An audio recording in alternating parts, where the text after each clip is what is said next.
All right, folks, welcome back to another stream. This is a surprise stream starting very, very late tonight. It's almost 11 p.m. Guess I'm pulling an all-nighter tonight, guys. I just woke up a couple hours ago. So yeah, we're going to play some NES shoot-'em-ups. This kind of gives me an excuse to play 1942. This is kind of a boring shooter. It was an arcade game, and it was ported to NES, and not a great conversion, honestly. I have actually beaten this before, and I'm going to attempt to beat the game right now. Yeah, it's one of those games I've always wanted to play here on my channel, but it was really tough to justify outside of a shmup stream like this. So, but we'll see what we can do with it, and then after that, we'll switch to some other games. What games? I have no idea. What I do know, though, is that I will not be playing Gunsmoke because I just posted a Let's Play of that. And speaking of which, if you guys missed that Let's Play, please do check it out. I want to get some feedback on that. So let me actually post that link in the chat here. So this is another reason why I'll never do a 1942 Let's Play, is because my Let's Play format is changing,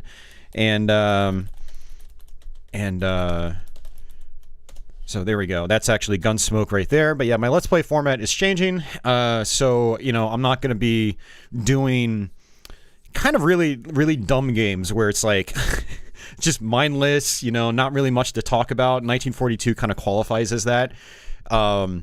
So yeah, you'll never see a Let's Play of this game because my format's changing. I might have considered a Let's Play previously, but it probably wouldn't have been very entertaining. But yeah, we're not going to do Gunsmoke because I just posted my Let's Play. We're not going to do Legendary Wings because I actually did that 2 weeks ago on my NES Variety stream. Same with King's Knight and Dino Riki. We actually played those on that stream as well, so if you want to see some gameplay of those, just go check out that stream archive. But we did not play on that stream. We did not play Gun-Nac. We did not play Gun-Nac. We did not play Life Force, Scat, Burai Fighter. There's a whole bunch of them. We didn't do Summer Carnival. Was it 92? Rekka. Was it Summer Carnival 92? I don't remember. We'll figure it out. But yeah, no, there's a lot of stuff here that we can play. You know, we'll even probably play some stuff that I've already done Let's Plays of previously. So, but should be a good stream. Should be fun. So, hey, Freddy, it says it's 10:42 in your area. You're in Richmond. Are you in Richmond, Virginia? Because I'm in Virginia too, if that's the case. It is Summer Carnival 92. Okay, nice. That's what I thought. Yeah, a lot of people like Gun-Nac. A lot of people like Gun-Nac. I've never been a huge fan of those games, honestly. But I'll probably try them on this stream. We'll see if they click with me. I have beaten Gun-Nac in the past. Actually, the first time I played it, I think I beat the game. I think I beat the game on my first try. It's kind of interesting. I don't remember if I got a game over, or if I continued or what, but I did see the game all the way through to the end. Man, don't mind me, guys. I'm just still waking up here. Went out and got some food, and I've been trying to eat healthy all week long, and today's kind of like my quote-unquote cheat day, and so I went out to McDonald's and I gorged out, and now I feel like crap. Like, I ate it, and I was like, man, I should have just made some more veggies. Like, that's what I was craving, funny enough. It's crazy. I've always eaten junk food for pretty much my whole life, so, like, actually trying to eat healthy foods is, it's interesting, to say the least. Yeah, before we start playing here, thanks to everyone that's supporting the channel via places like Patreon. Big shout-outs to Chris Hendricks, who actually joined back up as a patron, so thank you very much, Chris. I appreciate it. And if you're interested in supporting the show monetarily and you want to get some content early, consider joining up as a Patreon backer or a YouTube channel member. You can do the same thing, but do it through YouTube as a channel member. There's so you know, you can get my Let's Plays early, and you can also get you know, some funky emoji and stuff like that, which we have for chats and comments. So I'm going to post those in there.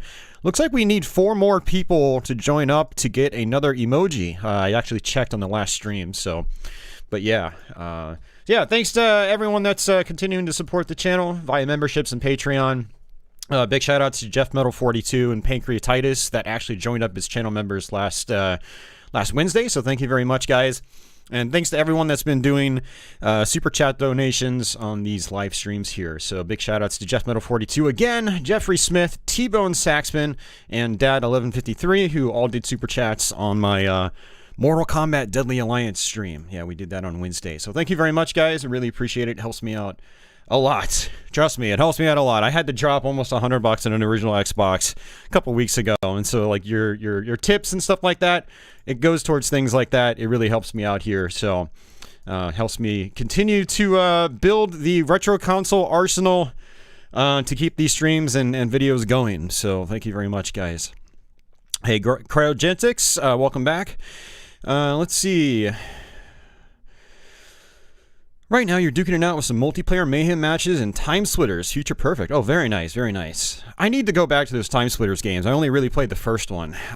Really enjoyed the first game, but I know parts 2 and 3 are very different from what I understand.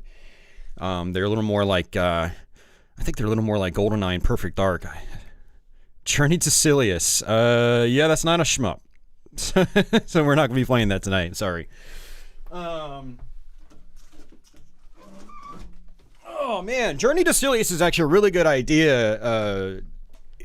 Really good idea to revisit for a Let's Play, though. That'd make a good video, because there's a lot of stuff to talk about in that one. A couple of tricky parts in that game. So, but all right. So let's go ahead and jump into some 1942. Like I said, not the most exciting thing out there, and you'll see very quickly why a lot of people aren't a big fan of this game. It moves quite janky. It's choppy. Yeah, it is playable. It is a playable game, but yeah, it's not really what I would call a winner. We might play some 1943 later tonight, though. I do want to fire that up, especially after beating Gunsmoke. I really want to try to actually beat that game. I've never finished 1943. It's a very difficult game, if I remember correctly.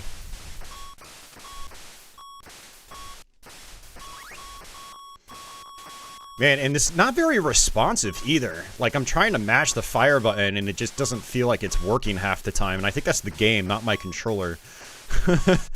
Should it be my controller? I bought a new old stock controller a few years ago, and I still use it. And so it's very snappy for most games, but some games like this are just very choppy and just don't work well. Ooh, that was close. Almost died there. Yeah, so you've got these bigger planes, you get more points for them, and you've got the really big ones too. You can eventually get little helper ships or helper planes that fly alongside you, which will extend your power, your firepower. And it looks like A is the reversed. Can kind of like you know, get you back into safety, or get you back to safety. Looks like we got 2,500 for that one. But yeah, this game is 32 levels long. It's 32 levels of this. And I don't know how far we're going to make it, but we'll try to see how far we can go. We'll try to go all the way through the game if we can. It'd be nice to have a full playthrough of this on my channel. But yeah, you know, honestly, despite how janky it honestly is kind of fun, at least. Like, it's just one of those you turn your brain off and you don't really think about it. It's playable, but do you really want to play it? Yeah, I know, right? Ever play Over Horizon? I have not, no. Perhaps we'll get to see your favorite shmup. What's your favorite NES shmup, Cryogentics? And everyone else out there, feel free to chime in about what your favorite NES shmups are. There are a lot of them on the system. Ooh, I can play some Twin Cobra as well. I actually really like that version of Twin Cobra. It's also very janky, but it's fun. It plays actually pretty well. Oh man, so many games to pick from in so little time. Yeah, some of my favorites. Okay, there we go. We got that little ship over there. There's the Yasichi. 5,000 points. I finally learned how to pronounce that in after doing my Gunsmoke Let's Play. Yasichi. Oh, shit. God damn it. Alright, so you do have checkpoints in this. Zombie Nation. Hey, Pin Mike. You know, I never made it very far into Zombie Nation. It's got this mechanic where, like, you've got these, like, laser barriers or something, and I just can't get past them. I have to figure out how to actually play that game. I'm pretty sure that's the game I'm thinking of.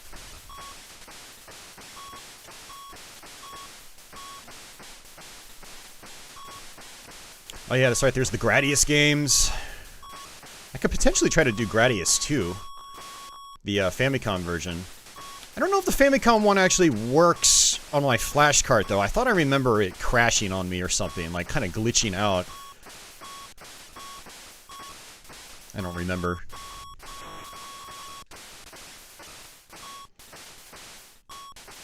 But yeah, Life Force is one of my favorites. I grew up with that one, so I played it a lot as a kid.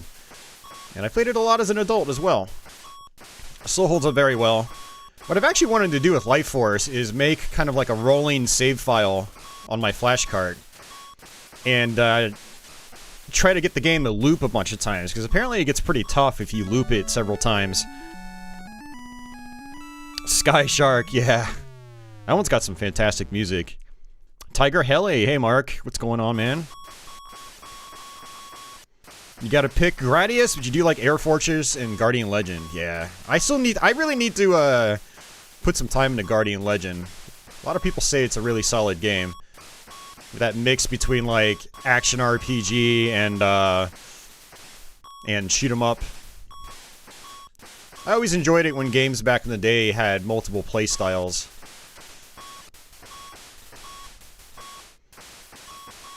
Yeah, Silver Surfer is actually another personal favorite of mine.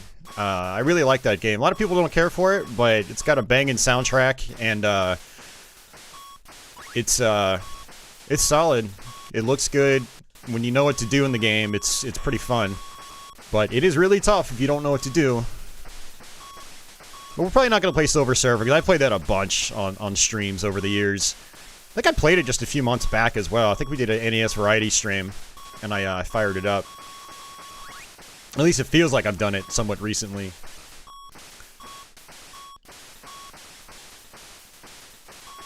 But yeah, as you can see, we've got our helper planes, which makes life a lot easier. So I definitely want to try to keep those things alive. And sorry if I'm not looking at the chat a lot. As you can see, there is a lot going on in this game, actually, and it's very easy to just take your eyes off the screen and just run into something, and that's it. I think I just got an extra life, though. God, man, listen to this quality music. It is so good. It's probably the best music I've heard in my life.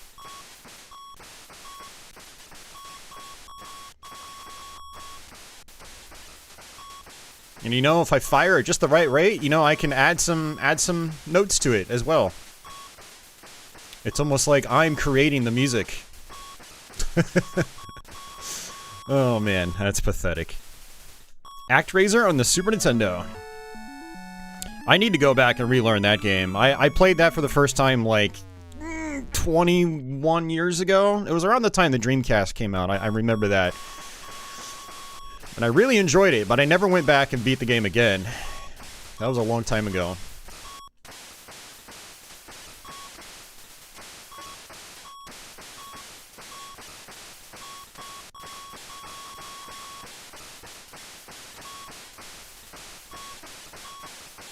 Yeah, I've heard Air Fortress is really tough. I never put a lot of time into that one. But I did play it a little bit growing up. I remember Section Z as well. That one's kind of an obtuse one. That was also an arcade game. The arcade game was just nice and straightforward and linear. The NES one is, you've got different routes you have to go through. And there's like some hidden routes as well. There's lots of weird stuff in that game. One of my friends and I, we actually, when we were collecting NES games about 20 years ago, we actually made an honest effort to beat Section Z. We looked up a walkthrough, and we ended up doing it. And, yeah, so that's one I had knocked off my bucket list a long time ago. I never had the urge to go back to it, though. Section Z. Yeah, speaking of which, that's actually another Capcom one. Like 1942 right here. So you do kind of want to stay at the bottom of the screen, though. Another Yasichi. Mainly because you got those really big planes that come up from behind. And they almost just sort of like appear. It's just like, boom, here I am! If you're touching the bottom of the screen, you're gonna die.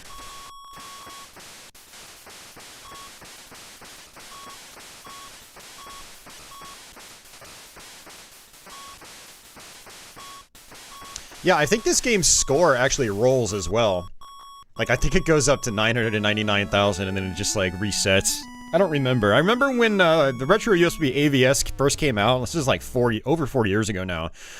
I was doing the scoreboard functionality quite a bit in the beginning, where I would, you know, at the time you could upload your scores to Nintendo Age, but Nintendo Age is no longer a thing, unfortunately, and so the scoreboard functionality doesn't work. Whoa, a background change! Look at that, guys! You know you've made it when the background changes. But I remember, actually, that's where I first beat 1942 on the NES, because I wanted to get my name on the leaderboards for this game. I was trying to play, like, every game I could think of that was shooty, that had a score. Yeah, as I ended up beating this game, and I want to say the score just, like, rolls over. Either that, or just, like... Oh, I got it, nice. Either it rolls over, or it just, like, stops counting after 999,000 or something like that. I guess we'll see.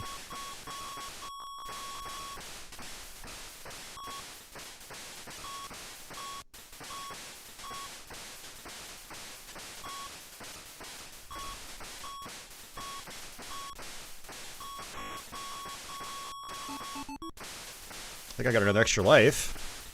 I don't feel too bad about dying once earlier, because I've already gotten a couple more extra lives.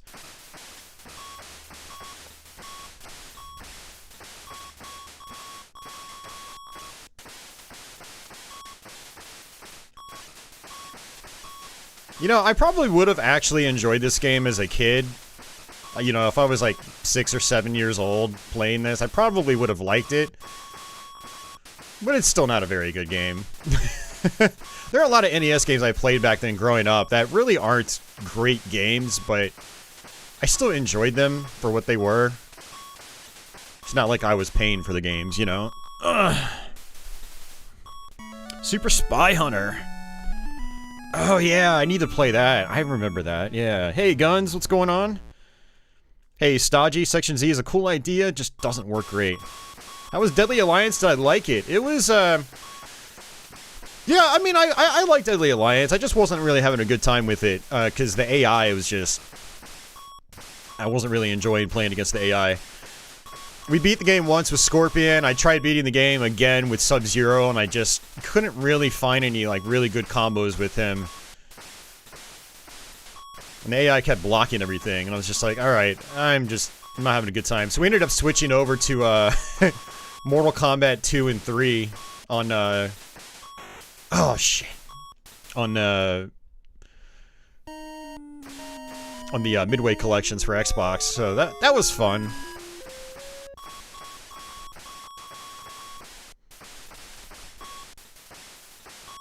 Alright, POW.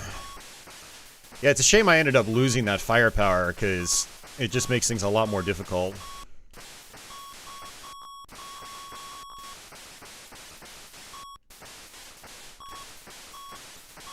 Alright, POW again.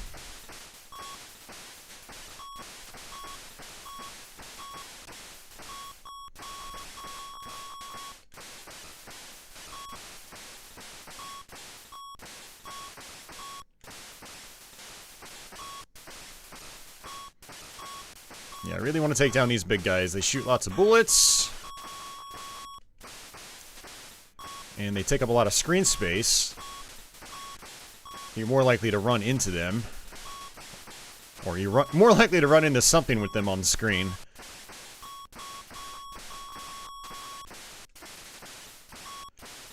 God, I already don't want to play this game anymore. I'm only a few levels in. I wonder how long this is gonna take. Ooh, I missed that little plane. That would have been another Yasichi. I mean, I don't have to beat the game, but I would like to. Like to make it happen, because if I can beat this game right now, then I'll never have to play it on my channel ever again. Oh, Cycross, yeah, I remember that. Mortal Kombat 2's AI, yeah, it's still a pain, but, you know, I enjoy playing the older Mortal Kombat's a lot more. They're much faster. And I do like their simplicity. Oh, nice, nice, nice. Got my little option dudes back. Star Force! Oh, that's right, I remember Star Force, yeah. Never put a ton of time into that one. But yeah, I know exactly what you're talking about. There's also Star Soldier. And there are a lot of NES shmups. I've actually meant to do an NES shmup stream for a long time. It's kind of good that I'm doing it now.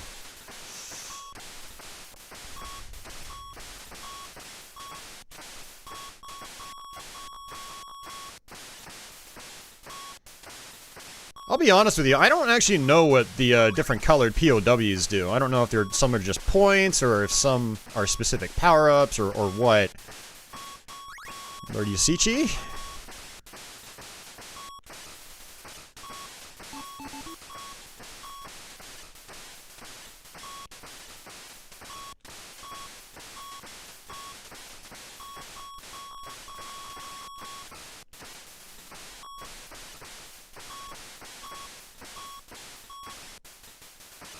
Oh, look at this! Boss time.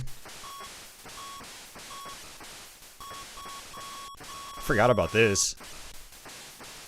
And it's just a part of the background too. It's, it's not even a moving object. That was one way to get around some hardware limitations back in the day. You could bake an object into the background and instead of making it something on the foreground that actually moves around. Game Eagle's like, what? There are bosses? Yeah, I'm not playing Guardian Legend because it's not 100% shmuppy. Oh man, only 25 levels to go. Jeez. Yeah, definitely not playing Guardian Legend because it's not a full-on shmup. You start off, it starts off as a shmup if I remember correctly, and then you go and it's like a top-down action game after that. Yeah, we're not playing that tonight. Sorry guys. Yo, Chris! Good to see you, man. How are you doing? Mr. Implant Games.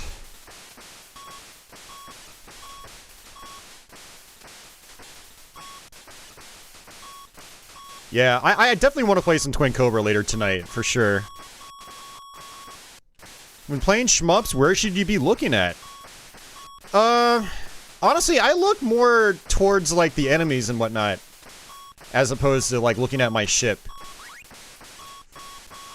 I'm looking towards the top of the screen, usually, but I'm also kind of, you know, I keep my ship in my peripheral vision the whole time as well, you know, like, I've got its position noted in my mind, that way if, say, like, you know, planes come up from behind, I can make a move. But yeah, I don't actually look at my ship directly on,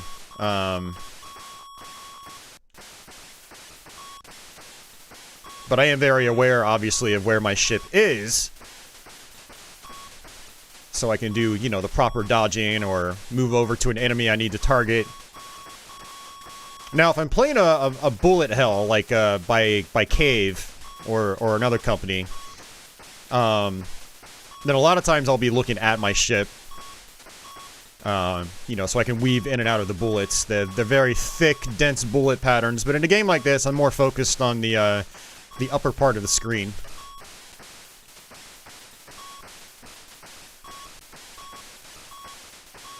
It's okay, guys. We will eventually get to the good games.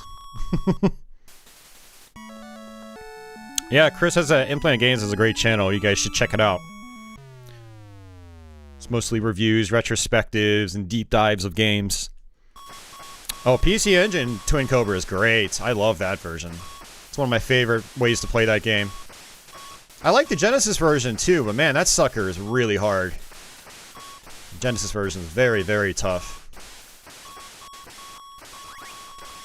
PC Engine version is my favorite way to play Twin Cobra at home, though. Arcade version aside.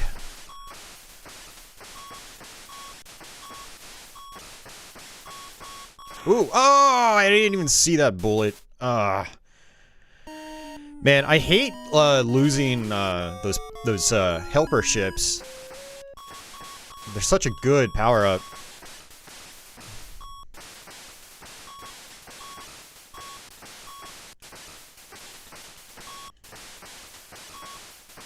Scat is a ripoff? I wouldn't call it a ripoff.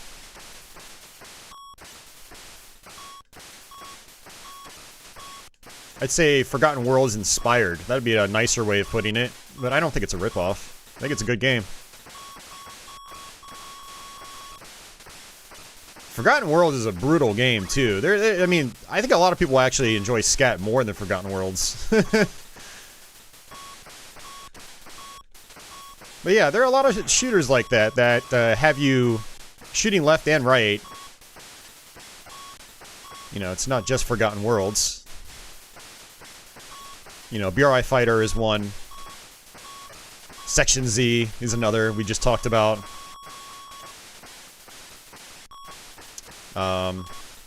There's actually a bunch of them, come to think of it. Sidearms.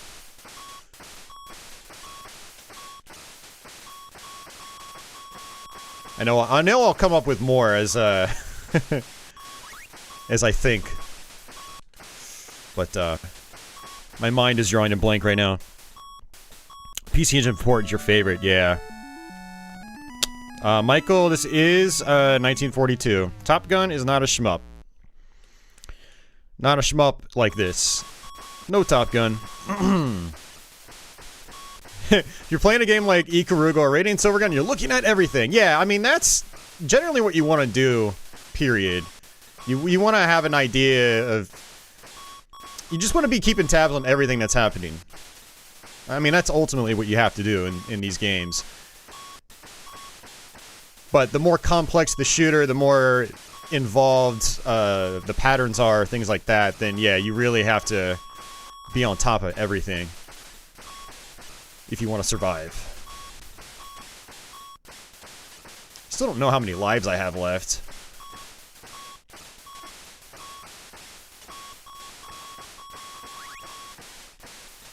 And that was just 1,000 points.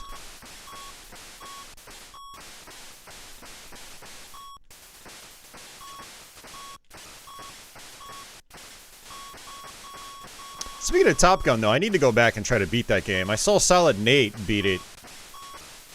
I don't remember if it was earlier this year or if it was last year. Yeah, that made me want to actually go back and try to learn that game. Alright, another Yosichi.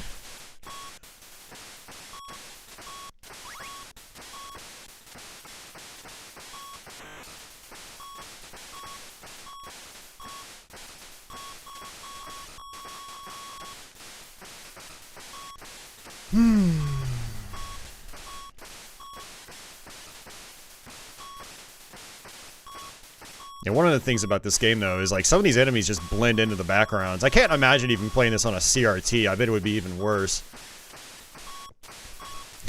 Playing with an RF connection on an old tube TV. Ugh. I don't even want to think of that. Axelay. Oh, Axelay.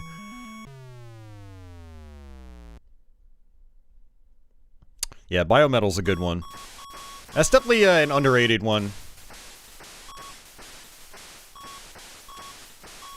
Oh, it's all about that Japanese version, though. That music is so much better. Chris, I assume you've played the Japanese Biometal?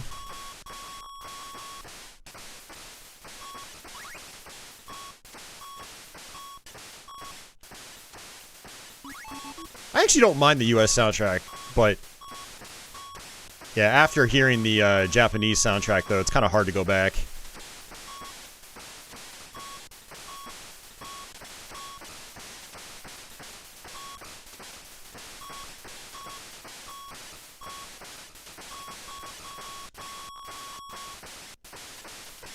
Oh, okay. Okay, as long as I don't die, that's okay.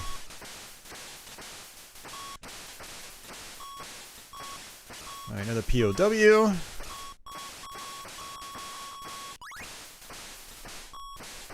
Yeah, so we're almost halfway to a million.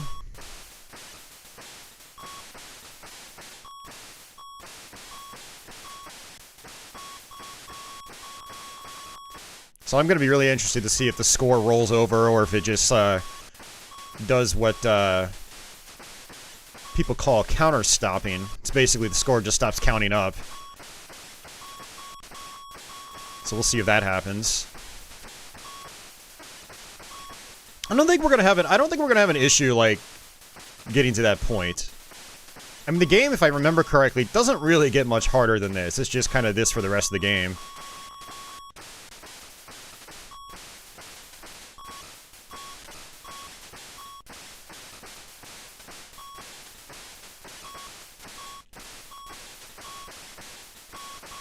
Nice. Oh, I missed it. You haven't played the Japanese Biometal? Yeah, you should definitely, man. Yeah, we're on the AVS right now. Yep. Hey, Tommy, you really like this game. Nice. Twin Cobra was a great shmup. Yeah, I agree.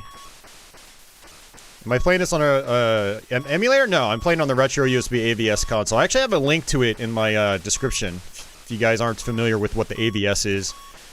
It's basically a modern NES clone that uses FPGA hardware instead of like an old NES on a chip like they like clone systems used to. So it's a very accurate recreation of the NES, and it's got HDMI output, which is great for streaming and capturing and playing these games on a flat panel.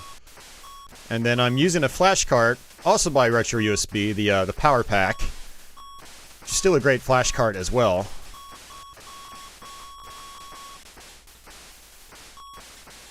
So it's like having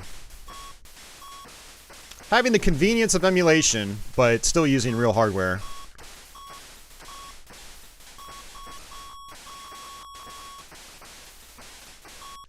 And actually, I still have my I still have an NES hooked up behind me on a CRT, but doesn't look good when captured. So I always use the AVS when I stream and record. Looks a hell of a lot nicer. Easier on the eyes.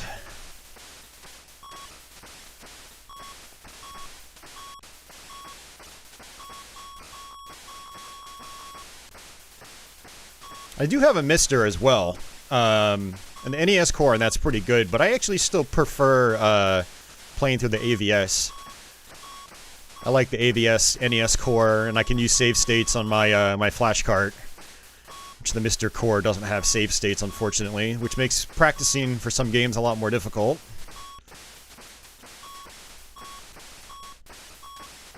How's the latency with the AVS? Pretty much non-existent. It's excellent. Yeah, it really is. I mean, every time I get the opportunity to gloat about the AVS, you know, I do. I love it. It's one of my favorite things I bought in the last 4 years. Honestly, if I had to say, if there's one thing I've enjoyed the most that I've purchased in the last 4 years, gaming-wise, it's probably the AVS. It's my most used thing that I bought. Well, that and the Framemeister. maybe the Framemeister would actually be above the AVS, but the AVS would be second. My second favorite thing.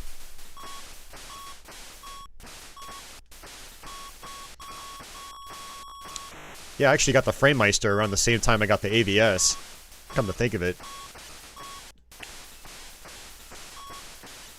Although, the Framemeister, I actually can't really say I bought, because, I ran a donation drive on Twitch to get it. So technically, it was crowdfunded, mostly. I think I got $300 crowdfunded, and then I put in the extra 100 on top. It was about $400 after shipping and all that stuff. And the D-terminal adapter and some other stuff.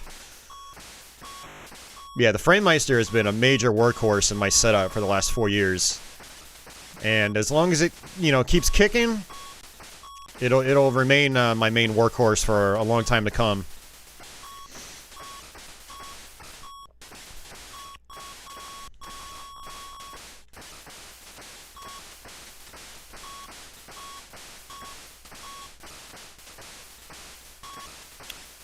Yeah, the AVS would definitely be my second favorite thing I bought in the last 4 years. Everything I've done with the NES since I bought it on my channel has been recorded through this thing. It's just been fantastic. Hey, Leo.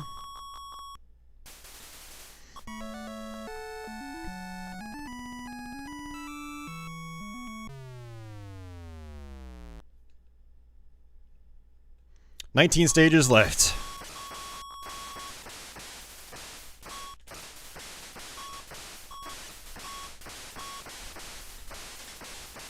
Actually, Chris, I have a question for you, speaking of FrameMeister. Have you ever used it with DVI out instead of HDMI? Just out of curiosity. Oh, shit. I just noticed that when I died, it almost makes a heart shape on the explosion. Okay, I have 6 lives left. Alright. Yeah, the Genesis and Master System core on the Mister is really good. And then,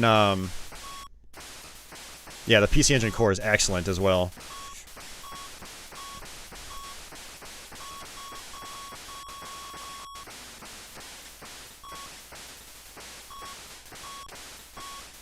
Oh, you haven't? Okay, cool. Yeah, I think I'm gonna probably end up making a post in the Shmups forum because I want to start bypassing my Elgato. It's too unreliable. To where, like, sometimes OBS will crash when it tries to, you know, capture a signal. And if I'm playing, a game that switches resolutions often, like, you know, a 480i to 240p switch, or if I just want to change games, you know, it drops a signal and then it has to latch onto a new one when I power on the console, the card will sometimes just lock up and I won't be able to fix it without, you know, until I restart the system, like my computer, which is not good midstream. So I want to take the FrameMeister and use the DVI out instead of HDMI, and then run it into my data path capture card, the E1S, which is a phenomenal capture card, actually, but it's DVI only.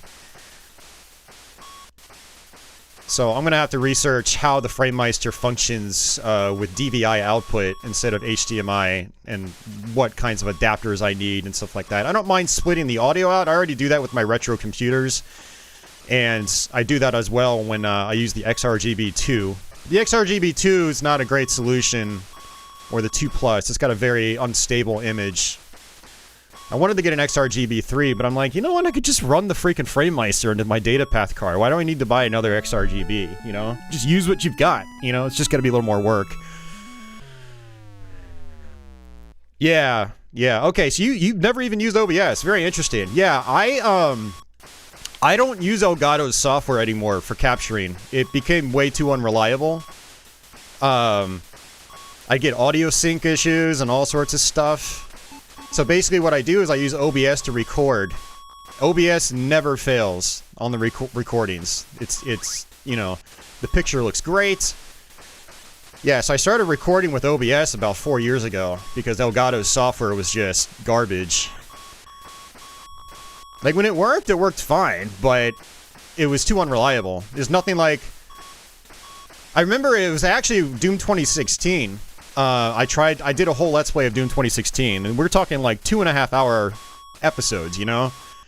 And a whole episode would just have the audio completely out of whack, and I'd have to try to line it back up, and it's just, oh, it was awful. Or Elgato's software, you know, it does this conversion where you record, and then it, like, converts the recording into another format. It's really weird how Elgato's software does it. And the conversion process would fail, and then my footage would basically be lost.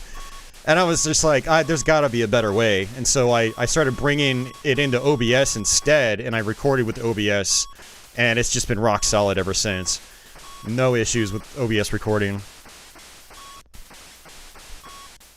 This is true. Yeah, you are a Mac user, so it is possible that their software might be more reliable on that end.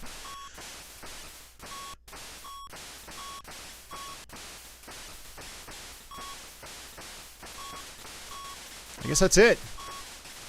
Not very difficult. It's pretty much the same thing as the first one.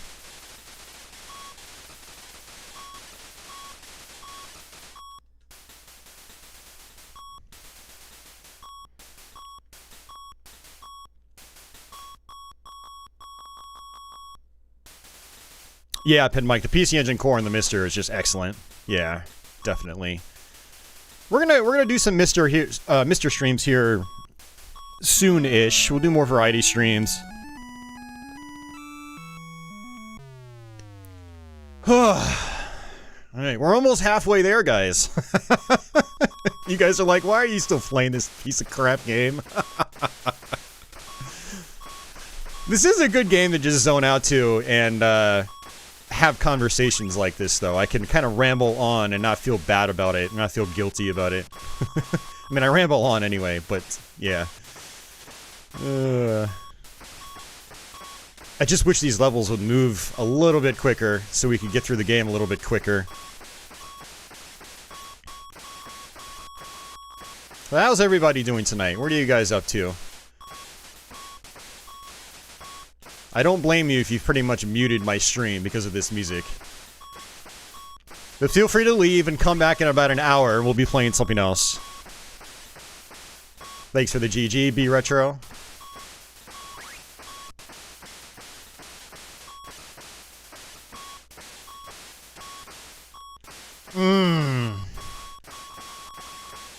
I should do Sonic Adventure 2. I think that'll be one of those streams, though, where, like, I'll just end up railing on the game as I play it. I'll just, like, tear it apart. I really have no desire to play through that game. I've watched so many retrospectives over the years, including yours. And, yeah, I literally have no desire to play it. I played it back in the day, and I didn't care for it then. I like the action stages, but the rest of the game was just, ugh. Ugh. Especially the Knuckles levels. Just, ugh. But man, there are kids out there that love that game. This is my childhood! I grew up with this game! My nostalgia! The best game ever made! I just can't, no. I can't do it. Can't play it. Do I play SNES games? Of course I play SNES games. I play lots of different systems. Lots and lots of different systems. I do need to go through and beat the first Sonic Adventure, though. I remember when Chris and I were doing the podcast a long time ago, you know, he would talk about Sonic Adventure a lot, and that motivated me to actually fire up the Dreamcast version, and I actually was enjoying it. I was having a good time with it. I don't even remember if I made it halfway through, but I put several hours into it, and I've always meant to go back and finish it, but I never did.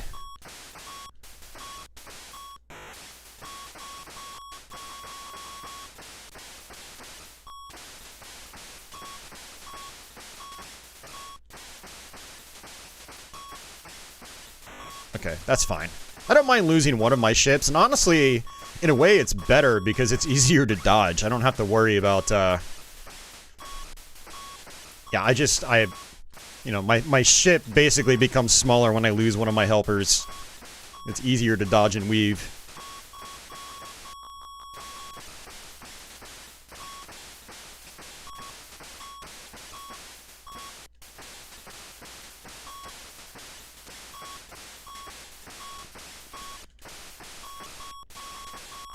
Oh, that was close. Oh, there goes my helpers. Dude, the slowdown, ugh.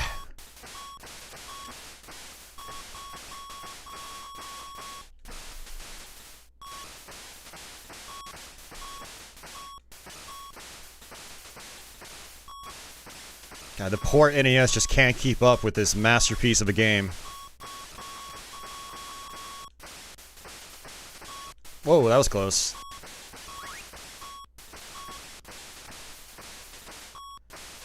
$678,000, 79,000. All right.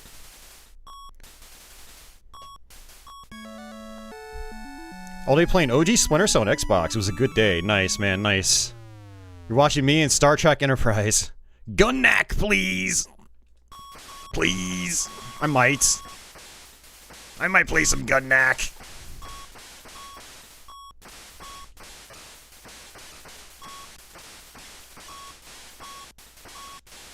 Oh, okay, that was really close. Society, what's going on? You actually liked this game as a kid? Yeah, I was talking about that earlier. I was like, you know, if I had this as a kid, I probably would have liked it. Because I played a lot of bad games growing up and still enjoyed them.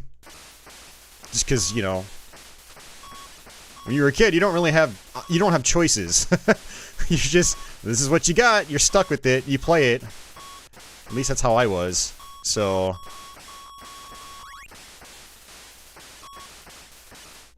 I do like when the background changes up. That is definitely one of the biggest issues with this game, is there's just not a lot going on with the backgrounds. We are going to revisit 1942 as well, by the way. We're going to play through, well, not play through, but we're going to dabble with the arcade version on the Capcom arcade cabinet, which is actually a really good arcade collection that was developed by M2. They do the best work with those old emulation packages.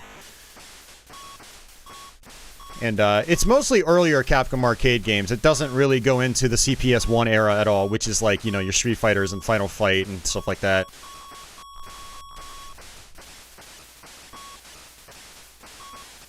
But it does have 1942 on it, and it's got Arcade 1943 and 1943 Kai.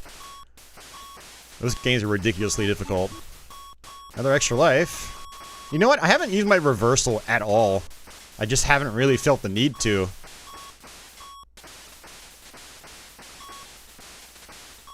So kind of like this, you know, you can get out of harm's way, which is nice. Abadox, yeah, I might play Abadox later. I like that game a lot. 14 levels to go.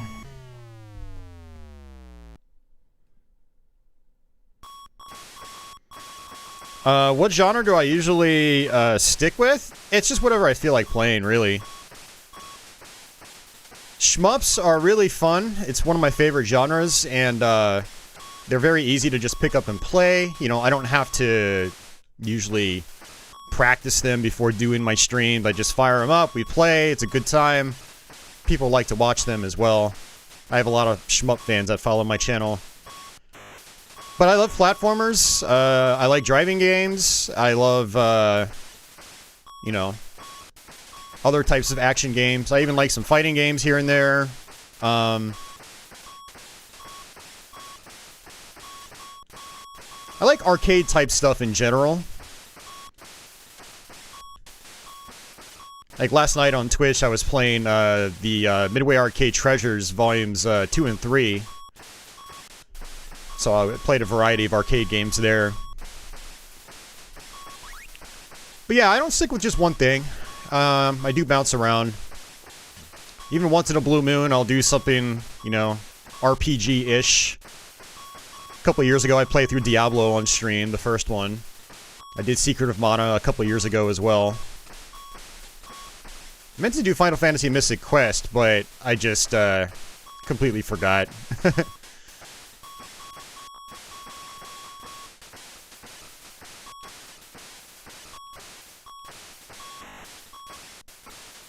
Yeah, action games in general. First-person shooters, it's another big one for me. I love my Dooms, I love my Quakes. So I do a lot of Doom content here.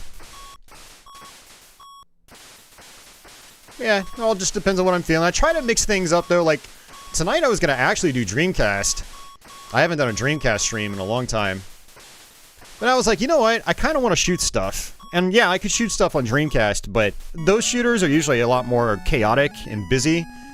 You know, like Giga Wing and Gunbird 2 and Ikaruga and stuff like that. So I was like, you know what? I want to play some NES shmups. I haven't done an NES dedicated shmup stream yet, so...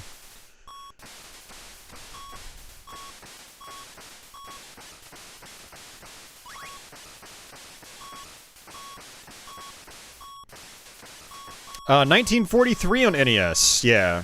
It's much faster than this one. It's a much better game. I'm not sure if I'm going to play it later tonight, because it is a really big game, too. It's really long, but I definitely want to fire it up soon. Especially after beating Gunsmoke. My Dreamcast capture setup, Chris, it's just S-Video.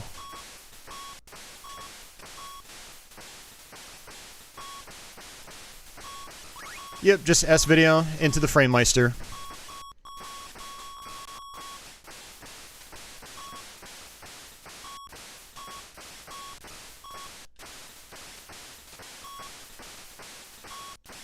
I'd like to eventually get a DC HDMI mod. That would be awesome. Did HD Retrovision ever release their Dreamcast cables? Because I had wanted to get those. They were supposed to have a switch on them that would let you switch between progressive scan and then 240p. Because some games required the 240p. It's only a couple, but the option's there, thankfully. See, what I want to do is actually move most of my stuff over to Component. I have a Component video amplifier now that I got in the mail a couple weeks ago. And, I want to get the, RGB to Comp. So basically RGB to Component. So I can start using my RGB consoles on my Trinitron. I have a 32-inch Trinitron with Component video inputs on it. Standard def, it's not an HD CRT, so, like, I want to get everything routed into that set, basically, and then I'll just capture with Component instead of RGB through the FrameMeister. And I'll still be able to play on the CRT behind me, which would be awesome. So, we gotta get you upgraded. Component's greater than SCART RGB.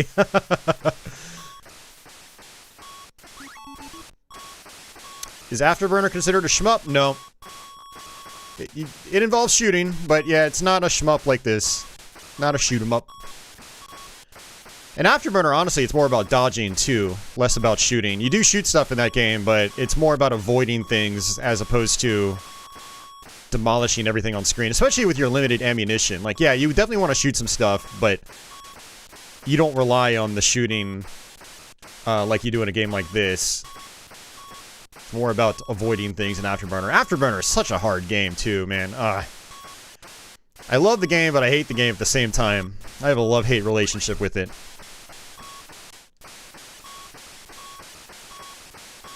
Yeah, it qualifies more as an on-rail shooter. That's what I would classify it as.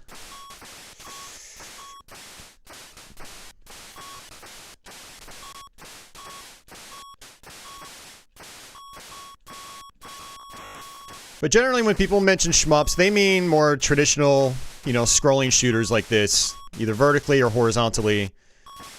Sometimes, you know, you've got your Defender styles as well, where you can move the screen back and forth.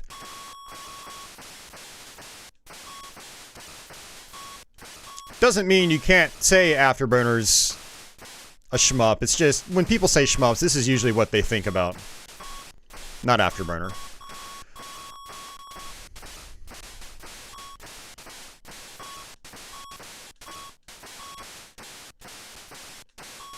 I personally don't really care what people call it. I just like to clarify these things, just so everyone's on the same page when we're talking about genres and things like that. So everyone just understands. It's called communication. Some people on the Shmups forums will get all up in arms about the clarification or the labeling of, you know, what's a shmup and what's not a shmup.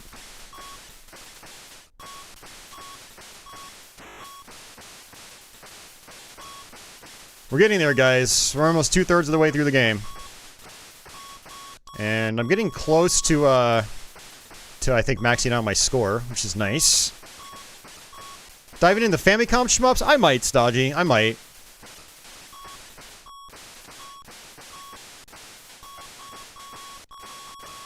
I don't know. We'll see. I don't know how long I'm going to even be here, to be honest with you. Like, it's 11:30 already.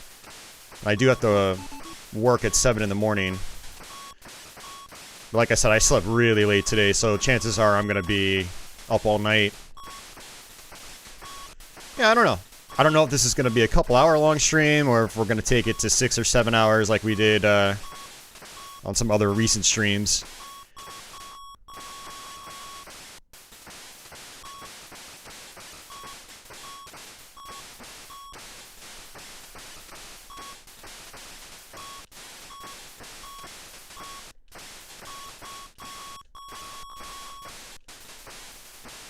This music's starting to drive me crazy.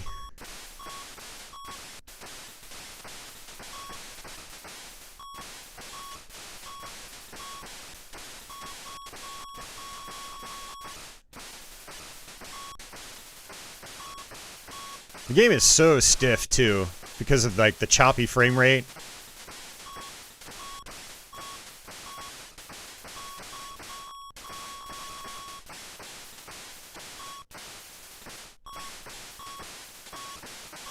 Hey, lawnmower. I'm trying to look at chat, but man, the second I take my eyes off, I just feel like I'm gonna die. If you want a cheap upgrade for Dreamcast, get a 480p SCART cable from Retro Access or Retro Gaming Cables. You can do progressive scan over SCART? I didn't know that. I thought you had to have component cables for progressive scan. I didn't know that. That's good to know, Chris. Thanks, man. Yeah, see, I actually have a Dreamcast RGB cable, but I think the FrameMeister for some reason drops the signal when I use it, which is why I think I went back to just S-Video. Maybe I'll have to get another cable.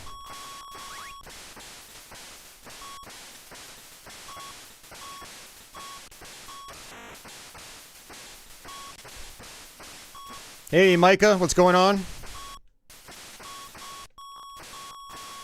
Yeah, do tell me more about that Dreamcast RGB cable and progressive scan.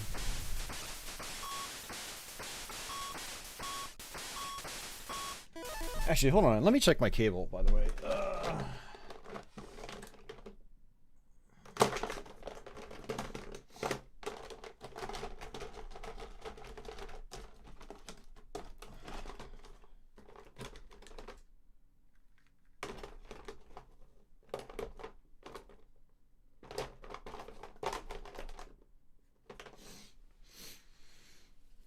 Yeah, my Dreamcast cable's not even branded.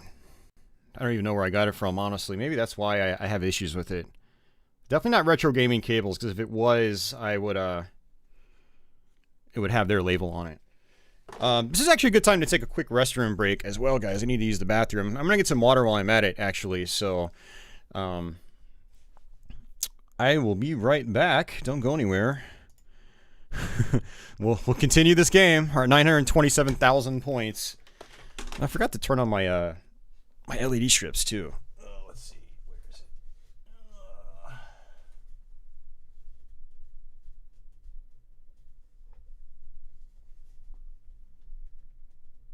There we go. 1,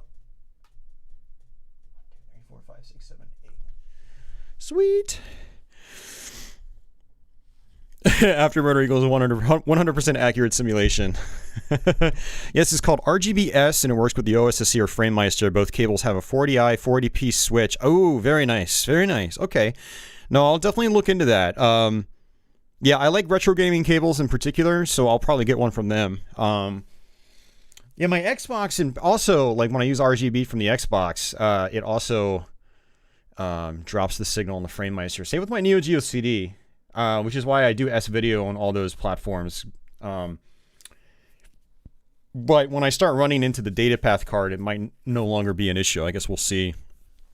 So, do they do one for Xbox, Chris, where it's the same deal? You get an RGB cable that can do 480p with the Xbox. Find an affordable copy of Xenoblade Chronicles 2 yet? Nope. Yeah, I haven't actually looked. This is a far better Micronics port compared to XI, one of the biggest eyesores on the console. Oh, yeah. And that was Japanese only, right, Pen Mike? That didn't come out in North America on NES. Yeah, Zexus is a great game. I like Zexus a lot. For Neo CD, the HD Retrovision cables are great. Ooh, okay. So I can get component cables for that. Okay. Yeah, good idea. Man, I want to start writing this stuff down, actually. So... Vice Project Doom does, but yeah, we're not playing games with multiple playstyles. We're just doing straight traditional, you know, scrolling shmups all the way. Yeah, so no Guardian Legend, no Vice Project Doom, no Zexus. Yeah, so for Xbox, use a good component cable. Seriously, component greater than SCART. Yeah, the only problem with the Xbox is that the advanced AV packs. Actually, I have the S-Video one right here. The advanced AV packs for component, they're expensive now, man.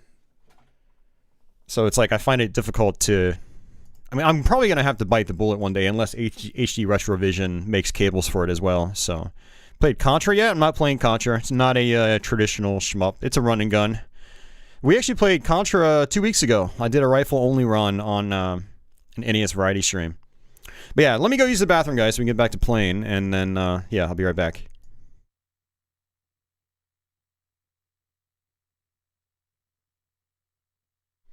Oh, sorry. Yeah, no Legendary Wings either, because I played that 2 weeks ago. So that's on my other NES variety stream. And no Gunsmoke, because I just posted my Let's Play of it. And I'll go ahead and post that there for anyone curious. By the way, new Let's Play format. Just another announcement. If you guys haven't seen it, please check it out later. Give me some feedback on it. Let me know what you think of it. Yeah, it'd be really appreciated. That's my new Let's Play format going forward. It's a lot more work, a lot more editing and stuff like that. So hopefully you guys enjoy it. So Chris says, component is better than SCART because of the connector. SCART is too easy to have crossed wires in the head. Component, everything is separate. Yeah, that's actually a great point, man, because I've had multiple SCART cables go bad. That's actually a really... You see, now you're making me feel really good about switching to component. See, if you look down there, you can actually see my component amplifier. It's just very small, but it's right here. So I basically have it in the chain. I just need to get actual component cables so I can route cables to the FrameMeister, route cables to my CRT, which is this big guy over here. So right there. It's a big boy.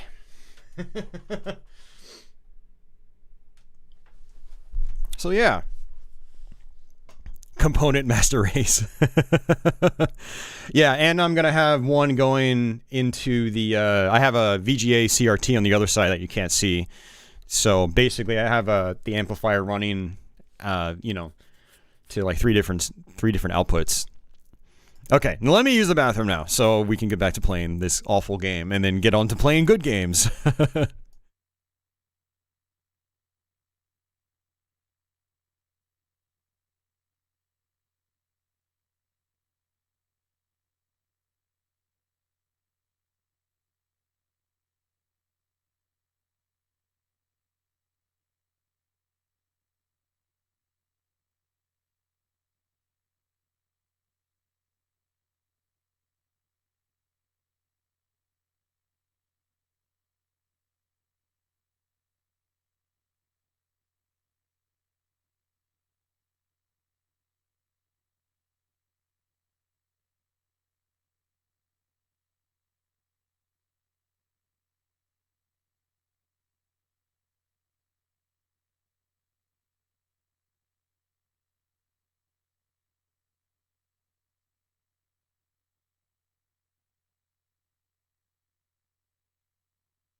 All right, I am back.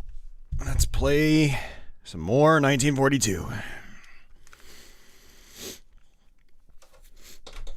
Yeah, Saturn S video is actually really good. I still do RGB though. Does Silver Surfer count? Why wouldn't it count? Fantasy Zone. Fantasy Zone is a fun one, actually. You know what? I should probably play the Japanese one.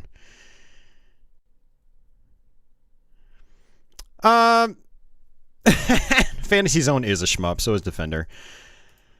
They're just subgenres. Yeah, they fall into their own category where you can scroll the screen back and forth. But the core gameplay is still a shmup. You move in 8 directions, you shoot stuff. That's the core. Hey, Dad, what's going on? You got the patch emotes out there, Dad. That's awesome. She was in here hanging out when I started the stream, and now she's gone. What do I think of Cyberpunk 2077? I haven't seen any gameplay. I've got really no thoughts on it. I might pick it up sometime, but, you know, money's kind of tight. You know, it's a $60 or $70 game. So... Darius Burst is brutal? It can be, yeah. Alright, there we go. Oh, man. A glorious soundtrack.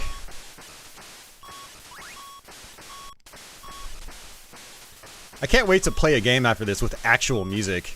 As I was pouring my water in the kitchen, I was thinking about Abadox and the music in the very beginning of the game.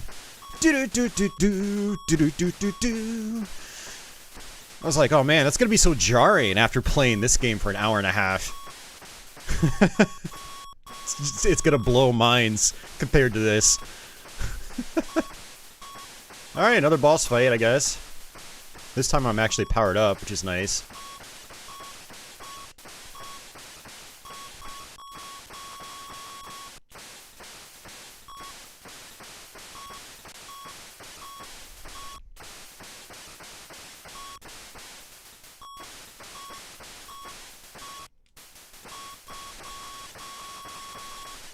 Is Abadox next? I don't know. I'm not really sure what's next.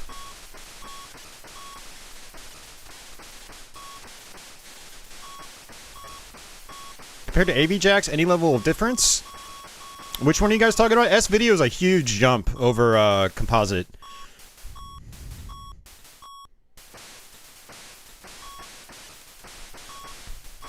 Yeah, Chris has a great channel. Definitely check him out if you can. Anyone out there that doesn't follow him, check out his channel. Oh, RF, yeah. Oh, God, yeah. Yeah, composite cables is, you know, that'll be a big boost over RF, and then S-Video is a huge boost over composite. After that, the jumps aren't as significant, but they are still noticeable. S-Video to component is an improvement, but it's not as big of a leap as composite to S-Video is.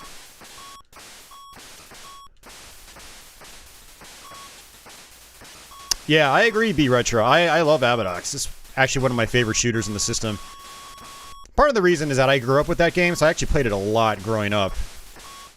One of my best friends at the time had it, so I would borrow it from him all the time and get to play it a lot.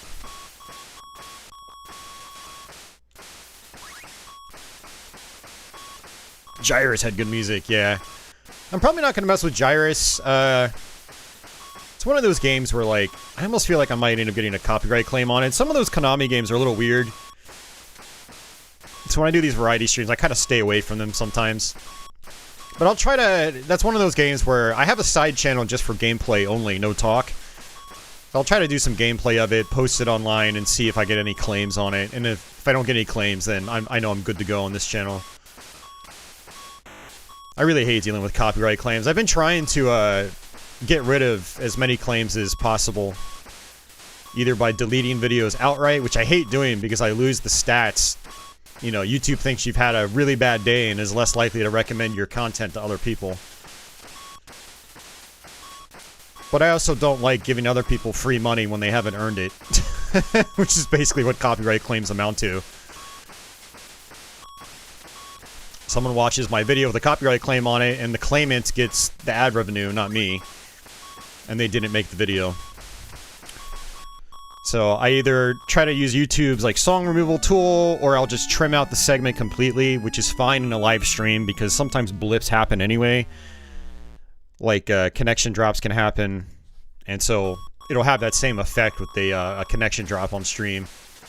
It's not a huge deal, not the end of the world. But there are sometimes instances where I can't chop it out because YouTube's editing tool, only works under a certain amount of, under certain length videos. So like, I think it's like anything over 3 or 4 hours, you can't edit it through YouTube's editor. So I basically try to do as much as I can to just not get copyright claims to begin with. But sometimes it's a crapshoot. I mean, there's a lot of entities that do false claims as well, and those are very, very frustrating to deal with.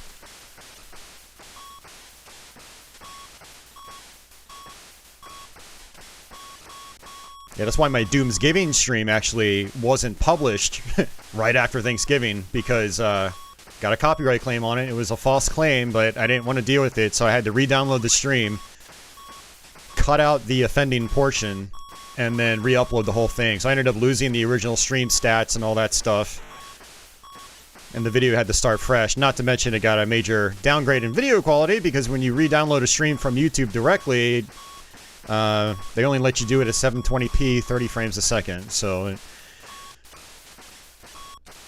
But, you know, probably gonna have to start locally recording my streams again. I've been getting away from that because YouTube's system has been pretty reliable lately, but, yeah, again, if you have a stream over a certain length, then you can't use YouTube's editor to copy, you know, to get rid of and trim out copyright claims. Alright. Natsumi put out some great shmups. Yeah, totally agreed. Alright, see you, Chris. Get a 480p Dreamcast SCART cable. Totally worth the $40. Okay. Yeah, definitely will do, man. Thanks for the advice. I appreciate it. Yeah, sorry, Grand Theft. I was looking at the chat box, so I actually didn't see what level we were on. I still have 3 reversals I can do as well, so I've got to keep that in mind. Okay, so it doesn't actually counter stop. It just, the counter, rolls. So our score actually rolled over. Yeah, I wasn't sure if it was going to roll over or if it was just going to counter stop completely.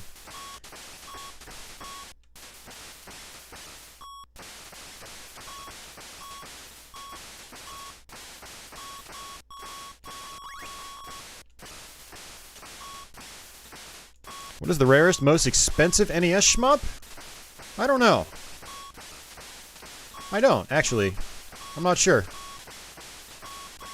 I would assume Gun-Nac is probably up there. And I know Summer Carnival 92 Rekka is probably expensive as well. I've heard Scats really jumped up in price big time too. So those would be some of my guesses.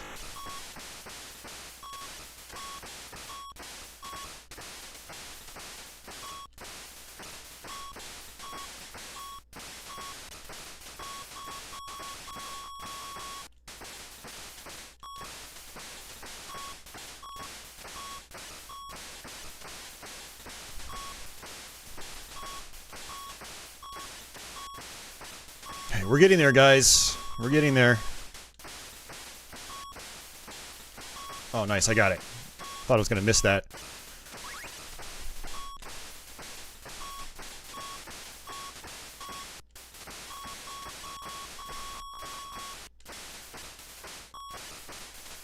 We've been streaming for an hour and a half just with this game. Zombie Nation is the highest. Okay.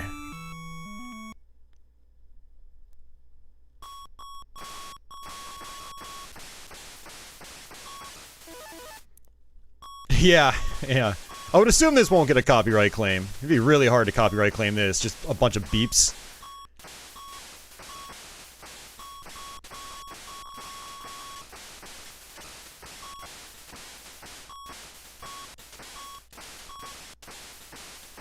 Speaking of 1942, by the way, Capcom announced their... I forgot what it's actually called, but they're basically doing another arcade compilation next year.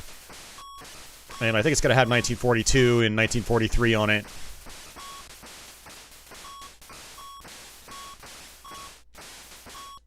Arcade 1942 is definitely a lot better, but I'd say it's still kind of bare bones, fairly basic.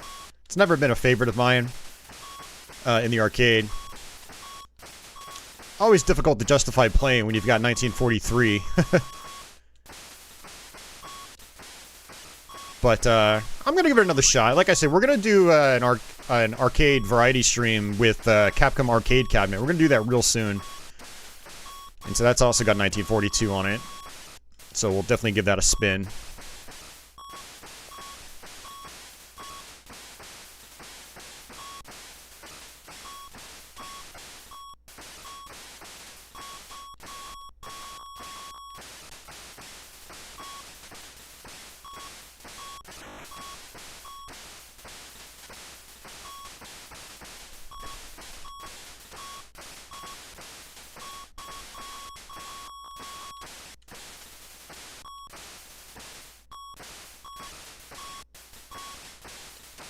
Dude, there's so much stuff happening now that, like, half my bullets aren't even showing up on screen. And the game's slowing down a lot, too.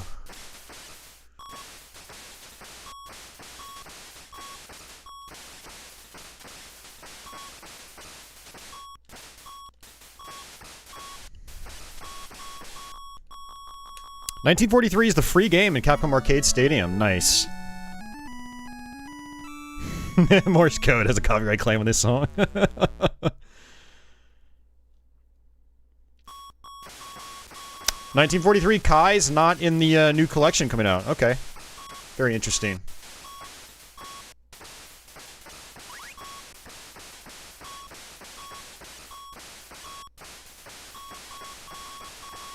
I always thought Gradius was a hard shmup. Yeah, Gradius is tough. Mm-hmm.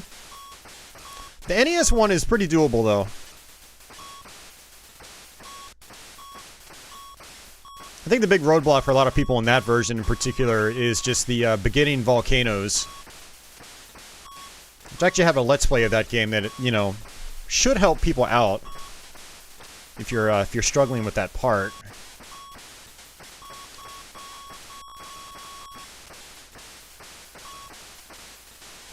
I actually got a comment on that Let's Play today. I haven't had a comment on that one in a while. Yes, the infamous beeping sound, that's right.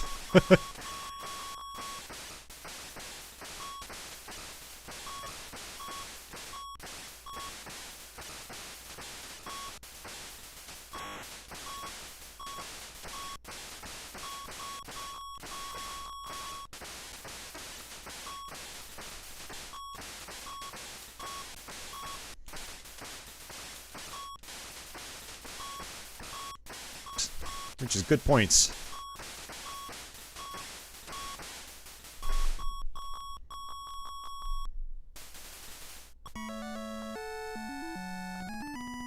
Four more stages left, guys. We're almost there. Almost there, guys.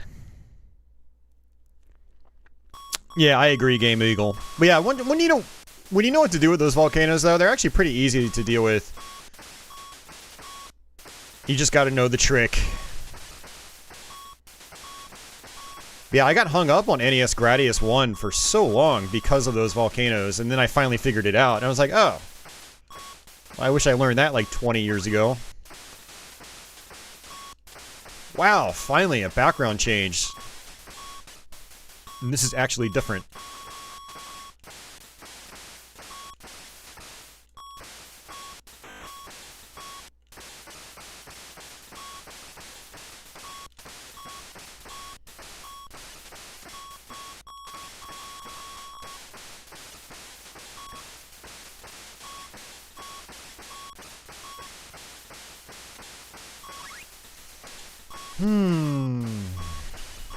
It'll be nice knowing I'll never have to play this game again. Ever. Gotta play through on my channel. It's there. It's in the history books. Never have to touch it again. Although I probably will play it again sometime. This is one of those, like, kind of masochistic things, like, I tend to do every now and then. I'll just wake up one day and say, you know what? I'm gonna beat 1942 on the NES. I haven't done it in 5 years. Or something like that.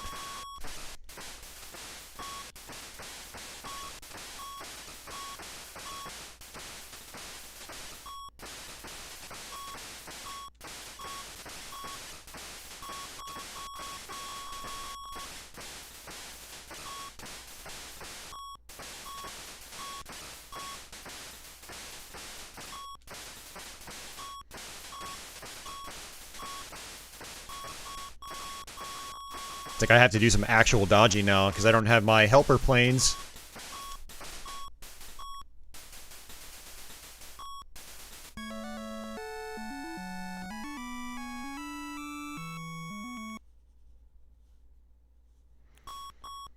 Yeah, Dragon Spirit's a great game. That's a very good one. That's one of my favorites on the system, for sure. Only downside about it is that it's actually really easy. They definitely toned it down. They toned the difficulty down quite a bit from the arcade game. But other than that, it's a fantastic game. Great soundtrack as well.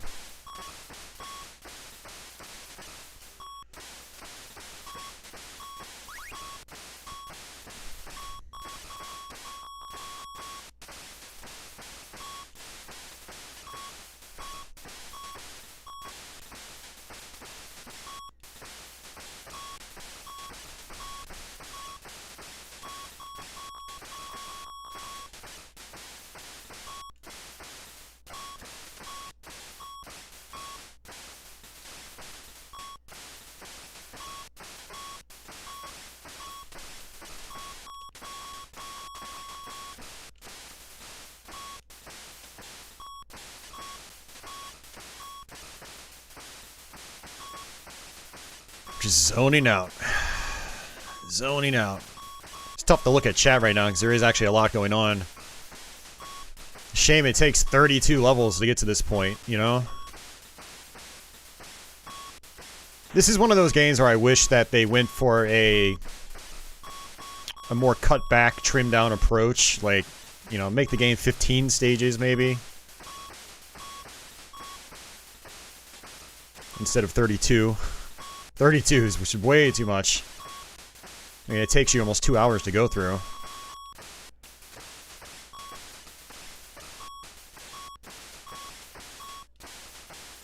And then, you know, you would have gotten to the harder stuff a little bit earlier, which would have been nice. Makes it a little more interesting.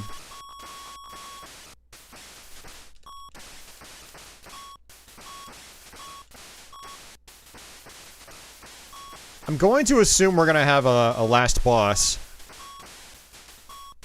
And then I think the game's just going to end. I don't think it loops.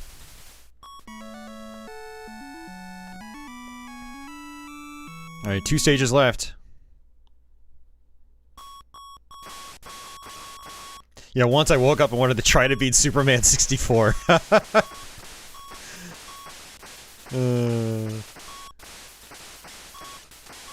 I will say, I would take 1942 over that.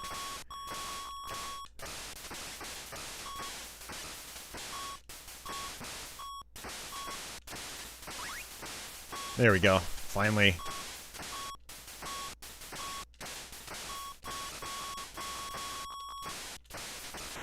Whoa, that didn't last very long. Way too much flicker. Can't see what's going on.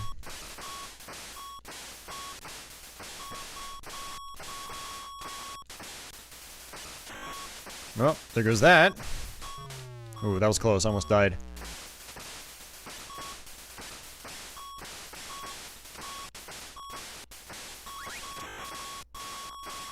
Oh, that was garbage. One of my planes died on the way down.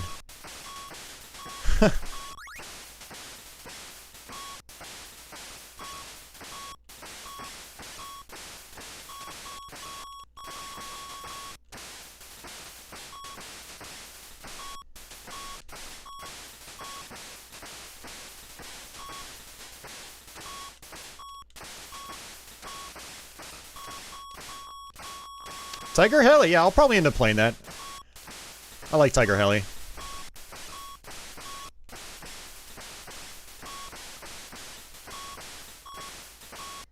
An SNES variety stream? Yeah, I've done multiple SNES variety streams. And I'll do more.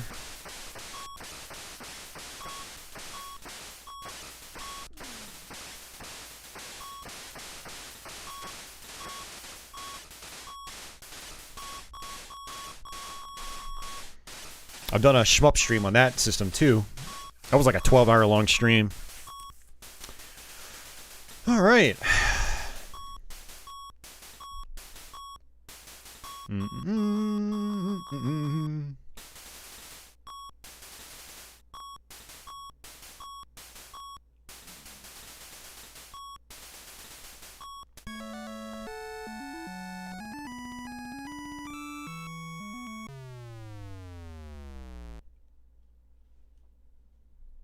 Let the chat vote? I don't know. Thunderbirds. Well, there's a good reason for people not talking about Thunderbirds. The less people talk about Thunderbirds, the better. It's not a particularly good game. At least I don't think so. Yeah, I was hoping that was going to actually be the last level, but it wasn't.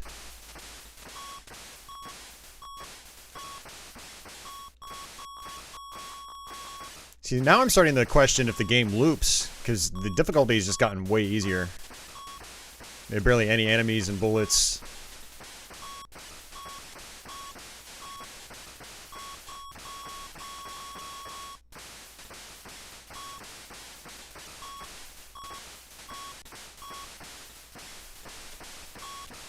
Alright, so we'll finish out this level and see what happens. Not playing Top Gun, Dad. Stop it. I already told you guys, not playing Top Gun. Although I will play that sometime in the future, because like I said, it is a game I want to try to learn how to beat.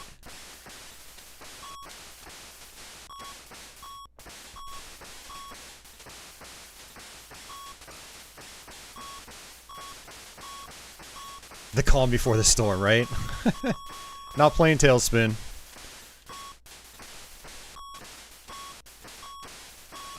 How about this? How about no suggestions, and I'll just pick the game and surprise you. Everyone's just gonna be like, play this, play that, play this, play that, and I'm gonna disappoint someone because I'm not playing everything. There are so many shooters to pick from on the system. I actually forgot how big the NES Shmup library was until I started doing this stream. I started thinking about all the options. I was like, whoa, there's actually a lot more that I completely forgot about.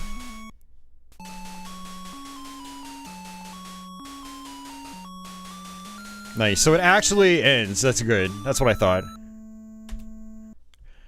Woo! And it doesn't even sit on that screen either. You see it for like 5 seconds and then it's done. Oh, man. I'm gonna actually post that to Twitter. I'll send you guys the link afterwards. God, man, I'm such an idiot, too. I spilled beer on my keyboard last night. Now all the keys are mushy. I have to take all the keys off, and hopefully I can clean them. It's just so weird. Pressing the keys on my keyboard, and they're all squishy. I had one of those nights last night. Okay.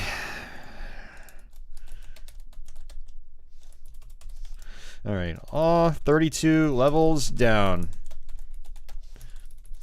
It's nice knowing I'll never have to play this game ever again. 1942 NES. Alright, let's see. Where's the snapshot? I'm going to post it to my Facebook page too. Oh, man. That's right. I'm finally done, guys. You can rejoice. We can actually play some games with actual music and actually good gameplay. I've wanted to do this for a long time. I've wanted to beat 1942 just to have it archived on my channel. So, yeah. I thought it would be a good game to start with, you know, to let people trickle in. even though it actually took longer than I thought it was going to take. It took us an hour and 40 minutes. Granted, I did take a break, and then I didn't start playing for like 10 or 15 minutes, so I guess technically it was probably about an hour and 20-minute long playthrough. But here's the Twitter post. For anyone that is on Twitter, that's my Twitter page too, so feel free to follow me over there if you want to see other random screenshots and stuff like that. I post screenshots and things like that, and I do post like when I'm going live and whatnot, so for anyone that likes to know that information, Twitter is a good place to keep in touch. Alright, so let's see. I will play Abadox, actually. You guys, multiple people have mentioned it, and I do want to actually play it. Although I'm probably not going to be able to beat this game, because the last level was actually... The last couple levels are quite challenging. So... there we go. No, probably not going to play Silver Surfer. I've done Silver Surfer a lot on my channel. I've got multiple playthroughs on Let's Plays and long plays, and I've got multiple stream archives of it as well. So, yeah, we're not playing Silver Surfer. Stop recommending me games, guys. Stop mentioning games. Talk about games, but don't say... Just quit naming games. I'm just gonna surprise you. Yeah. Every game you guys mention, I'm gonna be like, nope, can't play that for one reason or another. And I have to just keep explaining myself, and it probably just gets annoying. Both for me and you guys. You just... Yeah, every time someone mentions a game, I'm like, yep, I've covered that there, or here, or there, or this and that, blah, blah, blah. I love Silver Surfer, though. I think it's a solid game. It doesn't get the credit it deserves.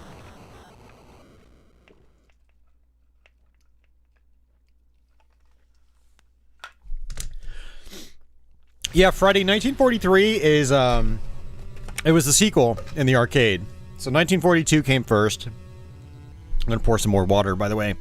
Then 1943, which is, yeah, much more involved, much harder. You know, there are more advanced mechanics in it. 1942, probably a solid, you know, base for the time. And then 1943 just kind of built on top of that. And then there was a remixed version of 1943 in arcade called 1943 Kai. And then Capcom started going all over the place with numbers. Like, they did 1941. I think they did, like, 1944. I think there's, like, a 19XX or something. I don't remember. There's a bunch of them.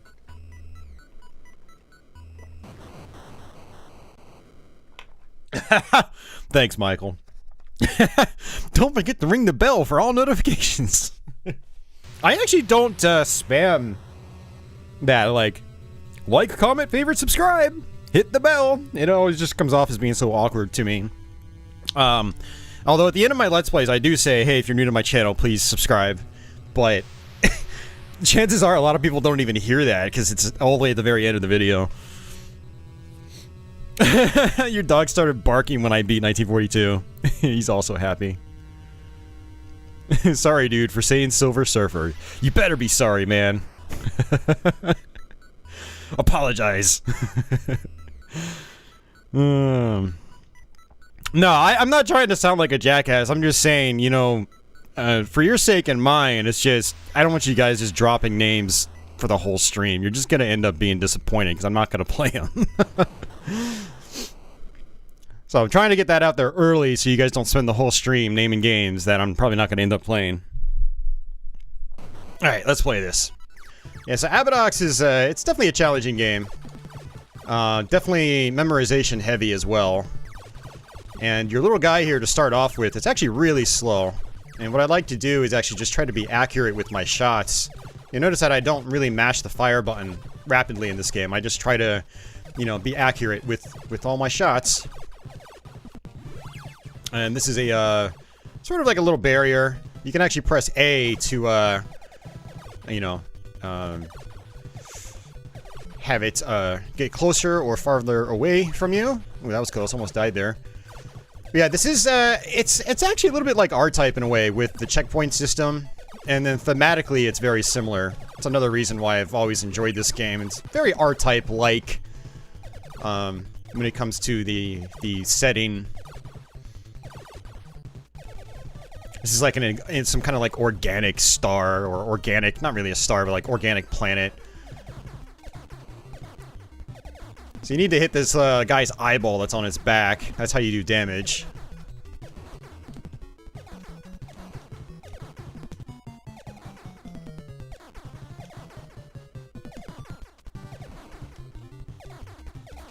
There we go. Just trying to be an advocate for my channel. Hey, I know, I appreciate it. You can advocate all you want. Tell your friends. Tell your parents. Tell your loved ones. Tell people you don't like. Go check out this guy.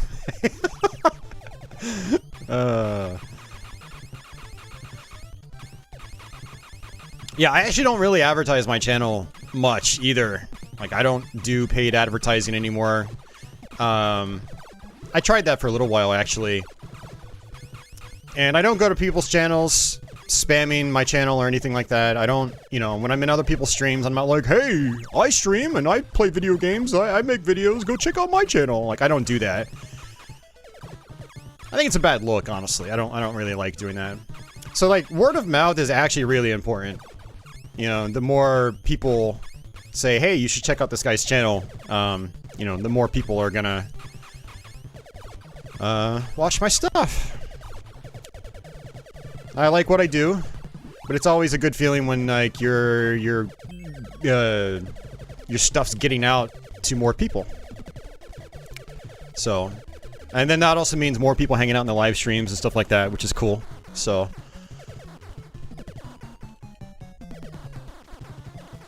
you just gotta hit this guy in the eyeballs. Yeah, I like this spread shot. It's a 5-way, but we're gonna end up getting ourselves a laser on the next level or two, and the laser is a really good weapon.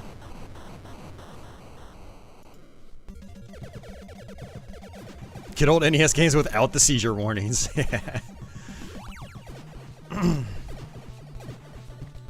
Yeah, so as you can see, Abadox has a really interesting setup where it scrolls downwards. Not many games that do that.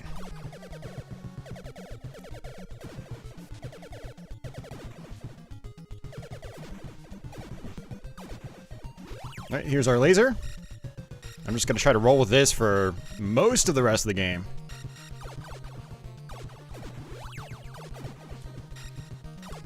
Yeah, I remember doing an updated Let's Play of this game a few years ago, and man, I got so frustrated trying to record that because I kept dying towards the end of the game, and it was just like... It's very, very difficult to recover. And it's possible. I've done it, but it's still insanely difficult.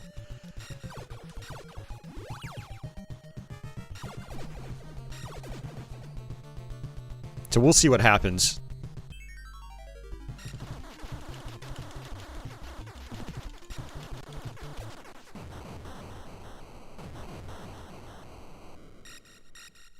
It's a rebel. Hey, Jeff! Remember Abadox being like Captain Skyhawk and always having multiples in the bargain bins back in the day? Yep. Mm-hmm.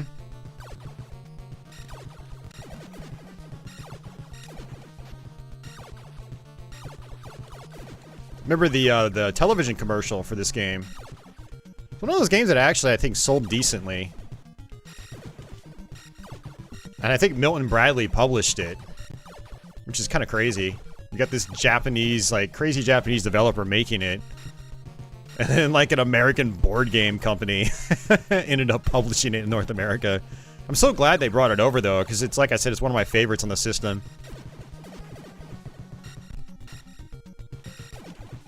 Yeah, usually if there was a television commercial for a game, it would probably end up doing well. Captain Skyhawk was another one of those games. Very, very common game. I think it probably sold a lot of copies, probably thanks to the television commercial. Captain Skyhawk was one of those games I really wanted to own back in the day, but never got. It looked so cool.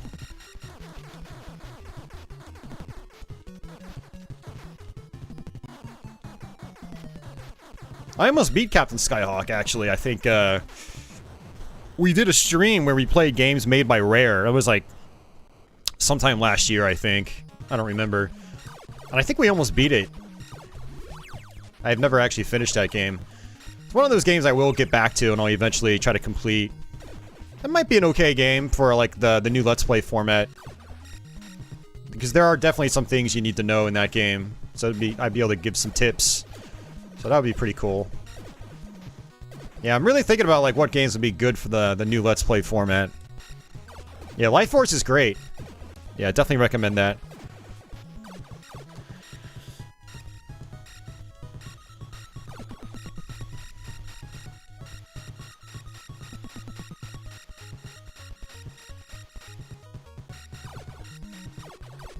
Yeah, I like this music too.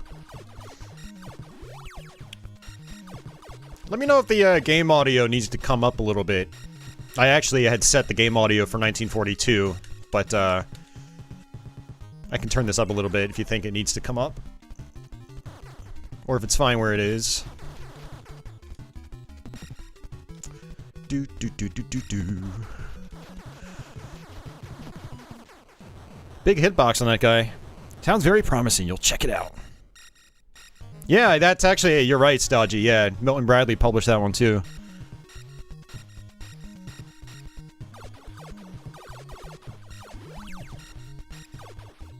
I'm not gonna get that. I want to keep my laser. Laser is very powerful. Society says turn it up. Let's see what other people say. I do know everyone's audio setup is different, so if a bunch of people say it's fine, then I'll just leave it as is. But if everyone says turn it up, then I'll turn it up. Turned up a little bit? Can't really make out the music? Oh, okay. So we got two people saying turn it up. Do do do do.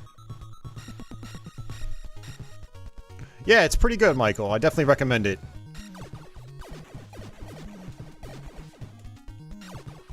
Yeah, maybe bump it up. Okay. Alright, let's pause it real quick. It's just a negative 14.5. Let's put it up to 10. Or 9. Alright, let me know how it is now, guys. You barely hear the music, but it's fine for you. Okay. Well, I do want you to be able to hear the music, because it is a decent soundtrack. Not an amazing soundtrack. There are some tunes where it's just like, eh. I'm not going to listen to them outside the game, but like this level's theme is pretty solid. I would definitely listen to it outside the game. Yeah, this is 1942. Great. Awesome.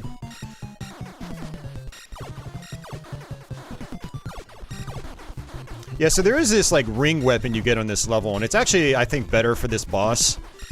It's a much, you know, it's a much wider projectile. Whereas this laser is really thin. But the laser is more powerful.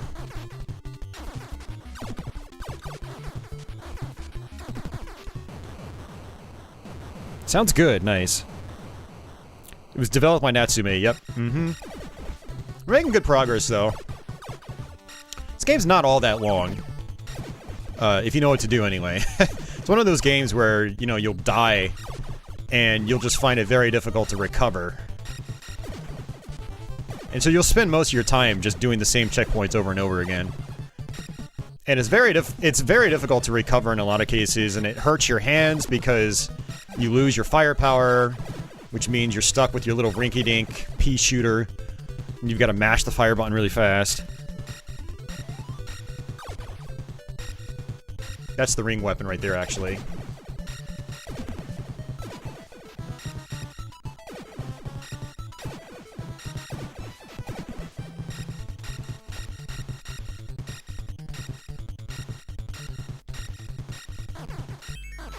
"50 years? No, Jeff, it hasn't been that long.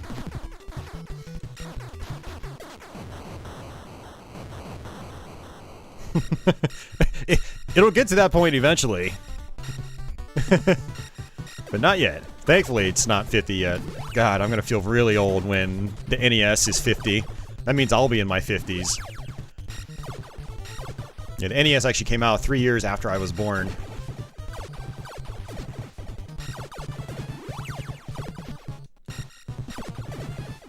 So when the NES turns 50, I'll be 53.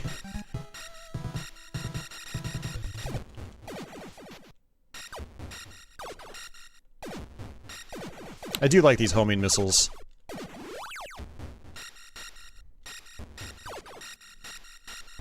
Trying to figure out which way I like to go. I don't remember. I think the boss's weak spot is on the left-hand side, though, so you probably want to go to the left. It's been a while since I played through this game. I don't think I've played it since I did my last Let's Play, which was 2 or 3 years ago now.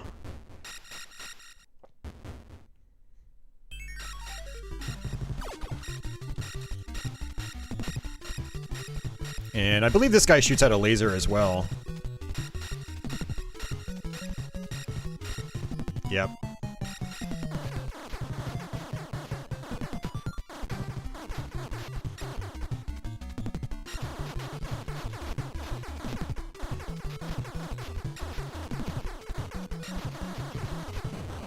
There we go. The NES in North America came out in '85. And in Japan, I think it was 1983. The Famicom.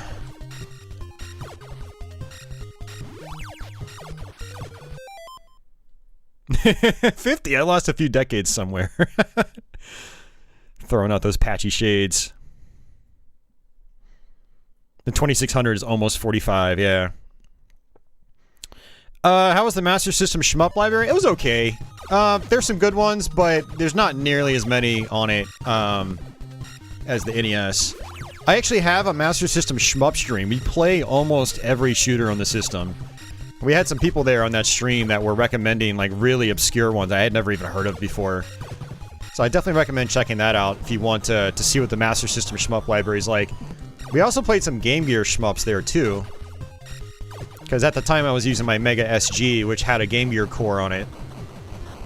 Ended up selling the Mega SG earlier this year to fund a Mister. I'm gonna go ahead and stick with my laser. And the next level is the really tough level. It's another vertically scrolling level.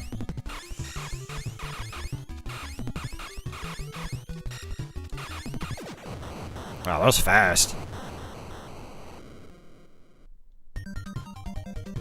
No, it's not almost 50, Freddy. It's still got about, 12 years to go. Actually, a little bit, it's got about 15 years to go.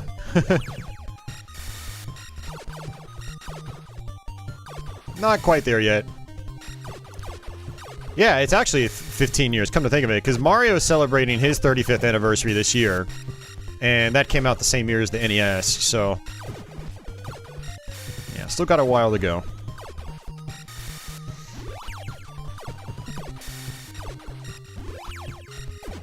I'm actually kind of snoozing at this game. It's... when you're fully powered up, you can just kind of skate right through it. But it's when you die and you have to recover that it's just, very frustrating.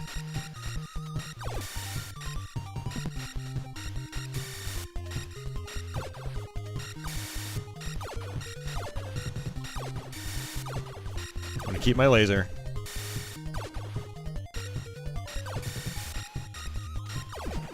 Yeah, the idea on the next level is just gonna be to hopefully get through it without dying.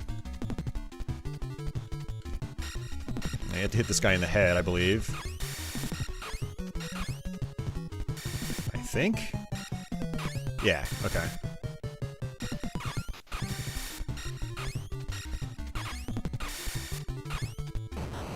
Nice, that was fast. Math! Okay, this level sucks.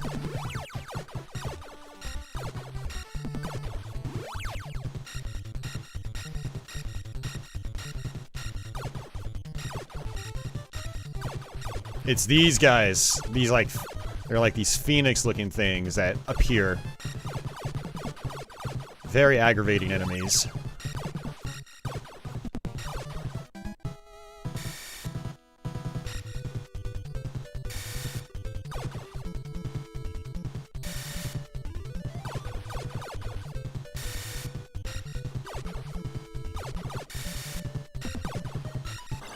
Oh, no! It's over. It's over. God damn it, man. Alright, we're not beating this game now. I had a feeling something like that was gonna happen. It's over.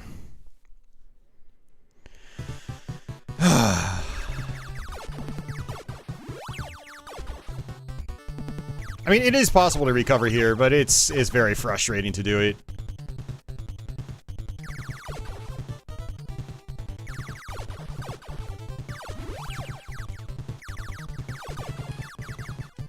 Oh, I missed the missiles.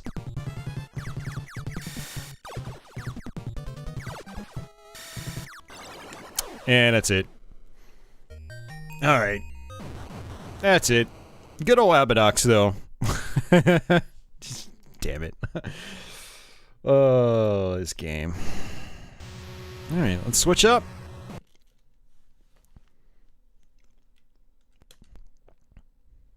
Your release date was a couple of months before Mario 3. Nice. Alright. So we had mentioned this one earlier, so I'm going to play some Twin Cobra. It is janky, but it plays pretty fast, so it's still pretty fun. I do still recommend it. Yes, Freddy, yep. Yep, short for shoot 'em ups. The term kind of came around a long time ago, back in the 90s. There was a site, shmups.com. You know, that community basically started calling them shmups for short. But yeah, back in the day, we used to call them space shooters, shoot 'em ups. In Japan, they call them stgs, which is short for shooting games. So you can call them shooting games as well.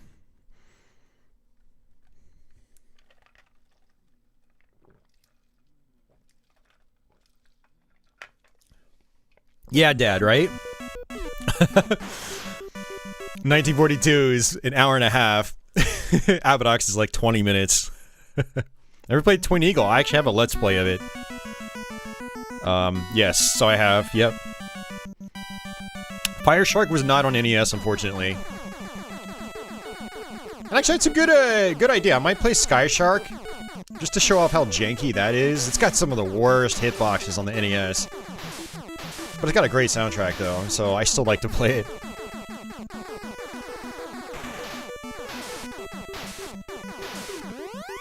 And it's actually funny, I think this game was actually ported by the same people that did 1942. I think it was Micronix. Yeah, Toaplan originally developed this in arcades. Great arcade game. And there's some really solid conversions. Like, the Genesis one's pretty good. Very hard, though, on Genesis. Very, very hard. I think it's actually the Genesis one's harder than the arcade game, if you ask me. Then there's the PC Engine version, which is excellent. Probably my, like I said earlier, my favorite home version to play.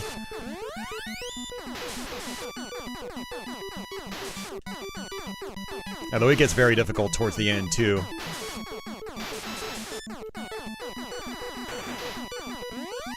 Yeah, this is as close as we get to something like Raiden on the NES. It's one reason why I always really like this game on NES. It's like, Raiden never got a port to NES, and that was a very popular arcade game. You know, it came out in 1990. That was when the NES was pretty much, like, on top of the world, you know, so it would have been a prime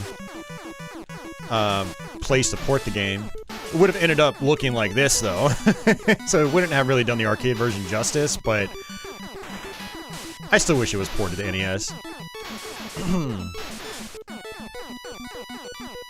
But yeah, this is about as close to Raiden as we get on NES.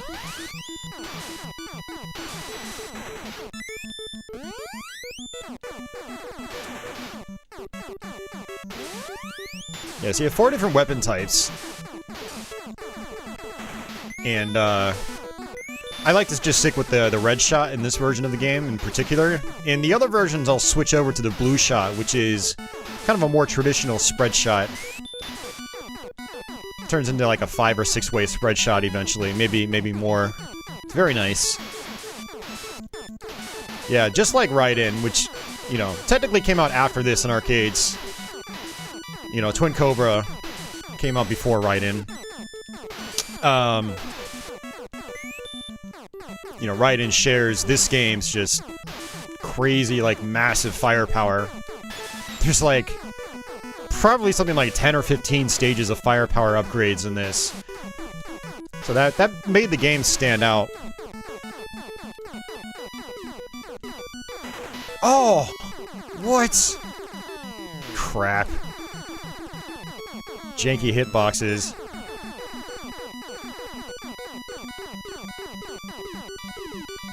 I wonder if the bosses time out in this version of the game.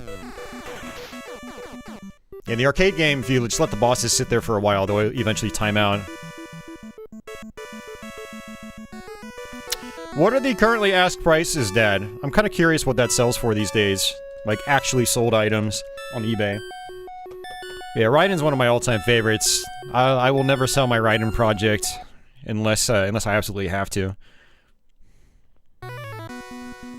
Oh god, yeah, the SNES port of Raiden is just... It's really bad.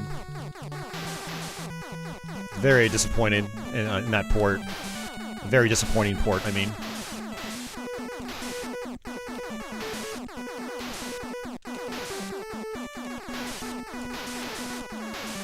Yeah, it sucks. Because, like, when you die in this, you lose all your firepower, and it's just such a kick in the balls. Because you spend so much time working towards that massive firepower, and then you just lose it instantly. It also makes recovering a lot more difficult, for obvious reasons.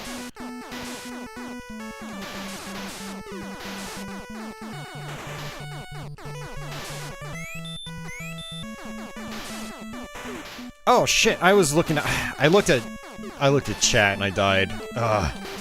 Man, this is a really bad run. Oh my god. I died already.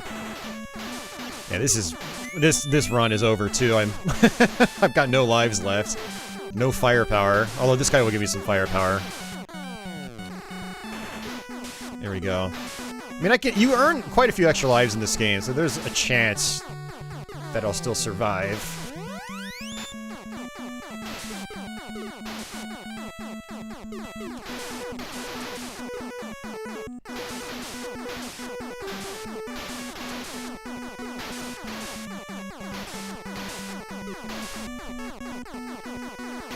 Don't chat and fly, guys.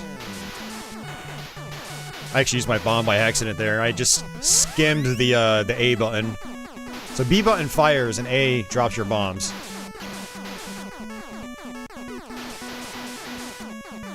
Give me an extra life. Let's get this run back on track.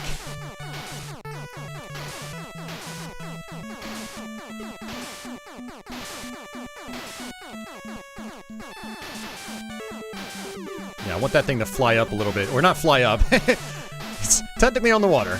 I want it to, move up the screen a little bit. Otherwise it'll shoot at me and I'll die. Ah!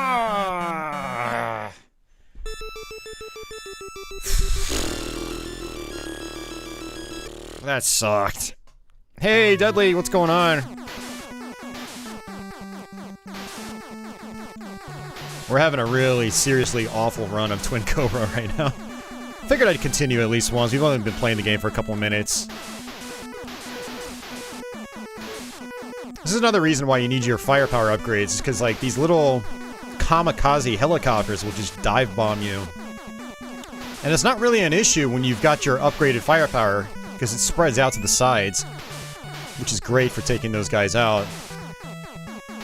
But when you've just got your rinky-dink, you know, first level shot, it's a lot harder to deal with them. They become way more dangerous.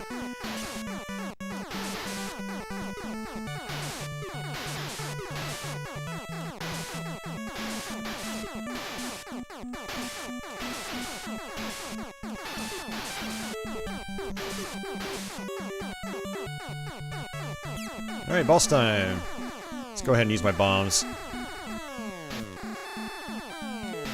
One nice thing about this game is that it does take after the US version of Twin Cobra, where when you die, you get thrown right back in, instead of going to a checkpoint. In the Japanese version of the game, you'd have a checkpoint. No decent ports of Raiden until the 32-bit consoles. Yeah, well, I don't know. I think the PC Engine version's pretty solid. And the Genesis version's okay. A lot better than the Super Nintendo one anyway. But yeah, the PlayStation version in particular, that's just a really awesome conversion. Yeah, I would say some of those conversions are still decent. Like, they're still fun to play. Like, again, the TurboGrafx, the PC Engine one. But yeah, we didn't really get anywhere close to arcade perfect, though, until the PlayStation.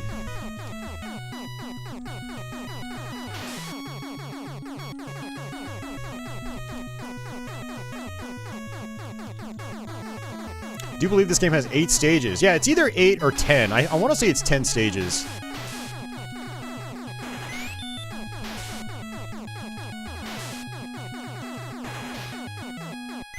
Alright, another bomb. That's good. 70 to 75. I would say it's still not that bad, considering that you do get Raiden 1 and 2. They're both excellent arcade games. Yeah, it's interesting to know it's gone up to the $70 range. I know it was sitting around $50 for a long time. And actually, speaking of which, I still need to pick up the Japanese version of Raiden by itself. Because it's got Tate mode in it. The US version's got Tate mode, but they don't rotate the controls. So there's no point in playing in Tate mode. Tate being when you rotate your screen, so... yeah. Another extra life.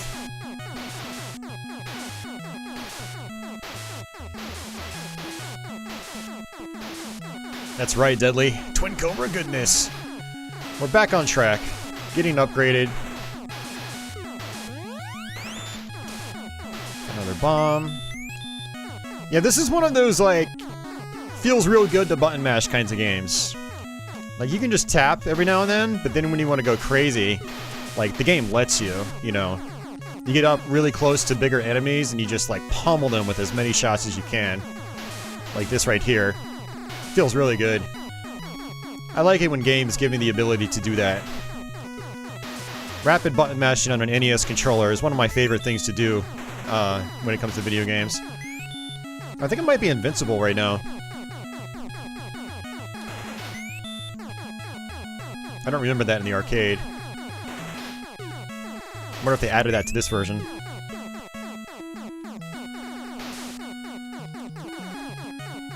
Oh, I've got Let's Plays of UN Squadron. I love that game. That's one of my favorite SNES shooters. Yeah, I have 2 Let's Plays of that game, actually.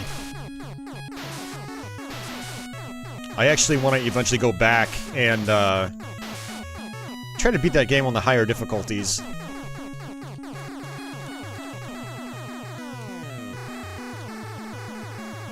I'm just gonna be a second one of these guys right after I kill this one. Yep. In the arcade version, I think you actually have to fight both at the same time.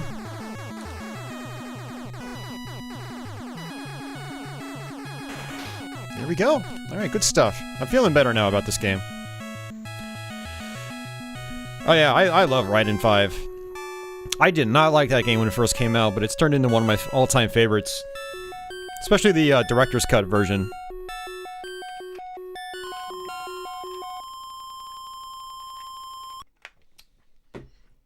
Yeah, Leo, Raiden, it didn't get ported to Switch yet, did it?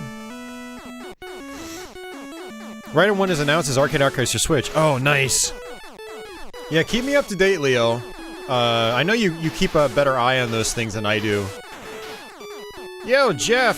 Thank you for that, man. Yeah, because that's gonna be a day 1 purchase for me. I just need to know when it comes out.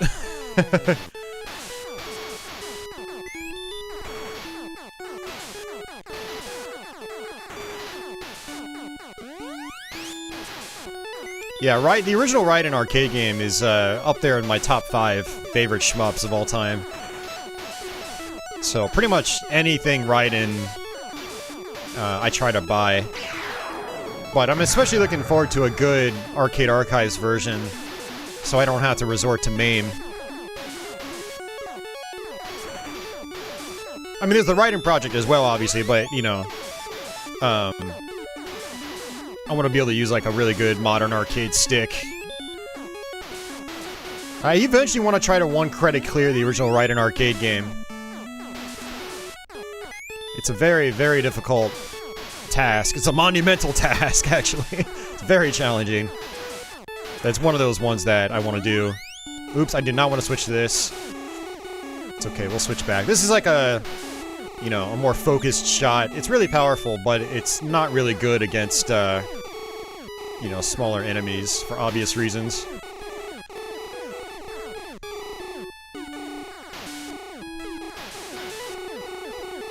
Yeah, thanks, Leo. I appreciate it, man.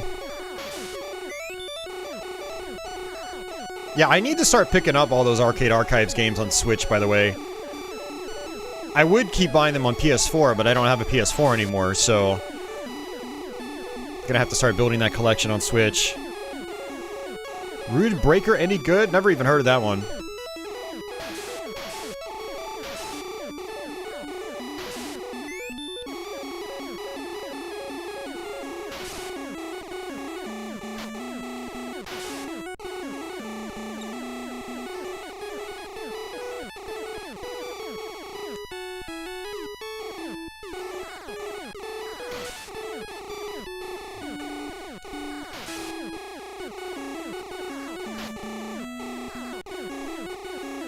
Get Patchy something cute for Christmas. Thanks, Jeff. Yeah, she always gets good stuff for Christmas. I have a whole bag of Christmas toys that my mom's given her for like the last 4 years. Yeah, this is the reason why this weapon is not good for much of the game. I really would have preferred a weapon switch there. Instead I got a bomb. Like the game's just trying to give me things that I don't really need.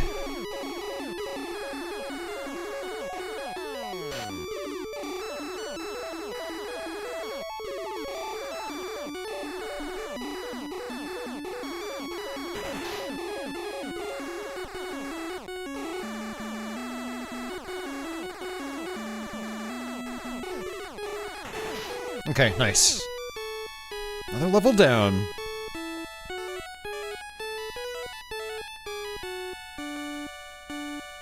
Yeah, we could definitely use a better release than Raiden Legacy. That was... I paid $1 for that and still thought I felt... Sorry, I can't talk right now. I paid $1 for it and I still felt ripped off. It was that bad. It was so awful.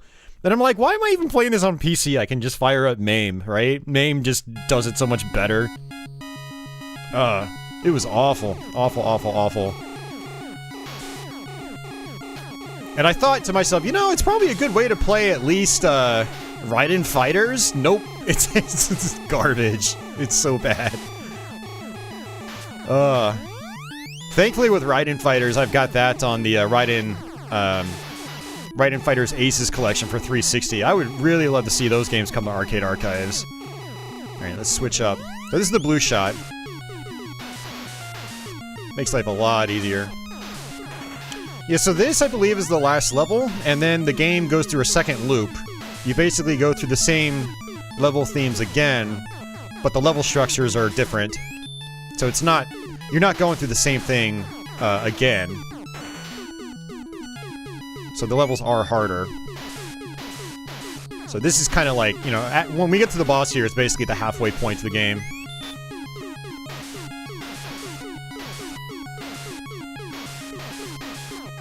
The Super Scope 6 games, yeah, I played a few of them. Not a lot, though. I do want to get another Super Scope, so I can do that. I would love to do a Super Scope stream. Somewhat related, I also plan on doing an SNES mouse stream, so we'll play a bunch of mouse games. I got one of those Hyperkin mice. I did that like 6 months ago, actually. Got that mouse, and I never did that stream, so... I'll try to make that happen soon. That'll be a good variety stream. But yeah, I need to get another Super Scope. I haven't owned one in a long time. I would definitely want to do some Battle Clash, because that's a really cool game. But I'd like to try some Yoshi's Safari. I've never really messed around with that. And, I want to say T2, the arcade game, might support it. I hope it supports it, anyway. Yeah, I would love to do a Super Scope stream. That would be really fun. And I'd like to actually put time into Super Scope 6. I remember some of those games actually being pretty fun. That's a game no one talks about.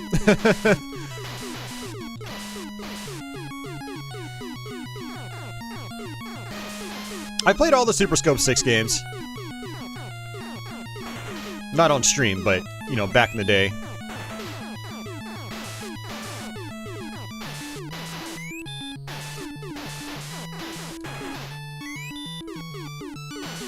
I also want to get a Sega Menacer again.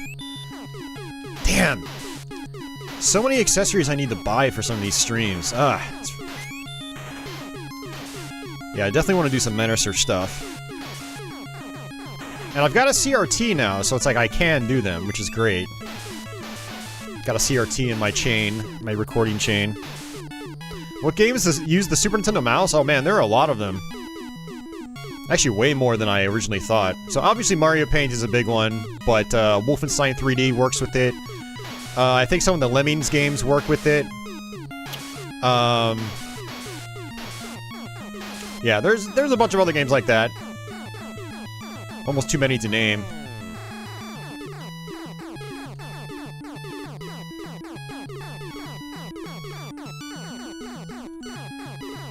See, my little blue shot's pretty decent for this part. I can just kind of stay off to the side. So it was actually a good idea switching over to this weapon. Alright, there we go. Halfway through the game, guys. T2 Arcade supports Super Scope. Nice. Oh, Revolution X supports it? No way. I don't remember Super Nintendo Revolution X being very good, but I would try it again with the Super Scope if it works. Yeah, Battle Clash and Metal Combat, I really want to play those. Operation Thunderbolt, Tin Star. Oh yeah, Tin Star is pretty good too. I never messed around with X-Zone. Lamborghini American Challenge. That's very interesting.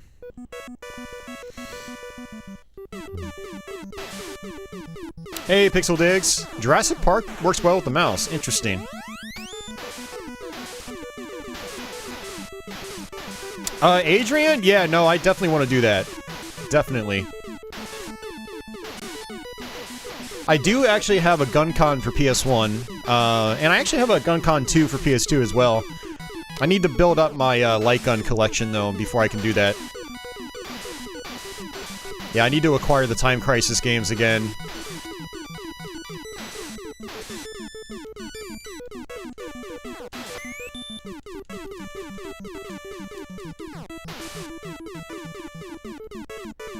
Oh, Revolution X works with the mouse. Okay, well, it's still...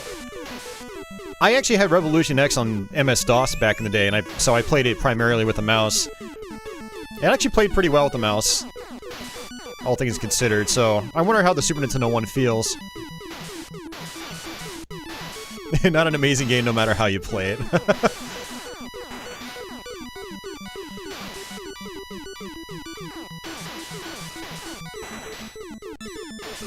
I'm gonna just stick with this blue shot, because I like the spread.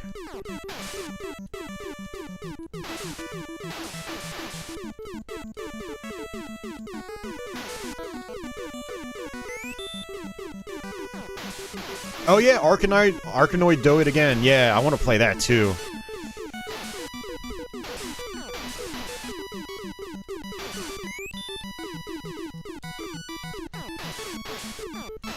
I also want to get the Valve controller for NES so I can play Arkanoid on that. Do any of you guys know if Arkanoid 2 came out on Famicom in Japan? I'm kind of interested to know if that was a thing on Famicom. You didn't care for Lethal Enforcers? Oh man, I love that game. Yeah, I really want to get a gun. I want to get a Justifier so I can play Lethal Enforcers on Sega CD. And then I also want the gun so I can play Snatcher the right way. Apparently there are some sequences where you can use the Justifier. I'm gonna have to start making a list of this stuff that I need. That way we can stream these things. Yeah, I'm gonna have to start making a list, because there's a lot of stuff I still need to pick up.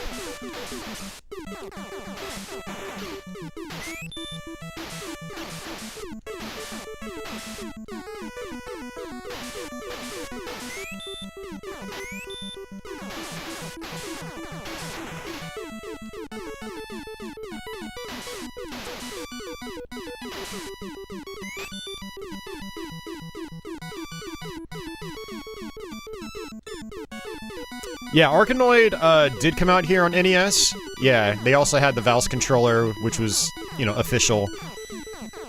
But unfortunately, we never got a sequel on NES, but I'm not sure if there's one in Japan. I'll have to look at chat in a minute, see what you guys said about that.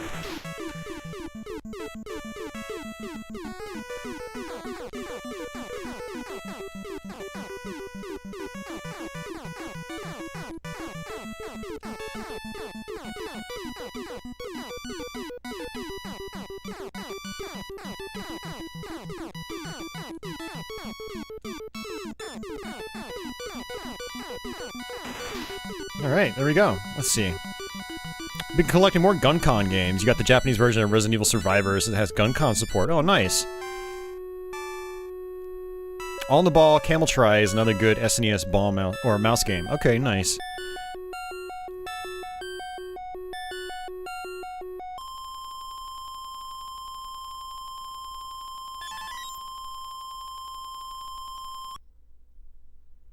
Arkanoid Revenge of Doe, only for Famicom. Okay, so it did get the sequel.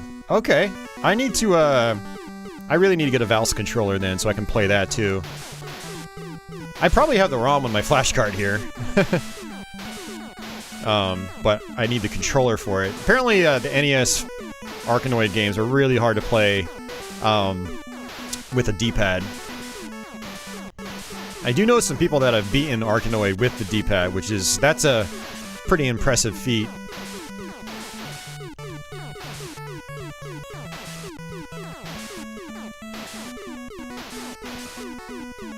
But yeah, I'd like to get a Valve controller just to play Arkanoid. I wonder if the US Valve controller works with the Japanese games.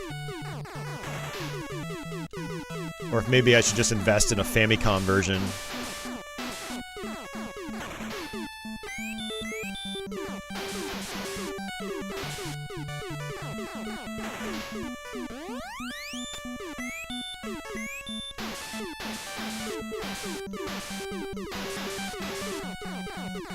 Oh, that was close. That was very, very close.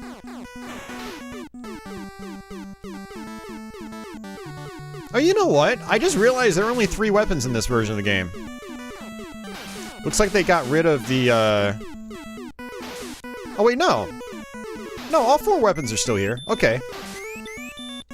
Yeah, so there's a yellow shot where you shoot, projectiles in all 4 directions. It just doesn't even... Oh, shit. Damn it. Back down to square one. Yeah, it just doesn't even look like it's, yellow in this one.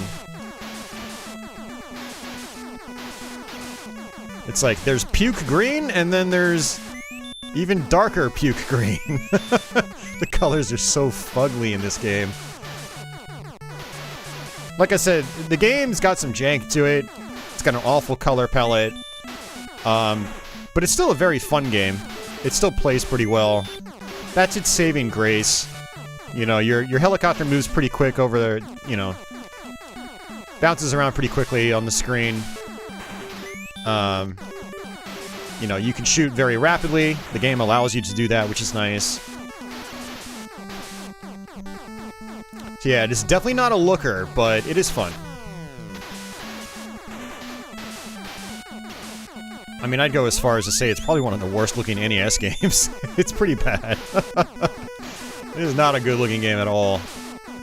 But this is definitely one where the gameplay saves it.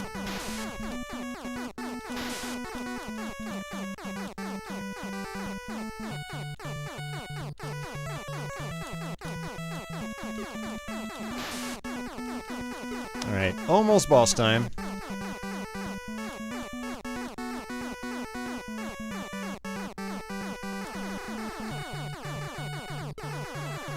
Safe spot. Interesting. I'm okay with that. No complaints here. Look at this. Oh my god! It started targeting me. I just sat there. I literally took my hand off the controller. Arkanoid 2 never had Valve's controller support. What?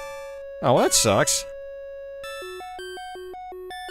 About $40 complete in box with the paddle controller. That's actually not too bad.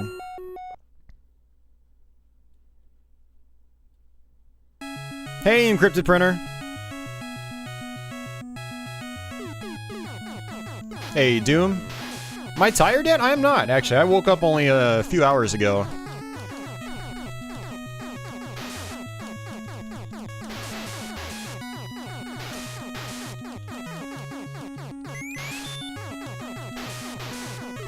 it sucks having no upgrades, though.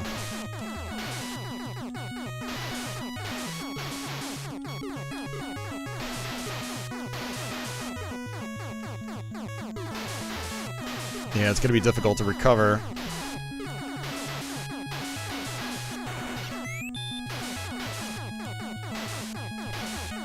Tiger Heli looks worse? I don't really agree with that, personally. Yeah, it's definitely more basic, but, it's at least clean. And, like, I don't know, the color palette works pretty well for that game.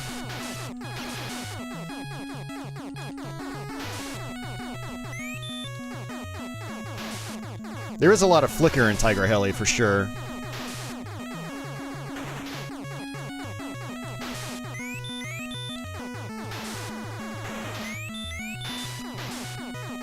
It's like a trackball controller. Sorry, not a trackball. It's like a spinner controller, yeah.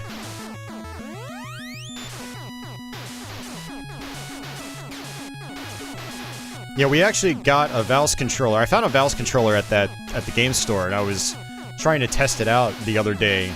It feels really good to use. I've heard that they can have some issues. The one I was working on had it wouldn't. The paddle wouldn't go all the way over to the right-hand side of the screen, so there would be a gap between the paddle and the right wall, so the ball would occasionally, you know, slip through that, which was disappointing. I have to see if that's a common issue with those things, but other than that, it felt really smooth to use. I really want to try to do a stream of Arkanoid and use the Valve controller to do that.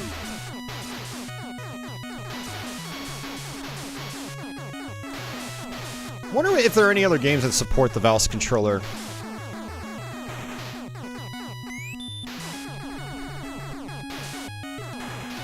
Oh man, my hand is just starting to really hurt now. My muscles are tensing up.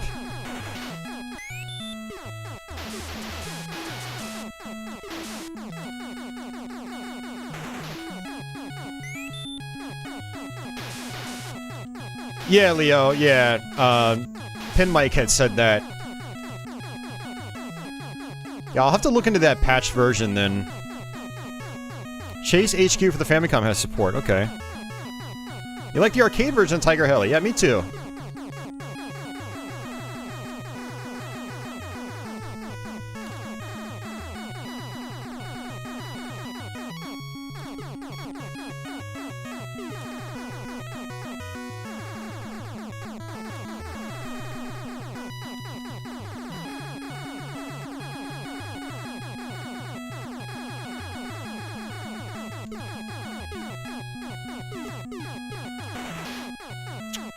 Yeah, it does kind of suck. It's not just you.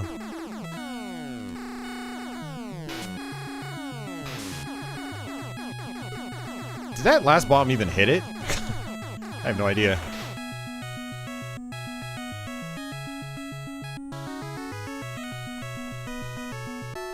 Alright, let's see.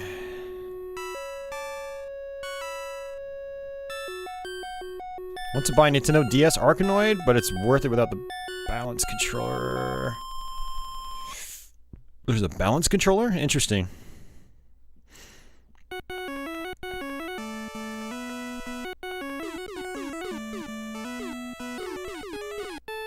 I'm looking at chat. Chatting and dodging. Alright, let's just scroll down.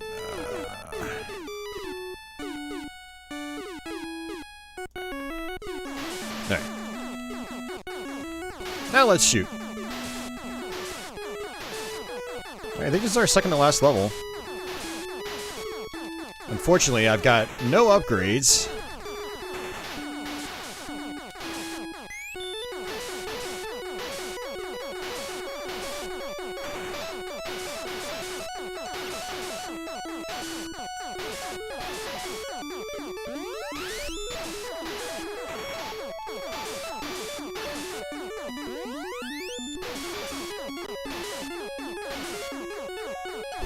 Don't get carpal tunnel on us. I'm gonna try not to.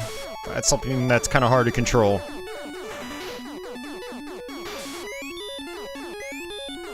Yeah, when I was learning Gunsmoke, I I had some major issues trying to button mash in that, because I was having some carpal tunnel symptoms.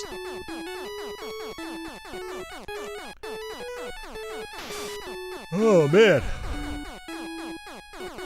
That's cool. I actually haven't gotten this far in this version of the game in a long time. Remember, I think it was like a year or two ago, I had fired it up on Twitch trying to potentially do an updated Let's Play of it, but, you know, if you let your guard down in this game, it can, you know, be very difficult to go through and recover.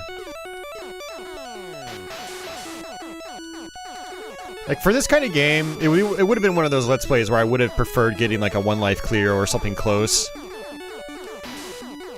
And I just kind of lost the interest in practicing it again.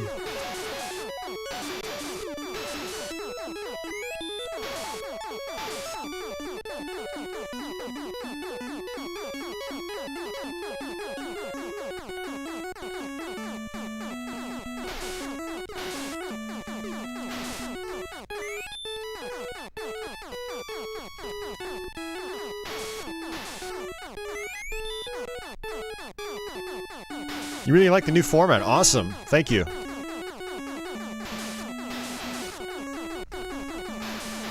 Yeah, I'm not going to be cranking out videos as often as I used to, because they're, you know, the playthrough itself is basically still the same. I'm still doing the same thing.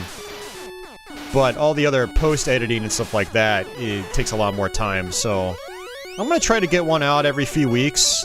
I'm not sure what game I'm going to focus on next, though. I might, go and, try to redo some of the older Let's Plays that, that could really, like, use tutorials, you know, like Ninja Gaiden, or, Ninja Gaiden, Battletoads, things like that.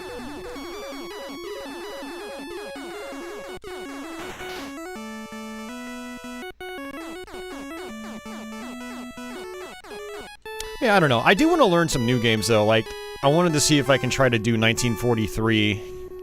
But I know that game is, that game's pretty long, if I remember correctly.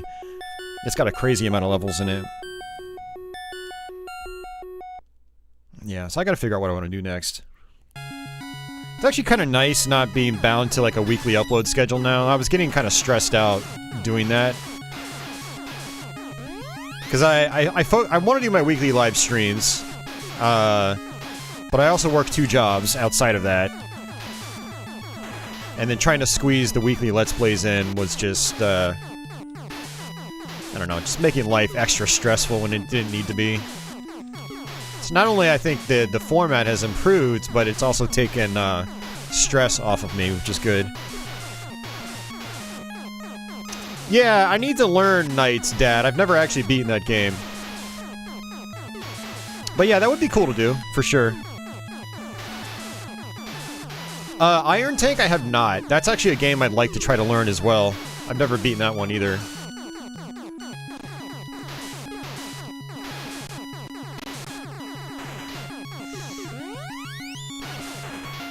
I also want to do Heavy Barrel. Oh, another game over, man.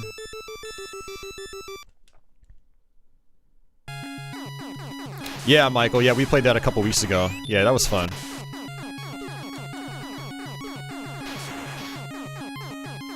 Yeah, I'll probably redo the Ninja Gaidens as new Let's Plays, because there's a lot of stuff I can pick out on those games.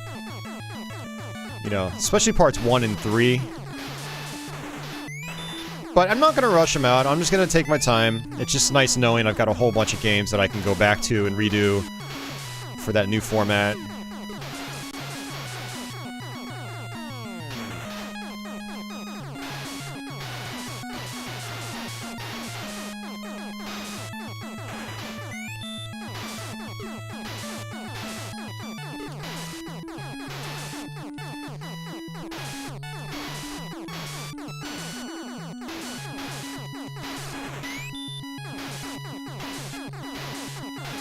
Getting close to the end, guys. This is our last level. So the last boss is basically going to be like what the halfway point boss was. Just a bunch of turrets. But it's kind of tough to deal with this just rinky-dink shot. I need a spread shot. Otherwise, I'm going to really struggle with it.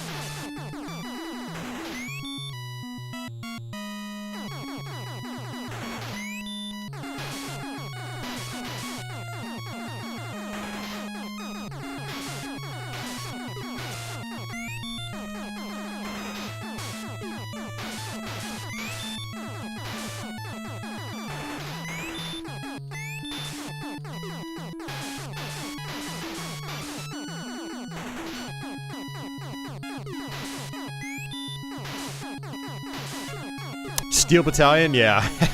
I want to get one of those controllers, too. I think that could be a really fun stream. But that, man, that costs real money. It's like a $300 item, I think.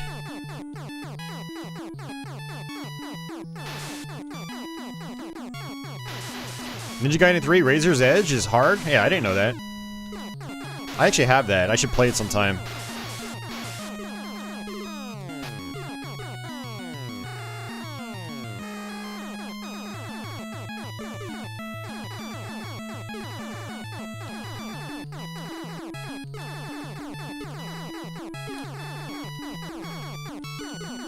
Do a figure 8. Ooh, that was close. Almost died there.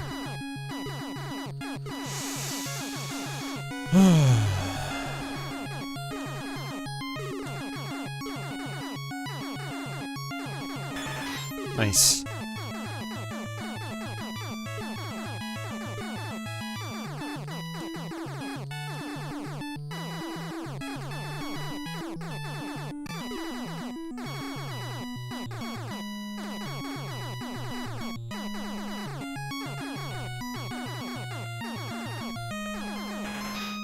Pretty repetitive there, but that was actually pretty easy. Virtual Connect controls. More beginner's guides? I don't know. I want to, but they're a lot of work. Actually, if I do them more like Ghosts and Demons, they're actually not too bad. I think I whipped that one up in like a couple of days. But like my Castlevania tutorial, that took me forever to put together. And the viewership's not that great, you know? It's like, I want to do more of them, but it's like, do I put all that extra time in? And, just for them to not get viewed? So, I don't know. We'll see. I'll definitely have to think about it. Now that I'm not doing Let's Plays on a weekly basis, I can definitely start to think about maybe doing some more content like that. Because I'll have lots of extra time to work on them.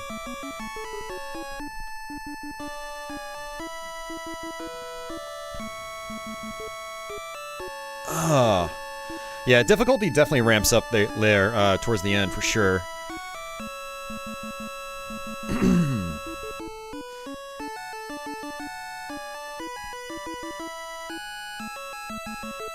Okay. GG question mark.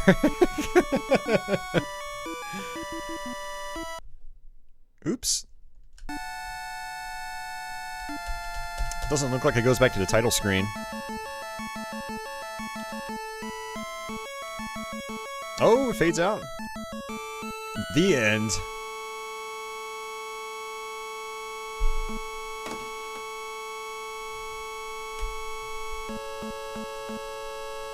I'm gonna actually post this on Twitter too. Do you guys get your names posted on Twitter?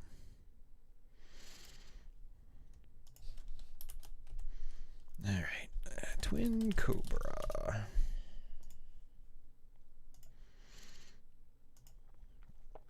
Oh, man. Alright. Another one knocked out. Twin Cobra on NES.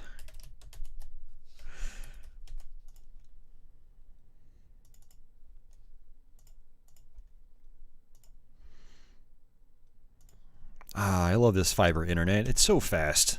Posting photos online now. Alright. There you go. Yeah, that last beep. Yeah, the music was pretty atrocious in this port of the game. All right. Back to game. Actually, what I'm going to do is I'm going to take another restroom break. I just pounded down a ton of water, so Give me a few moments and I'll switch games, and yeah. I'll be back. Yeah, I thought the game froze too.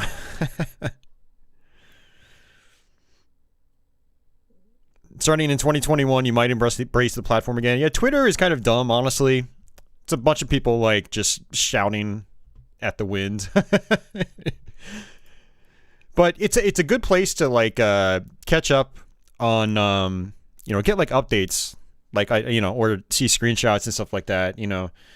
But yeah, it's good if you use it. Just pop in once every now and then. Don't sit on it. It's kind of a cesspool if you sit on it all the time.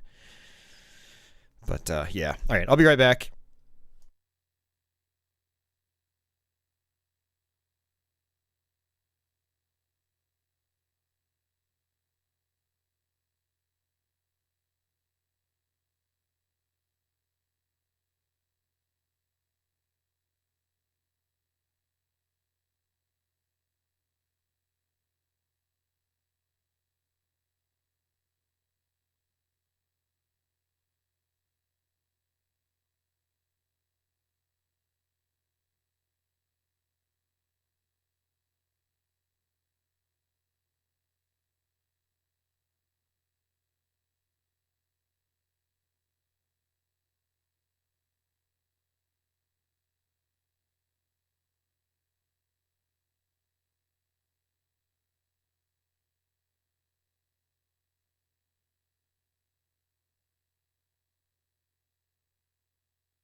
Trump reference? Yeah, no, that one went right over my head. All right. I'm gonna play some Life Force. I actually haven't played Life Force in a while. I kind of want to do a quick run of that game. So I will do that.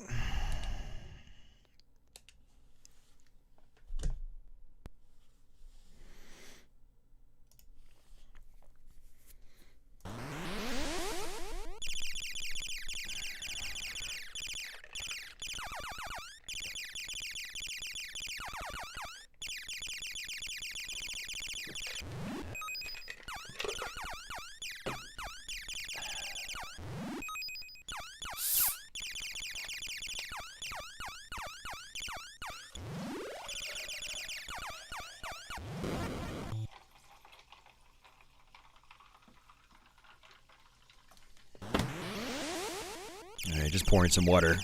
You're not getting 2077 until it has VR support. Ah, man, I'd love to get another VR headset, too.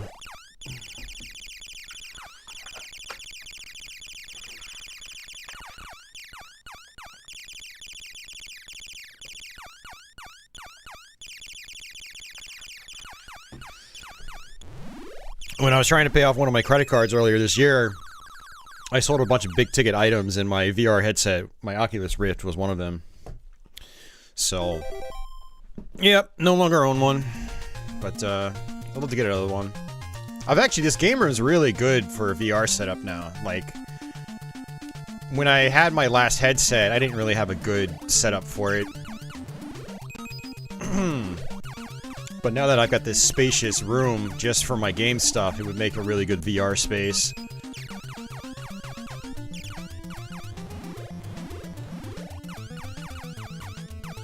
Alright. Get some options. Get some more speed. Yeah, Life Force is a great game. Not too difficult. Pretty chill game overall. It does have its moments, though, for sure.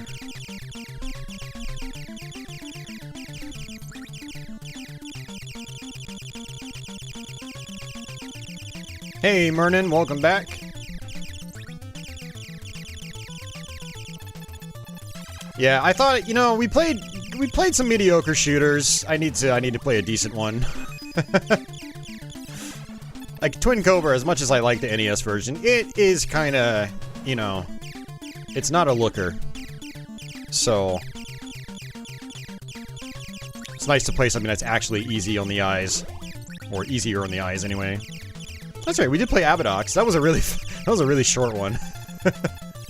Especially once I got to that level and I died. I knew that was going to happen too, and that's like the second to last level in the game.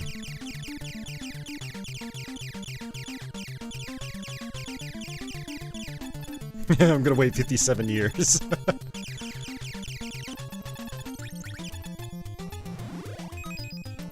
Alright, laser is very good in this game. It's extremely powerful.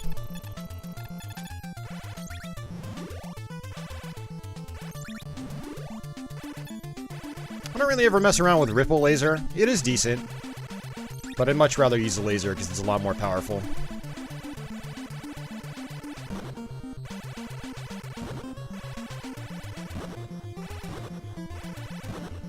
Alright, should be an extra life. Yep.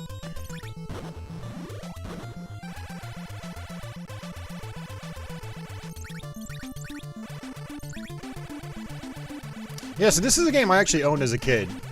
This is one of the very first shoot 'em ups I ever played. This was kind of my introduction to the genre.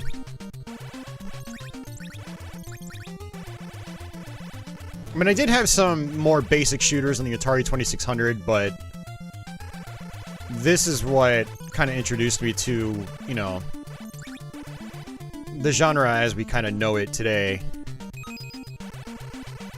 And I think I actually should have stayed at the bottom there.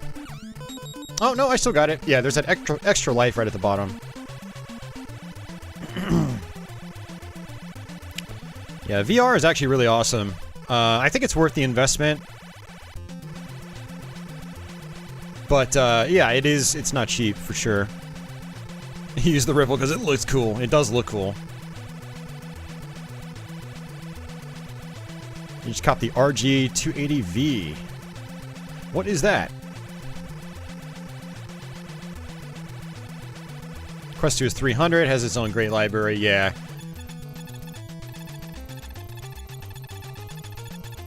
I wonder how the Quest 2 compares to the original Oculus Rift. Like when it comes to the screen and refresh rate and stuff like that. I know you can hook it up to a computer and use it as a standard headset. That's really appealing to me. Burai Fighter is underrated. I remember kind of having issues with that game. I did a Let's Play of it like 4 years ago. Or something like that. And it's kind of a weird one. You know, I learned it. I beat the game multiple times. Got a decent-ish route down. But, I don't know, something about it always felt weird to me. Can't quite put my finger on it right now. I'd have to go back and play it again.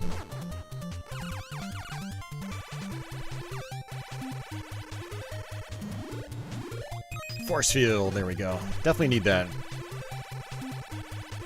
You can use it wirelessly as a standard headset. Nice. So I'd be able to basically get the Quest 2 and then use my existing Oculus library with it. Danya, that's your jank internet. Yeah, sorry. I haven't dropped any frames.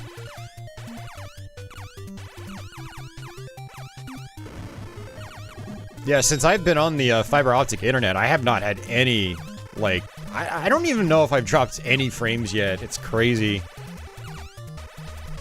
Now, I'm sure I've dropped some frames over on Twitch, but not many. It's been very, very reliable. It's been nice. It's been especially nice not having to worry about my internet connection. That should be like the least of your worries when you're trying to stream.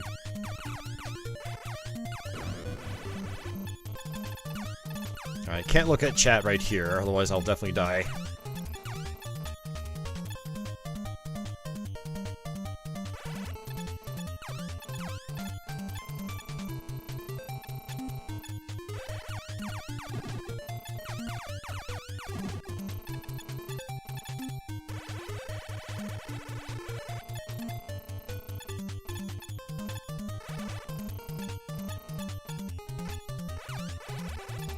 Oh, you know, I should have done is I should have loaded up a save file.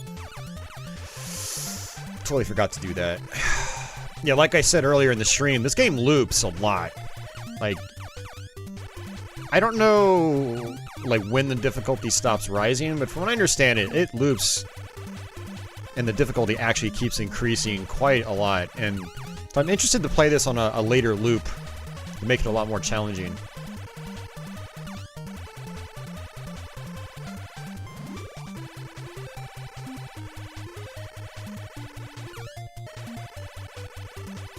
Well, if you're on Wi-Fi, done, it's... I mean, that's another thing, too. Yeah, and if you're on an iPad, you're on Wi-Fi, so... Whole lot of factors there. Could be your internet, could be your wireless connection, could be the tablet, could be all three. Yeah.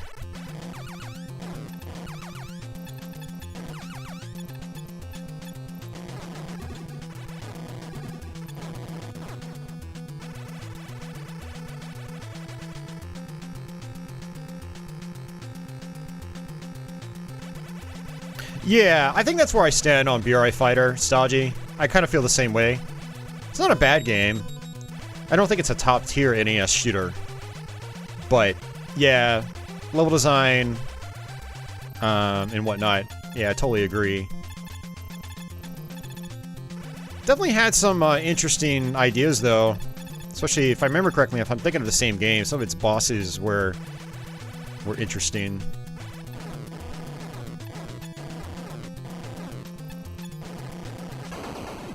Yeah, this makes me want to play Gradius 5.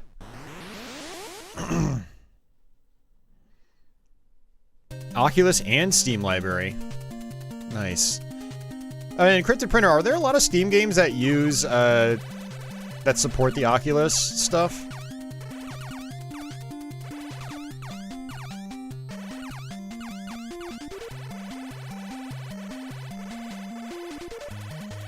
Actually, I should probably pick these up, because there's a good chance I'm going to die here, because I don't remember the patterns.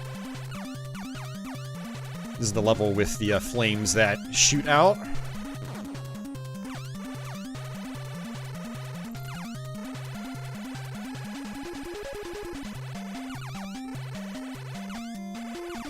Remember when I was growing up, they had this whole level mapped out in Nintendo Power. It would be like, okay, so... 2 fire things coming up here. 3 coming up here. Hug the top of the screen. Hug the bottom of the screen. We had it all down to a science.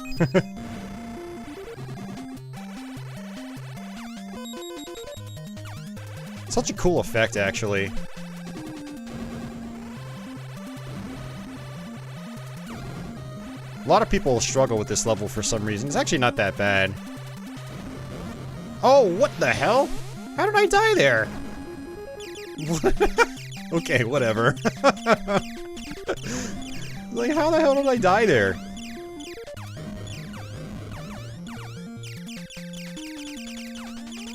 Ugh.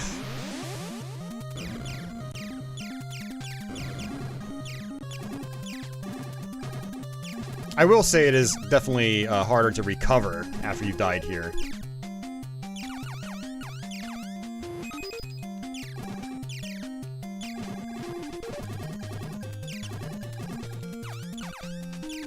Oh, bad hitboxes there, man. Got screwed by the hitboxes.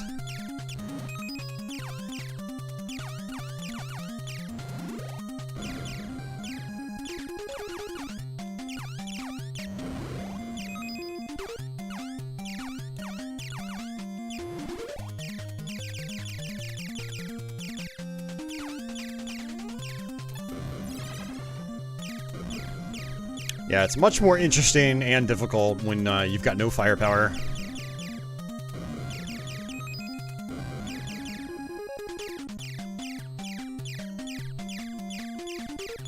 Alright, boss is right behind this guy. Yo, Zotmeister! Yeah, instant karma, right?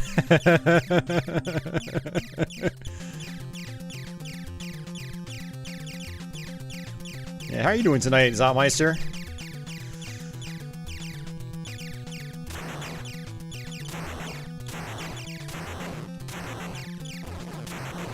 Yeah, you gotta shoot this guy in the mouth.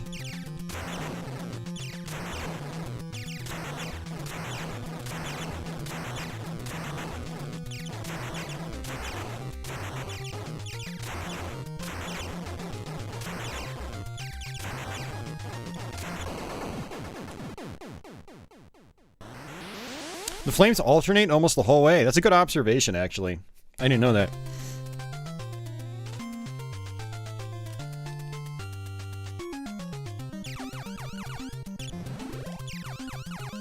Yeah, I'm disappointed, Mernon, with the Facebook requirement for Oculus stuff. I mean, it's not a huge deal to me because I do have a Facebook account. I do use it, and I already had my Facebook account linked anyways. It's not like it's a big deal to me, but I do think it's a stupid requirement because there are a lot of people that don't want to. They don't want to use the platform. They want nothing to do with it. And I don't blame them.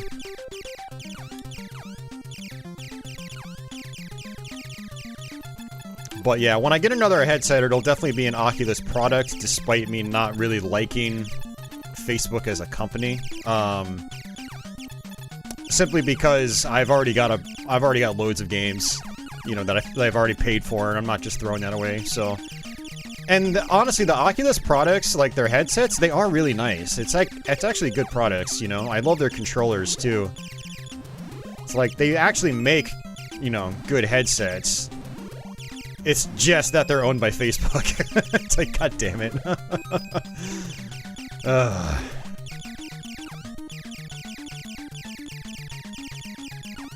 Yeah, and the HTC Vive stuff, and the Valve headsets in general are actually really expensive too, comparatively.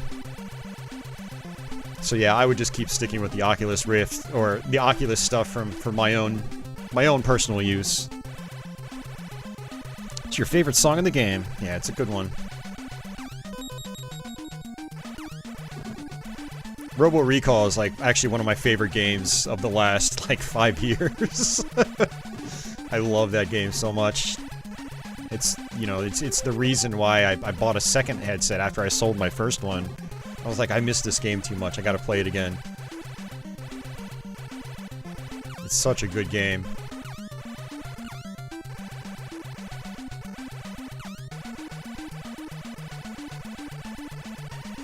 It's like got a modern coat of paint, but it's just a very like good arcade style game. It's score driven, you know. Yeah, you can actually kill these things. I don't think I knew that as a kid.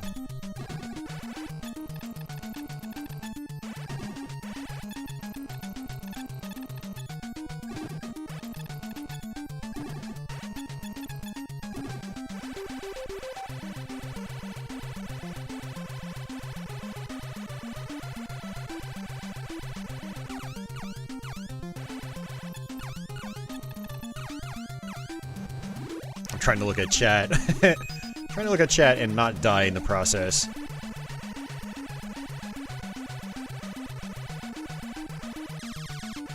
Oh yeah, no, yeah, selling games kind of sucks, Dad. It's just, I sell them because I need the money, you know? It's like, I'd like to get to a point where I don't have to even consider that, but at this point in my life, it's what I have to do, you know, to make ends meet. So I've made a lot of dumb financial decisions over the years that have kind of, like, bit me in the ass, and I'm still paying for them. So, until I'm past that,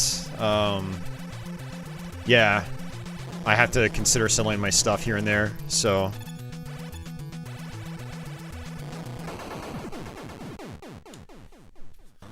I could sell all my retro gaming hardware and probably pay off one of my credit cards, but I don't feel like it's a good idea, so. And plus I use all my stuff for my streams, so. But I do have some stuff that's kind of expensive, like, you know, my Jaguar system, for instance. That's a real pricey one these days. My Neo Geo CD, my Sega CD.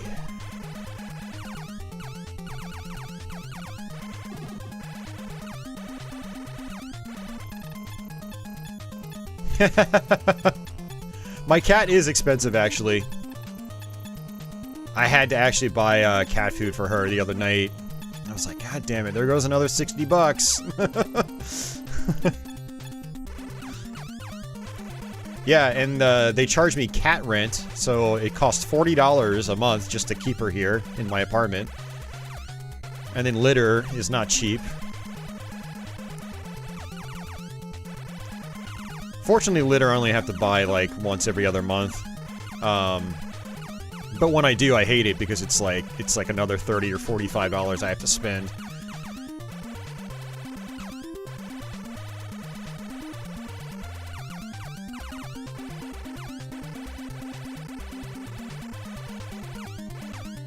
Yeah, that's actually not a bad idea, Jeff, but I do collect hardware.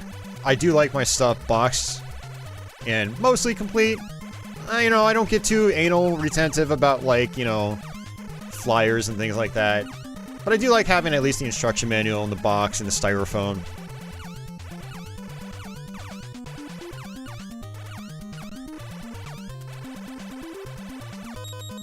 You know, I like it on a personal level. I just like seeing the boxes. I like, you know, I definitely like reminiscing when I look at them. But I also like being able to show them off on streams. And when I'm not using a console, especially if I have like a duplicate, it's good. Having the boxes is good for storing the systems, you know. So like they have an actual purpose as well. They're not just shelf fodder. They're not just there for looks. Like, I can actually store my consoles in them when I'm not using them.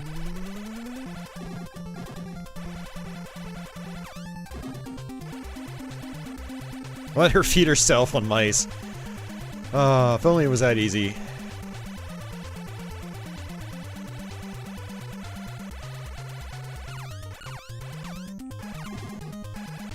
Yeah, and thankfully I bought a lot of a lot of the systems I have now. You know, I started buying them again probably around 2009, so, like, my Sega CD was really cheap. It was like... Well, it might not have been that cheap, but it might still have been like 70 bucks, but it's a Sega CD Model 2, and it had the box and the inserts and all that stuff, so... Now that's like 150 or 200 bucks. You know, maybe more, so... So yeah, when I originally got it, it wasn't really, that expensive.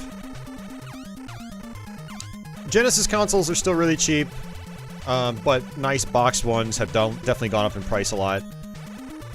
So I have a really nice boxed Model 2, which I think only cost me like $30 back in 2009.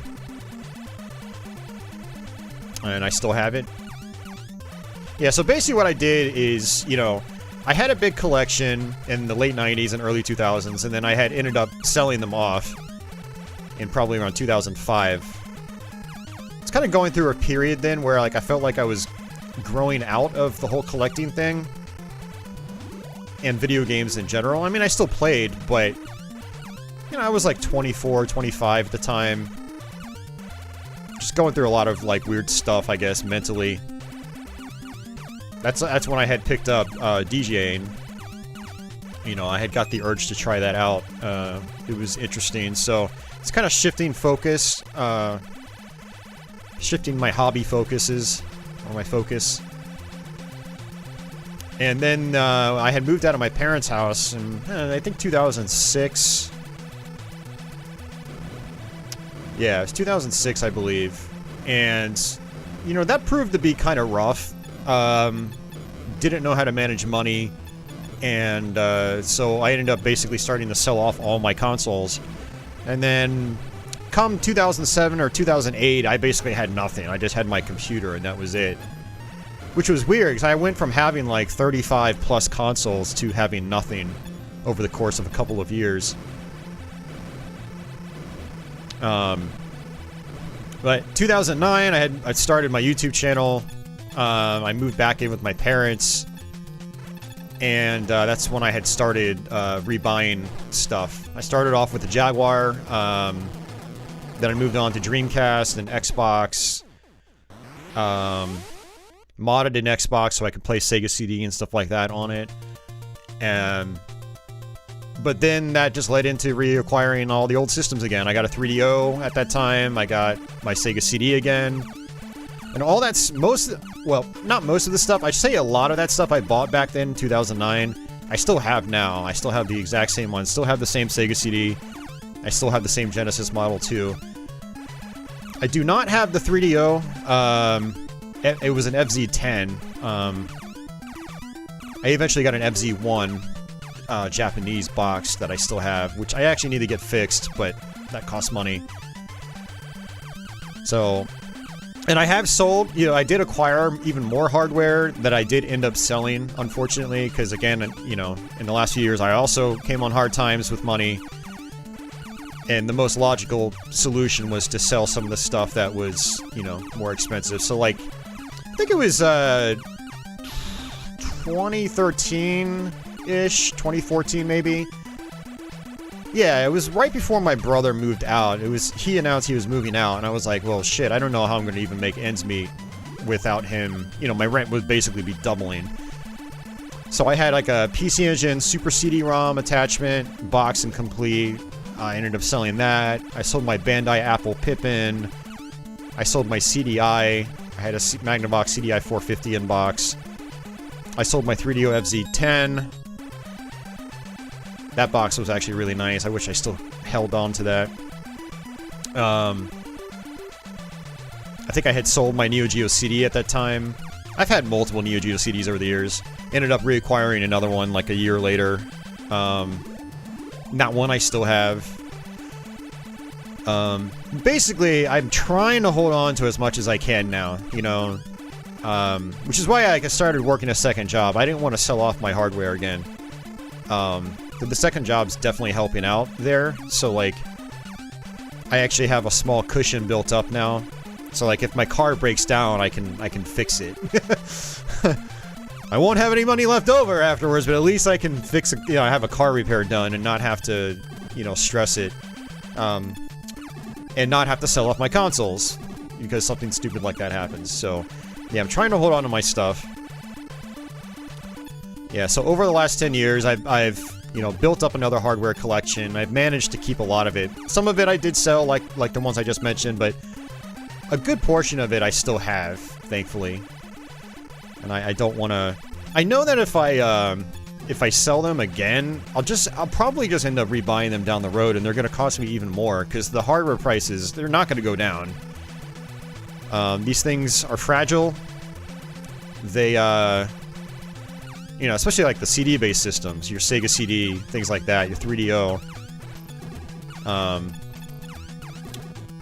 They're not getting any younger, and they're just gonna keep breaking down over the years. So finding good, really solid working ones is gonna be it's tricky.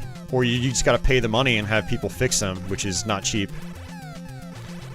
Some people like to fix them themselves. I thought about going in that direction, but that it takes so much time. That's the big thing for me, is like, I don't, you know, I'd rather be playing games as opposed to, like, fixing things. But it is something I can think about.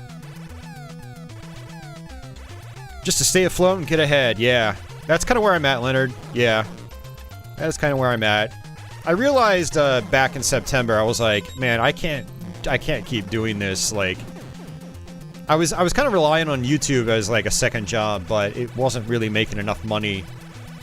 You know, I do get a few $100 a month from YouTube between like Patreon and the all the super chats and stuff like that, but it's not enough to really make a big dent in my bills. You know, I live in a really expensive area, so you know, a few $100 to make, you know, gaming videos might sound like a lot, but it doesn't.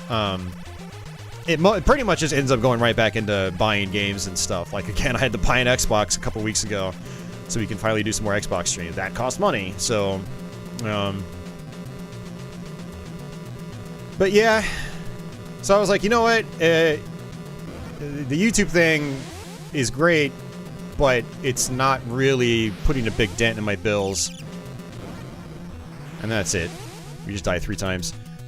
So I was like, you know what? I should get a second job. Because that's going to be like a reliable extra source of income on top of the YouTube stuff. And it's definitely helping. It's definitely helping. You know, I only work like 13 extra hours a week, but it does mean I'm working 6 days instead of 5 or 4. I was only working 4 days in my main job. So, but yeah, I mean, I think it's worth it. It's getting me out of the house, but it's also allowing me to not have to sell off my stuff. And build a cushion and not have to sell off my stuff. So I've sold stuff and reacquired them so many times over the years, and I just don't want to do it again. Yeah, it is evil. It's hardcore memorization. If you go into this, if you go into it and you're not practiced, then you know you're definitely gonna struggle with that part. So all right, that was cool. Pretty chill run actually. Life Force isn't like that difficult. So that was pretty cool.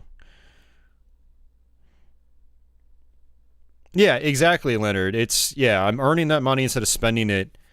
Although I have actually spent a lot of it because, you know, it is working at a game store, so I'm around games all the time. I'm like, that would be really good to have for the stream. So I have picked up a few things working there. But I don't have to feel too bad about picking them up because they will get used for the stream, and then, you know, it's side income from that job. So it's like, you know, I should reward myself a little bit here and there, you know? So, oh yeah, it's a Konami game. Oh yeah, for sure. You sold your Bucky O'Hare and Fire Emblem on GameCube. Getting those games back now is just too expensive. Yeah, the nice thing about games, though, like, you can't really say the same for hardware, but the nice thing about games is that you can use flashcards, you can get a Mister, or, you know, you have a lot of options just to play the games. Like with, you know, Fire Emblem on GameCube, you can just hack a Wii and just load the ISO, and it's the same thing. You know, you're still playing the same game. Or get like a mod for the GameCube that'll allow you to do the same thing. So you can still play the game. You don't have to worry about dropping the $100+ on the games just to play them. But, you know, the fact that they've gone up in value, though, you're like, man, I really would like to have a physical copy of it, but can I justify spending, you know, 3 figures on a piece of plastic? Like, yeah, so...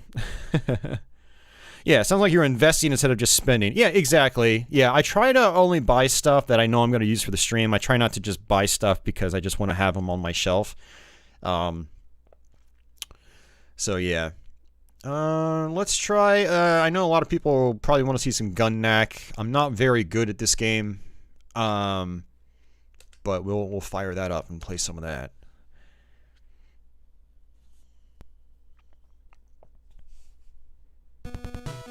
Yeah, Mernon. I mean, that's a good... I mean, you can still collect, but then you've got the flashcards just for playing. You don't have to take your games off the shelf. It's so much more convenient. Hey, JD! Thanks for upgrading your membership, man. Much appreciated. The complete Lucien's Quest. Yeah, that's very expensive. Yeah. Yeah, it's like a $600 or $700 game complete, probably. I think it's been really expensive like that for a long time. Lucien's Quest has always been pricey, but it's really shot up in price now. Are hardware and components/parts becoming more scarce? It depends on the part. Capacitors and things like that, those are pretty easy to get. I mean, they still make capacitors. But things like a laser for an FM Towns Marty, like, you cannot source those. Like, they just don't exist. So, you know, if your laser dies on a Marty, you're pretty much effed. You know, you have to buy a new system and hope that that laser keeps working.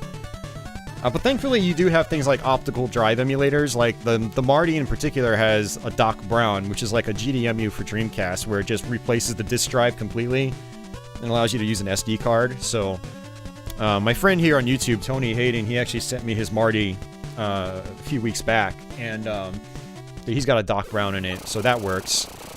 And the other parts of the Marty that fail are usually like the disk drives, which you can get those replaced. You can the power supply components, you know, the capacitors and the power supply unit, you know, you can replace those. But yeah, I mean, it just depends. So, still want to own Snatcher? Yeah, I'd like to own Snatcher, but man, I can't justify it.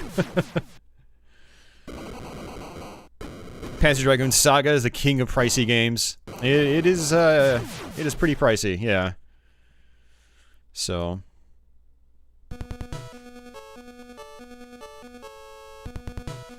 Yeah, I didn't get the Doc Brown reference. Someone had to point it out to me, and I was like, man, you can tell I'm as sharp as a tack. Just kidding. Marty and Doc Brown from Back to the Future. I don't know why it never clicked. I was like, how did I not realize that? How did I not notice that?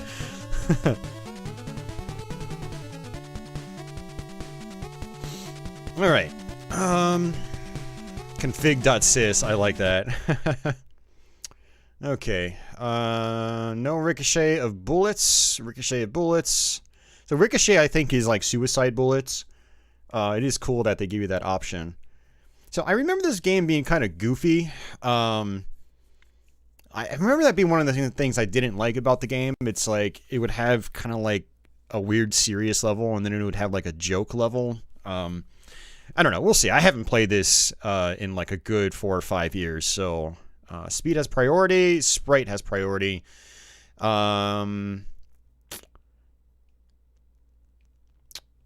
So this is probably going to be like how it deals with flicker and stuff like that, and how much slowdown it might have. We'll just do the default settings, I guess.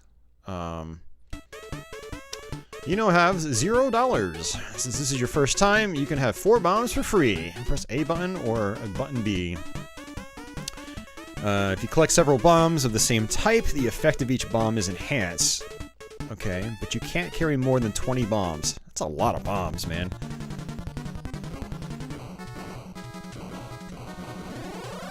Panzer Dragoon Remake just popped up. I bought it on Switch, and I still need to play it more. But I was not impressed with it. I will say that. I was not impressed with it. Yeah, not impressed. Speaking of which, I need to go back and finish my run of Panzer Dragoon Orta so I can do an updated YouTube stream of it here. I did a Let's Play of it many years ago, but I want to do a stream.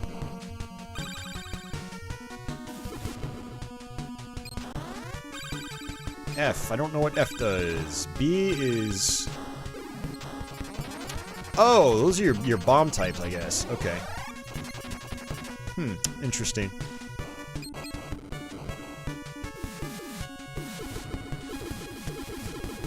Guess those are like robotic rabbits. Oh, yeah, that's right. Yeah, there are like lots of rabbits in this game for some reason. Man, it's been a long time since I played this. I know a lot of people have wanted me to play this on stream. Or do a Let's Play. So we'll see what we can do with this. Maybe we'll beat the game. I don't remember it being too terribly difficult. Like I said earlier in the stream, when I did play for the first time, I'm pretty sure I ended up beating the whole game on my first try.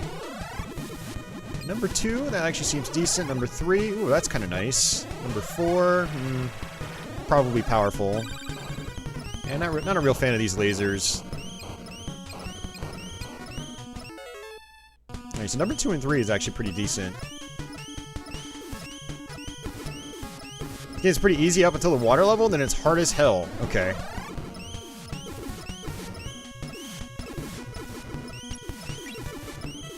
Seems like it's got a good soundtrack so far, though. I like the music. And I got a wild patchouli. My patchouli's in here meowing at me. What you doing, patchouli? Switch back over to number 1.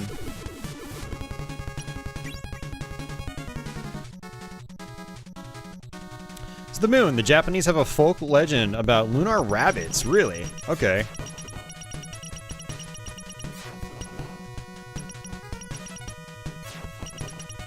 The moon is made of cheese, yeah. Huh, that's interesting, Zopmeister. Very interesting.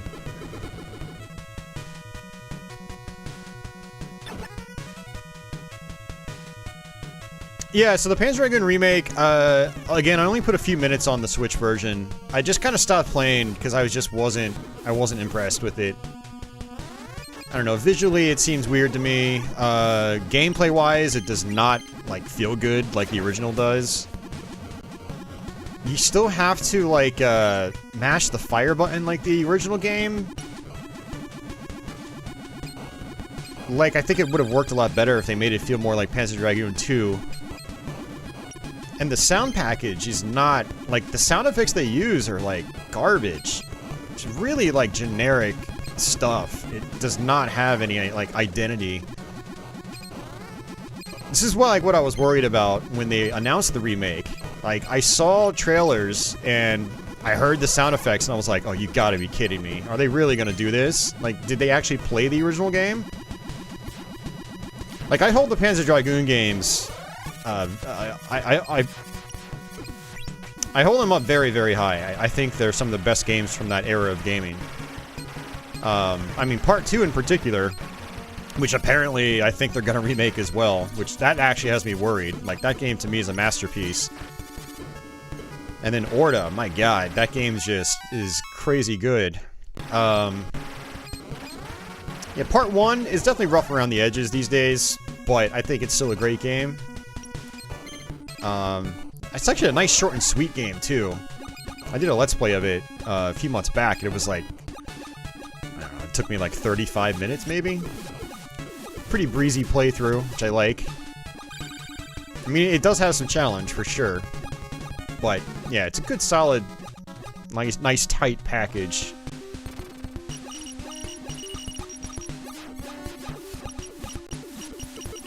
But it's like, if you're not going to do the original game justice, then, like, why even do it at all? That's just kind of how I feel about it.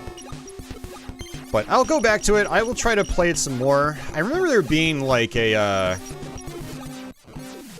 man, I forgot, like, on the Switch version, there's some, like, video settings or something that just don't make any sense, and so there's some other weird stuff about it, but... And I didn't even play it when it first came out. Like, my first experience with Panzer Dragoon Remake is, like, the patched version. I heard it was more of a train wreck when it first came out. So, I don't know. I'll definitely go back to it. I would like to do a stream or a Let's Play, but I don't know. We'll see.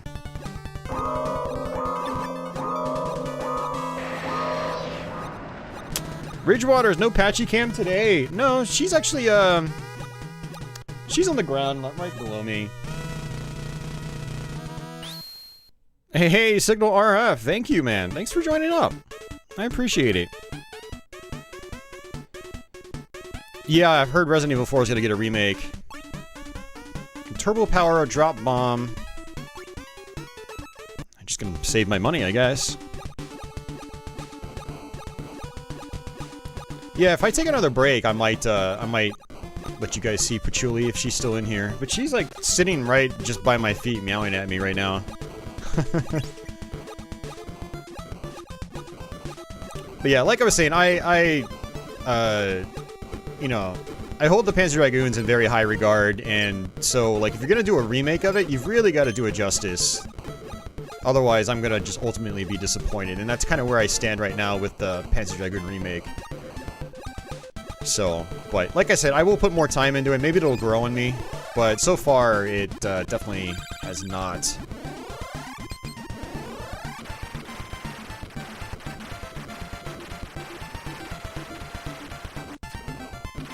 That's interesting. I have to actually let go of the button to get it to go all the way up to the top of the screen. Interesting mechanic. I don't know. I am liking this game more now that I'm playing it again. It's just one of those games that people tend to put on a pedestal, and I was like, I don't really understand it. But I kinda get it. Now that I'm playing it again. I mean, I've had a lot of shmup experience in the last 5 years since I last played it, so... stuff that I wouldn't have liked back then, like, I'm more likely to enjoy now, so... there is that. Probably get those bombs. Switch back to that. Yeah, I gotta say though, I'm not really a big fan of this, your main shot here. I do like the main shot in, like, Space Megaforce. But I definitely prefer the other weapons so far. Oh, that F one is nice. The F-bombs. That's crazy. Yeah, number 3 seems pretty nice. Those homing properties. Although they are kind of weak.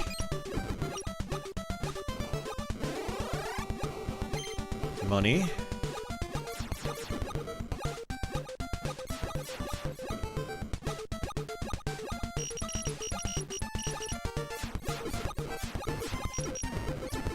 Ooh, I took a hit.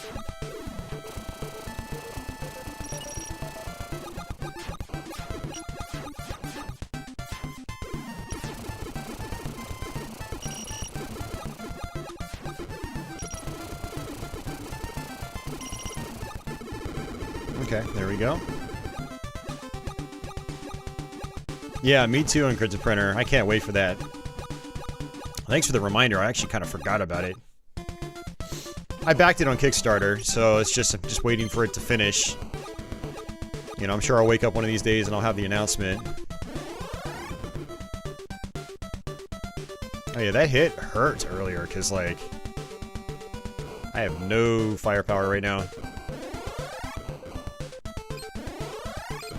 I did not want to switch. I actually wanted to stay with number 1 for now, just to get my weapon upgraded. It seems like it's got one of those firepower systems where, when you switch weapons, it doesn't actually upgrade that weapon, it just changes to it. So if you're trying to actually upgrade your firepower, you have to pick up the same number.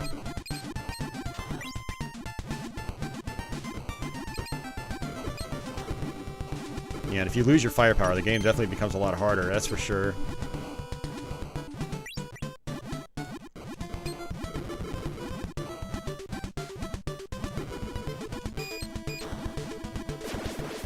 Looks like that's a screen clear bomb.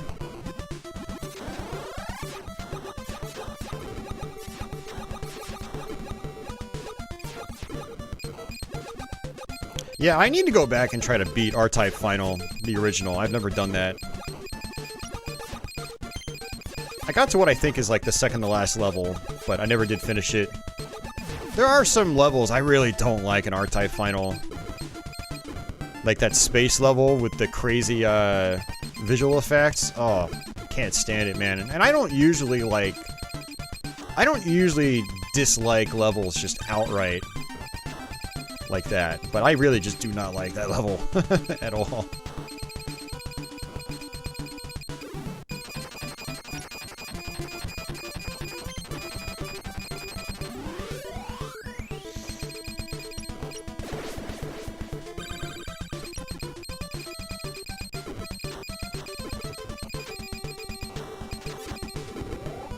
Missed the money. It's okay, not a big deal.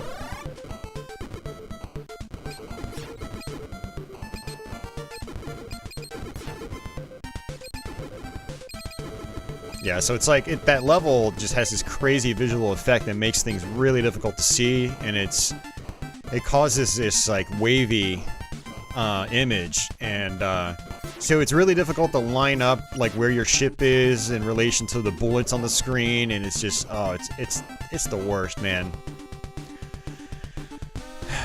And then the boss is a pain in the ass at the same time. It's like, the boss would have been a pain in the ass well enough without the crappy visual effects, and it's even just, oh, it's terrible. Like, whoever came up with that idea needs a good kick in the balls if they're still around.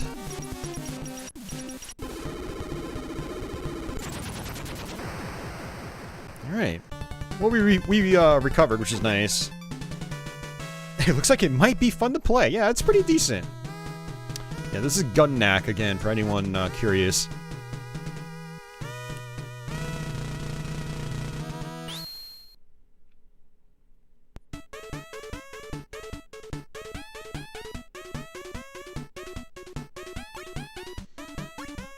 Let's buy weapons.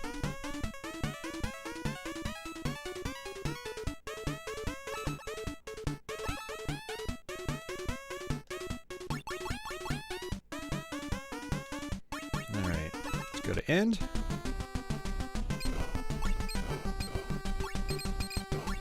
Oh, that's right. You do have speed settings in this. I forgot about that.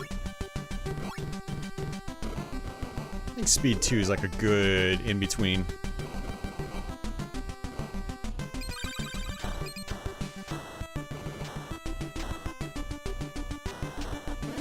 Oh, is this the water level? Or is there another water level? You guys had mentioned that the game becomes a lot harder at the water level.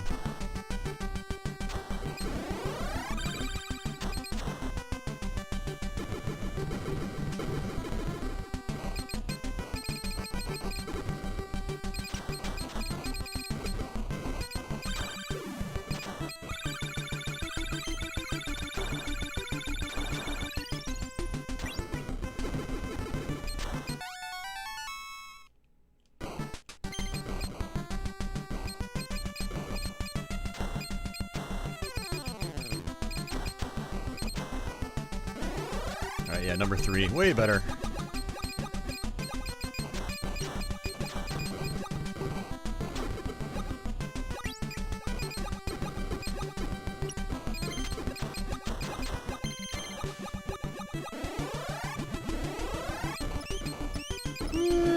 I'm still not sure about that number 5. I wonder if Solid Nate has played this one. He's a huge fan of Gun-Nac. Curious if he's played this one. I'll have to ask him on Discord.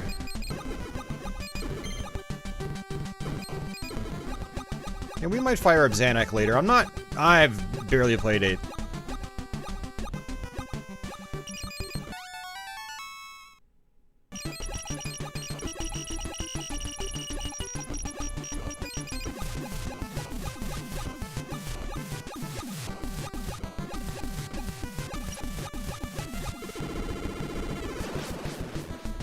Mostly because you can't use the tracking shot effectively since it targets some invulnerable targets. Gotcha.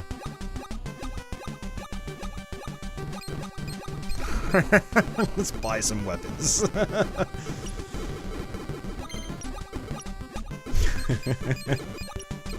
I like seeing you guys use the patch emotes.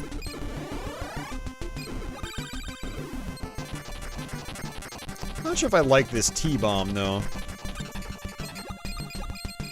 I'd rather have just like, ooh. Oh, it's a B is this one. Okay, B is actually a really good bomb.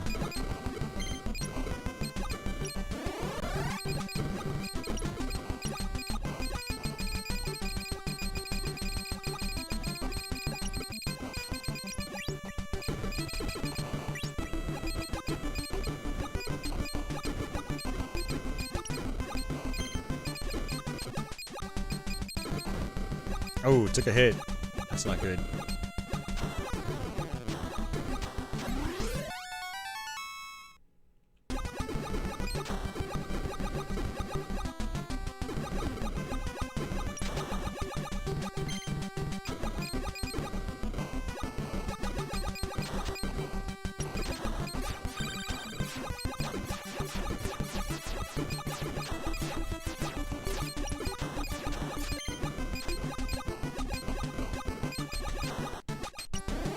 Alright, there we go. Much better. Right, I'm gonna actually switch over. Get upgraded.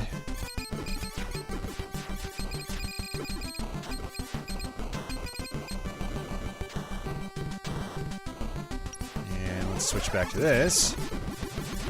Pretty decent weapon right here, I'd say.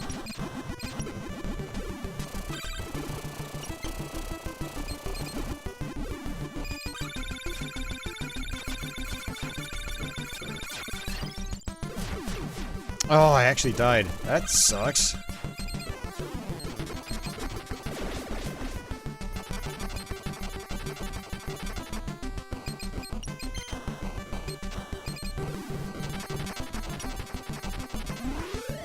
Yeah, I definitely need to use my bombs to recover.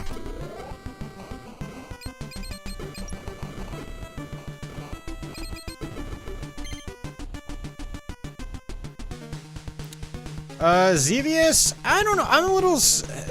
Doing Namco stuff is kind of sketchy. I've gotten copyright claims from them, so I try to avoid doing their games. So I'm probably not going to play Xevious, unfortunately.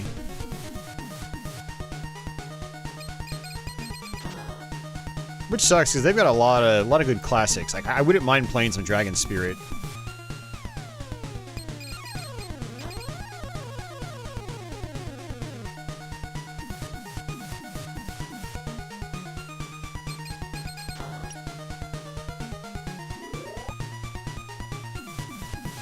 Yeah, shame the NES never got Dragon Saber, which is the sequel to Dragon Spirit.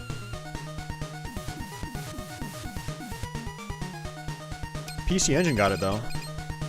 Pretty good version of the game.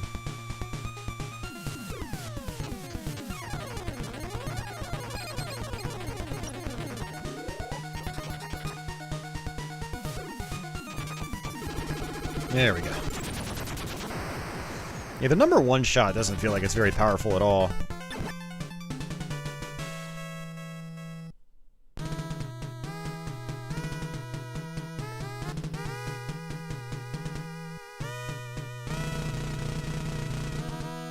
That retro clink sound. Yeah, same here.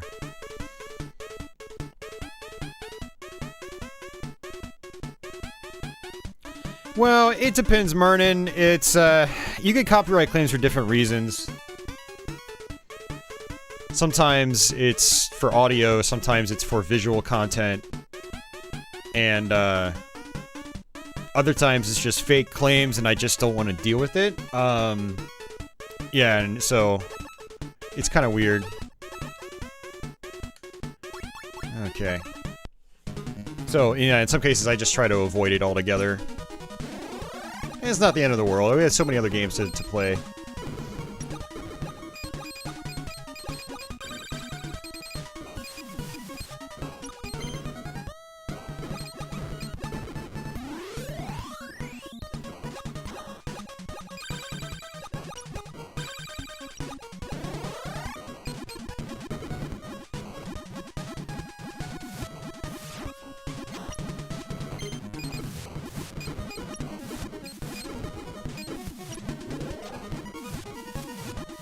No, so it's not... Okay.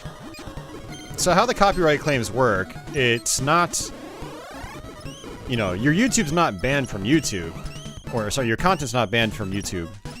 It's just what happens is they put advertisements on them, on your videos, and they make money off your videos. So I think for some of these companies, it's just a revenue source. And it's just frustrating because, like... I don't agree with companies taking money from content that I'm creating. They had nothing to do with it, so...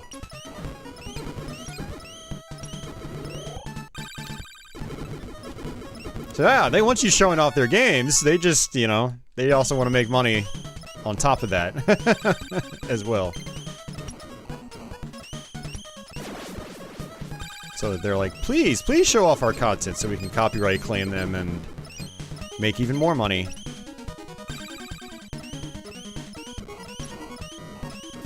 But like I said, again, sometimes it's for it's for one reason or another. Like, I had a long-standing copyright claim on my Mega Man 9 Let's Play from Capcom. And, Patchouli, would you cut it out?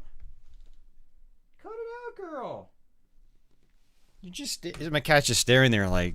Meow. Like, what is the matter? Just roll over and fall asleep or something, please.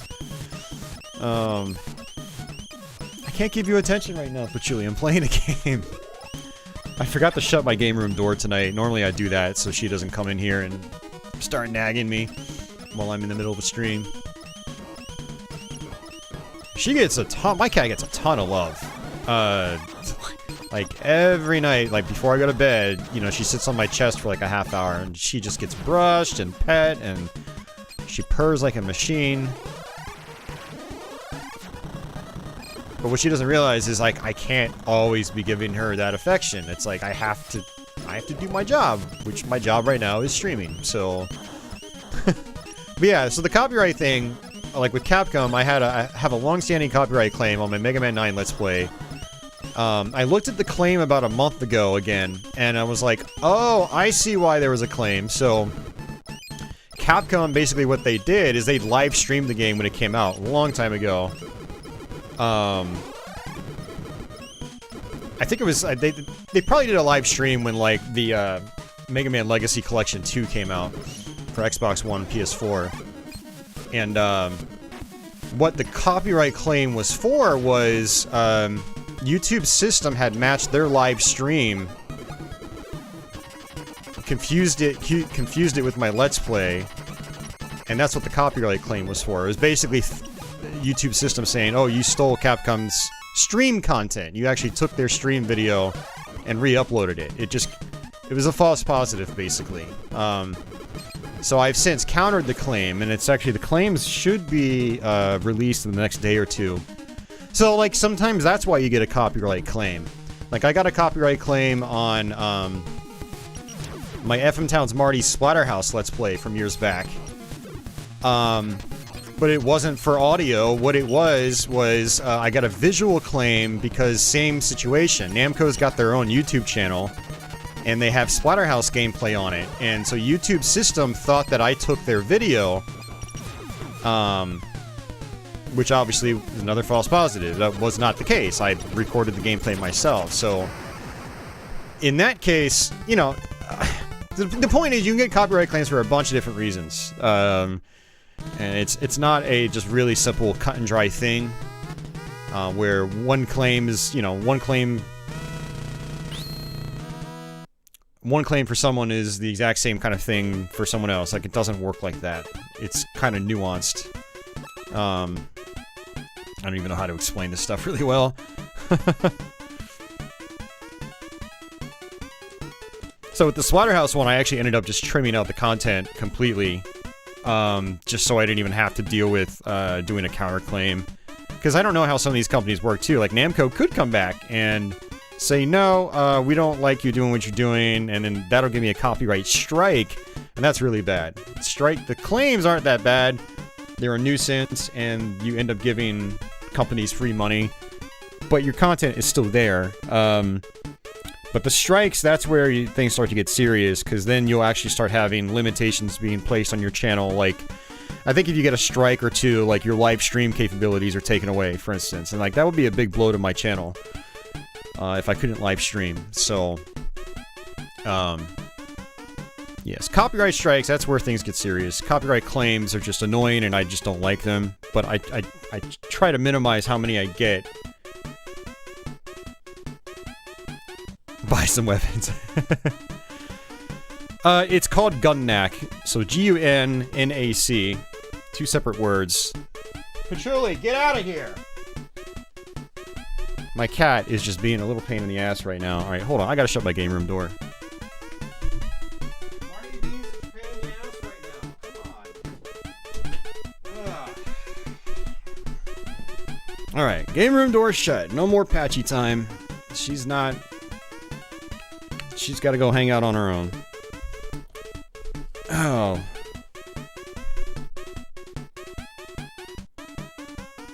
Yeah, so, you know, the reason the system's in place is, for one, YouTube would have gotten sued out of existence a long time ago if this system wasn't in place. And the system's not perfect, but it does have a purpose.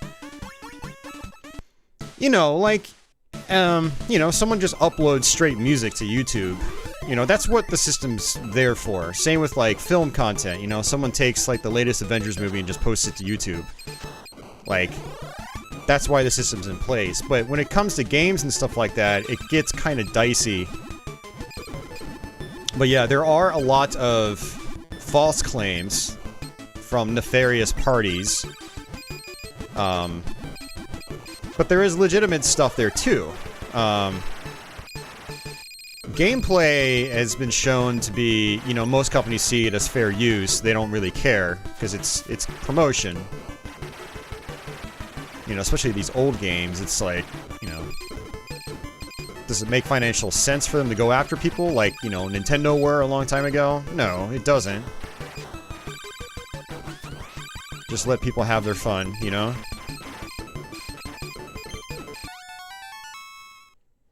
But yeah, there definitely are legitimate claims like, you know, oh, you just uploaded, you know, this entire Metallica album. It's like, yeah, that's, you know, that's what the system's there for.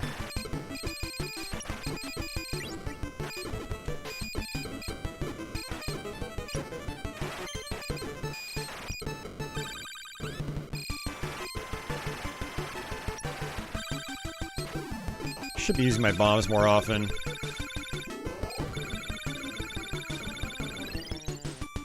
Oh yeah, no, the copyright claim system's been around for a long time. It's not anything new. I have had to deal with it for a long time. Yeah, it does get kind of messed up sometimes. It can get messed up pretty badly.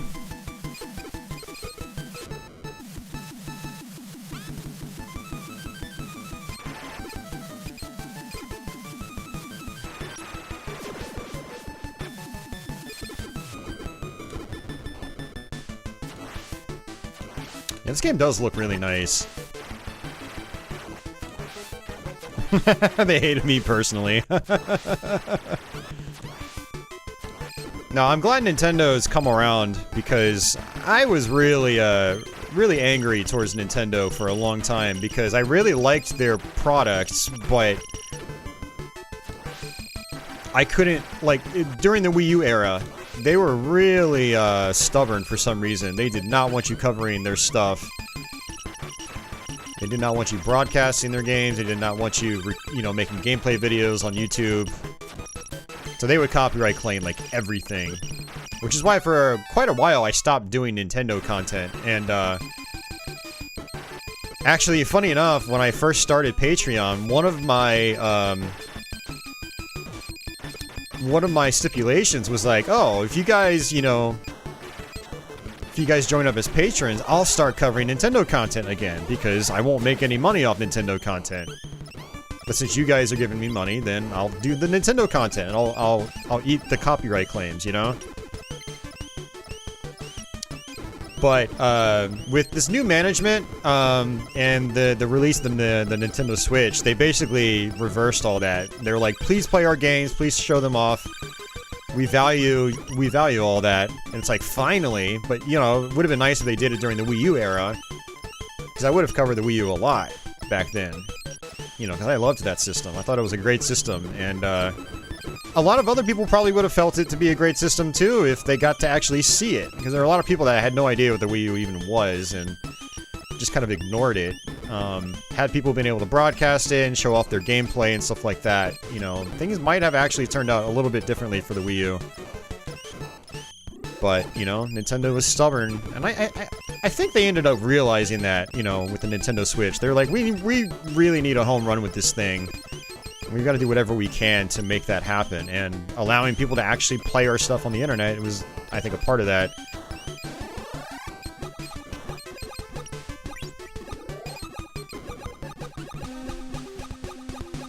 Yeah. We're sorry for treating you like crap for advertising our products. And look at all this flicker. It's tough to see what's going on.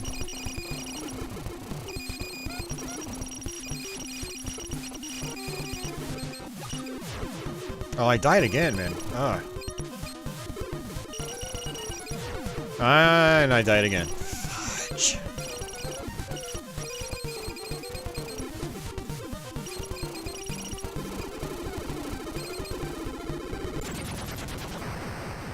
That's kind of tough. A little tough.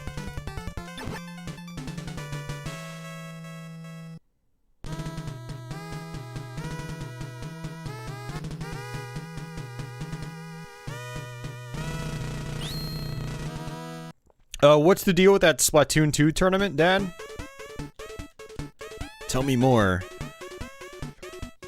Nintendo brought us Xenoblade and Zelda. I could never stay mad at them. I know, right?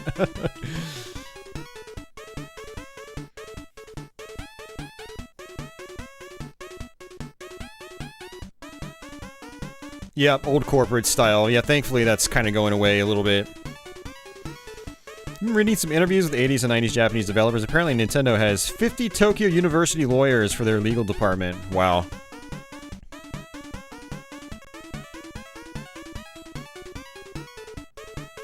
Oh, there was a Splatoon 2 tournament? They shut down? Ooh, I didn't know that. That sucks.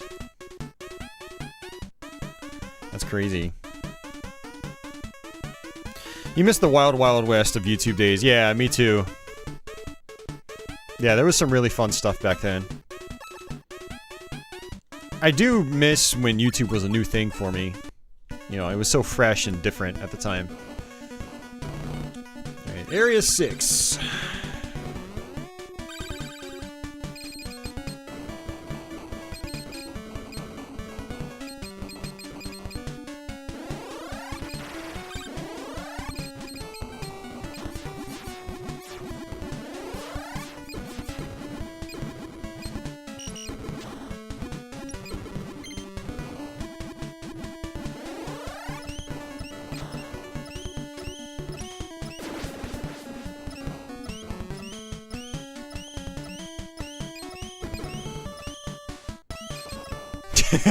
Where do you even store those lawyers?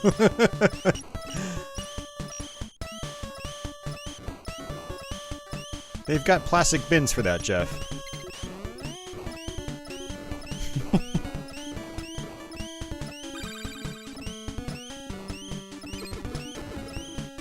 Yeah, I've heard Nintendo's always been really weird about having their games be used in tournaments and stuff like that. That is pretty dumb, if you ask me. Yeah, it is pretty dumb. I mean, how are you supposed to have a competitive scene, you know?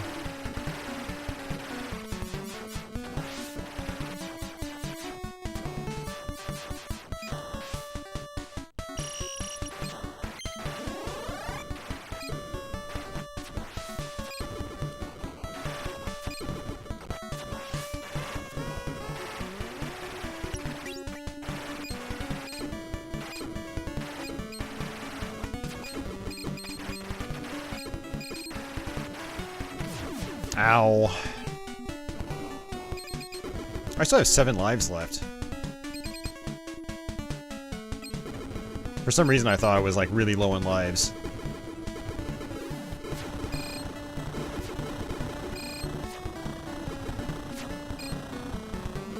Uh-oh.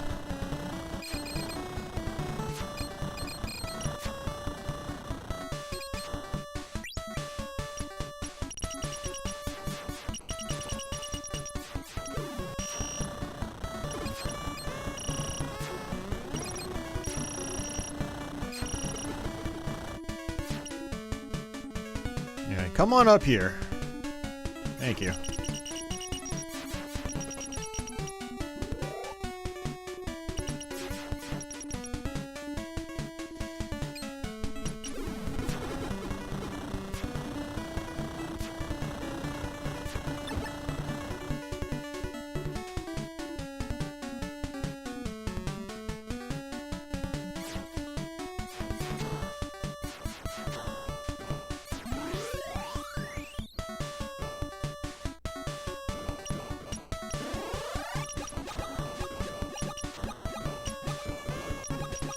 They have coffin motels. Yeah, Japan has got some weird stuff.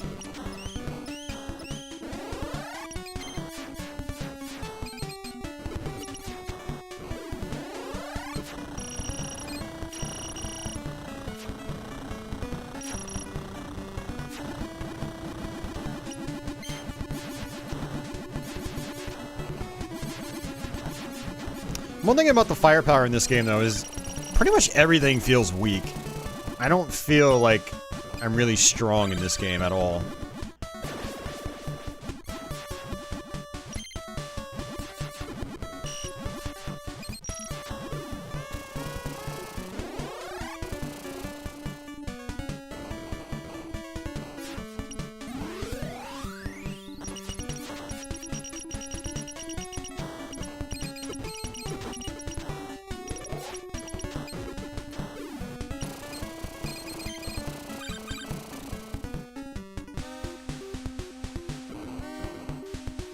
So what's this about Valve? You guys mentioned something about Valve? Been shafted by them?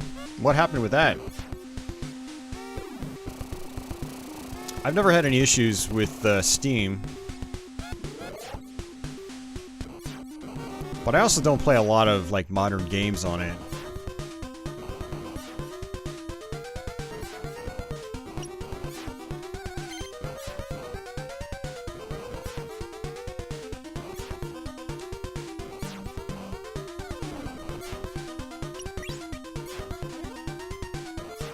I feel like I don't really want to use bombs here on this guy, because you can only hit him once or twice.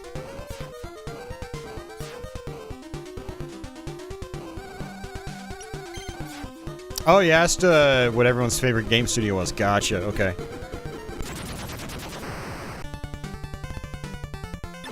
You're tone deaf when it comes to Counter-Strike and Dota. Gotcha.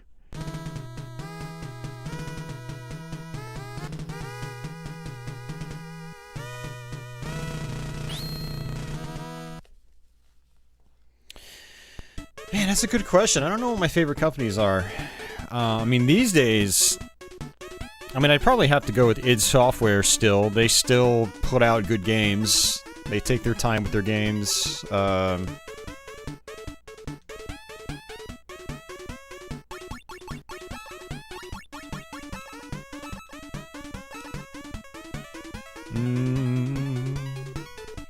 M2 is definitely up there. Like, they've done really awesome arcade compilations and ports and stuff like that.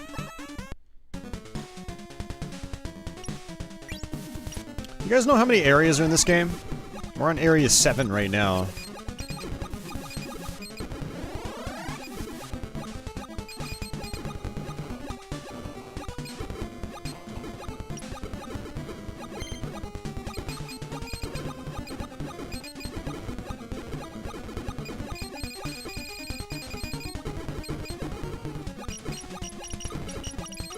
Eight! Nice. Thanks, Meister. Oops, I do not want this weapon.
Still have 9 lives.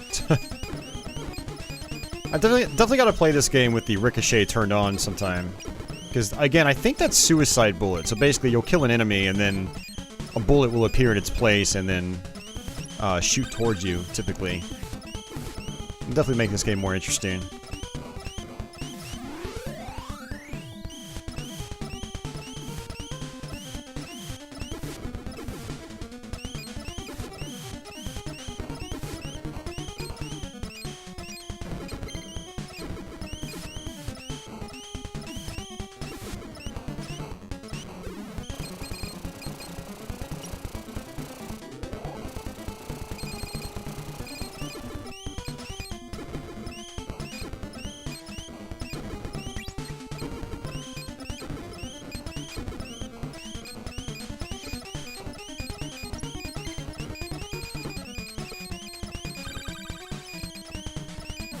Oops. Ah, that sucks.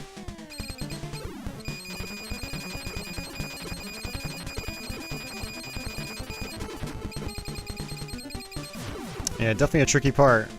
Kind of tough to do without having power-ups.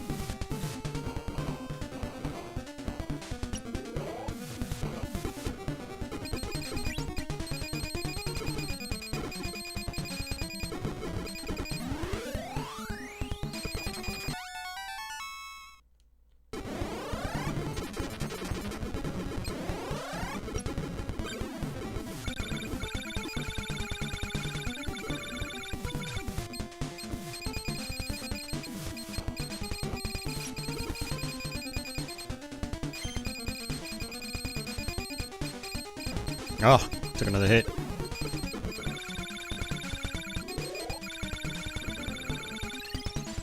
Boss time, maybe? Boss time.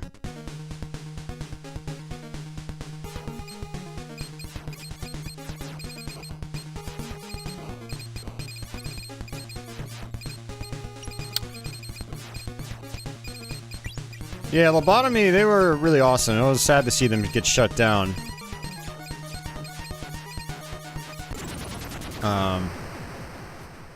I do wish they were able to make better games. Power Slave is one of those things, like, as a game itself, I got a lot of issues with that game. But no, like, they were tech wizards, that's for sure. Their engines were really good.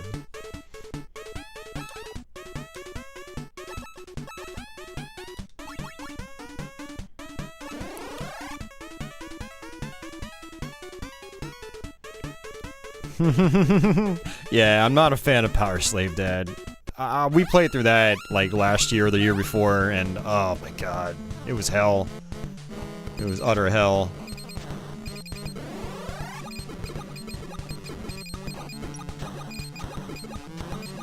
Quake on Saturn also, just, like, it's technically impressive, but it's not any fun to actually play. Got the tech part right, but the fun part is missing.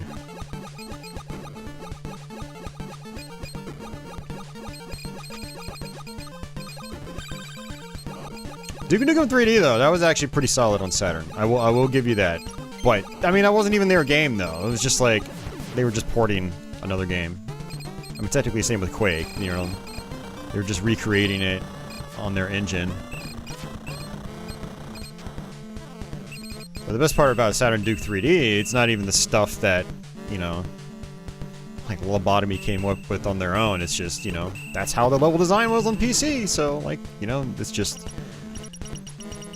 quality Duke Nukem 3D stuff. But Power Slave was their own game. They made that from the ground up, and interesting concepts, but not executed the best. Although, then again, I do think Power Slave is one of those ones where it's kind of like a rough first playthrough, and I think it probably gets a lot better when you go back to it repeatedly. So maybe that's also part of my problem with it.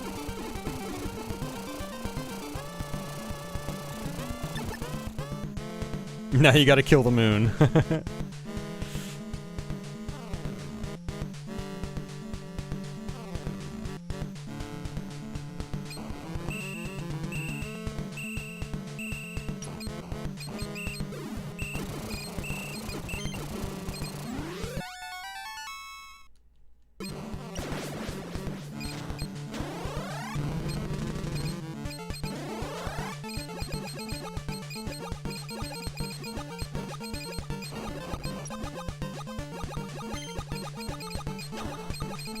Yeah, regarding your comment, though, about, like, showing, like, Saturn could do 3D that the PlayStation can't, like, I don't really agree with that statement. Like, yeah, it's... Their engines were great on Saturn, you know, really pushed the hardware, but... I mean, you can see their engine in PlayStation Power Slave, and it's... Actually, it looks even better, you know? It runs at a higher frame rate, too, I believe. So... Although I think a common complaint with PS1 Power Slave is I think the frame rate fluctuates more. So you don't have like I guess the whole experience doesn't feel as fluid. I want to track down a copy of the PS1 version again.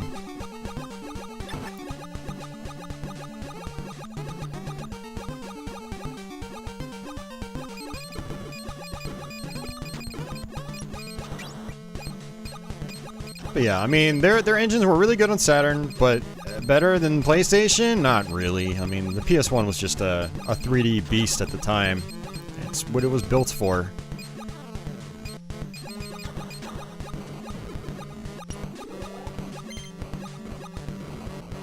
And there's nothing wrong with that. I mean, most generations you've got one piece of hardware that's definitively better. Or, like, I should say objectively better. More capable is the word I'm looking for. Than another piece of hardware. It's just how it is.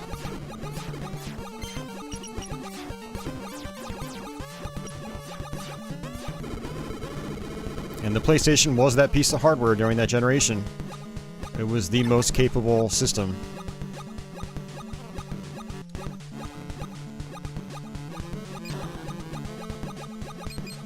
Doesn't mean you couldn't get really good output on the other systems. You know, again, like using Lobotomy's 3D engines as an example. Saturn could definitely do some really good stuff.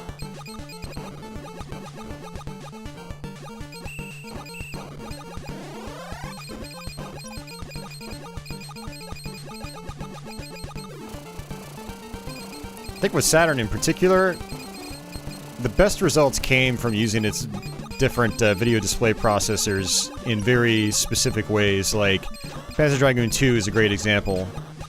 You know, there's not really anything on PlayStation that looks like it, but they're doing creative use of, you know, its different display processors. One of them is just drawing that infinite floor, which is a very difficult effect to do on the PlayStation.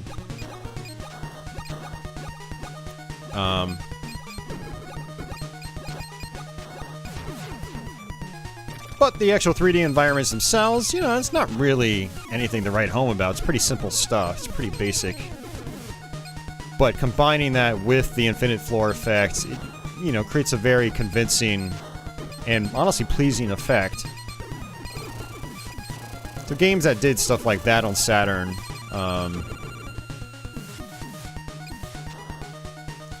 definitely had a unique, you know, visual identity.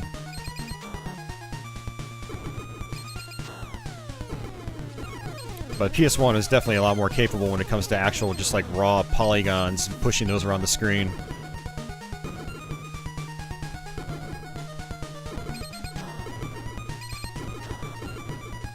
I'm not even really sure how to damage this guy. I guess, okay, I see. Duh. Hey, Alan! Is that Sane? Sane Will Balance Taurus? Did you change your name?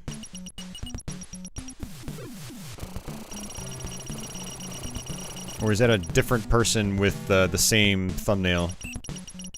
Ow.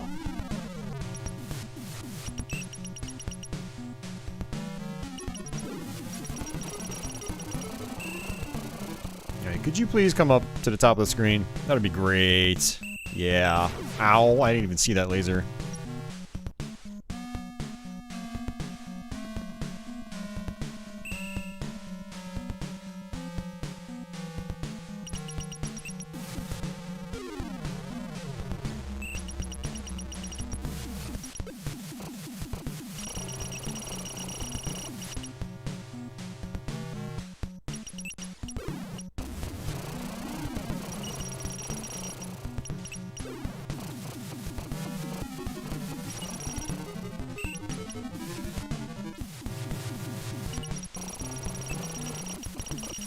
Going to assume this is the final boss. Just, some pretty wicked patterns here. Especially by NES standards. Ooh, I didn't see that coming.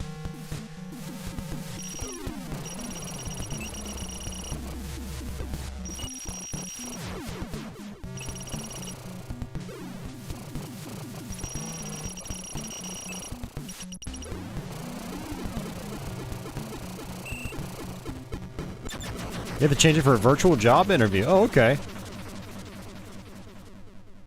Well, I gotta say, I prefer your real name because, like, just saying Sane Will Balanced Horse was, like, super weird and awkward. Alan is a whole lot easier. What's your favorite old and or new development house? I already told you guys, Dad. You guys not listening to me? I already told you. But, I mean, id Software. I would say id Software is still probably one of my favorites. And then M2.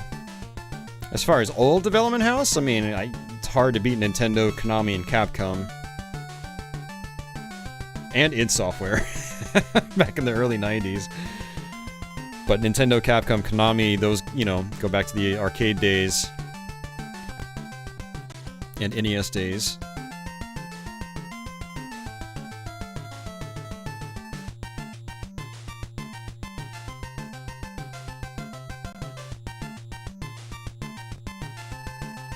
You dogging my boy, the N64? No, I was, yeah, N64 is, very capable as well with 3D. No love for Sega's... Dad, I don't even know why you're asking me this question, dude. Of course I like those teams. Like, why? I don't really care, honestly. It doesn't fucking matter, like... Dude, there were so many good development houses back then. Like, I don't even see the point of the conversation.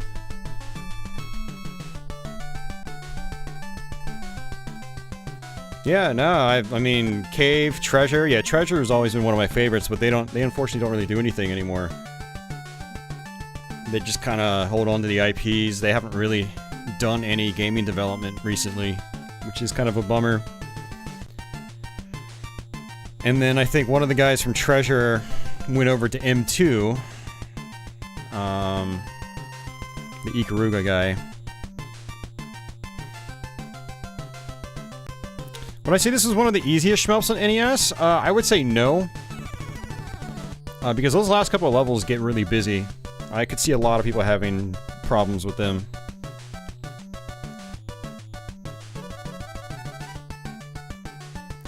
Yeah, and that's just the default difficulty. Yeah, you get a lot of lives and stuff like that, but I mean, I kind of almost ran out at the end, so... Man, it's almost 3 a.m. We've been streaming for 4 hours. I wanna keep going, but I also want to get a nap before I have to start work, so... I'm thinking maybe this will be a good ending point. Well, I know, but we'd already talked about it, Dad. I don't know why you keep parroting it. Like, we already had the conversation, now we just have it again. Let's have the same conversation a second time! Whee! But, like, I don't know. Like, I have a lot of developers I like, but it doesn't matter. It's like asking, like, what my favorite color is. It just doesn't really have any, like, depth or meaning to it, you know? It's just... blue! Kind of see what I'm saying here? Like, I don't know. But yeah, I mean, of course I like Sega's AM Studios. They made some of the best arcade games ever, but... there are a lot of developers that made some of the best games ever. It just is what it is. It's, you know, it's... I don't feel like I need to, like, dwell on it. Son scolds the father. Feeling generous, here's a couple bucks. Get some rest, man. Hey, Stodgy, thank you so much. Thank you very much, Stodgy. So maybe I'll put some of this money towards the an Arkanoid with a Valve controller. We'll do a dedicated Arkanoid stream.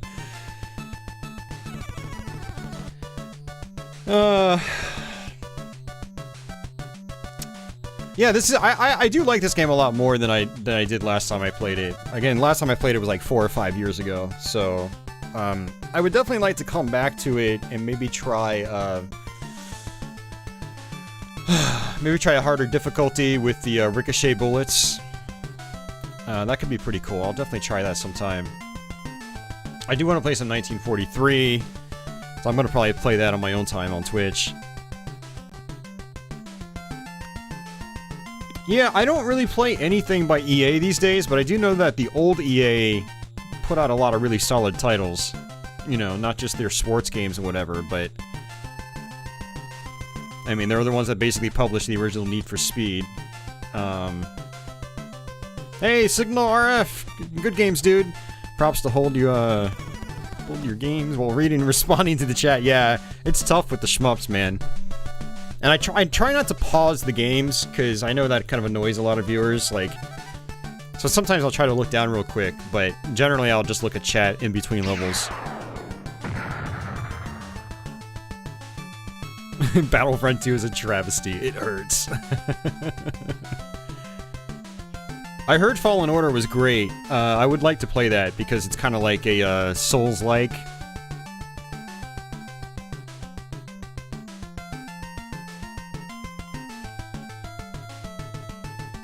Very few gamers can talk to us while playing. Yeah, it's a skill that you build. You know, when I started doing Let's Plays a long time ago, it was, well, it's not even when I was doing Let's Plays. When I first started my YouTube channel, I was doing, these things just called Gameplay and Talk. Gameplay and Talk, so I was basically just talking about a game and playing it at the same time. You know, they were like 10-minute long videos, because that's what the YouTube limit was at the time. And so, you know, you should see, like, my very first video. I'll actually link it to you guys in chat. Let's see.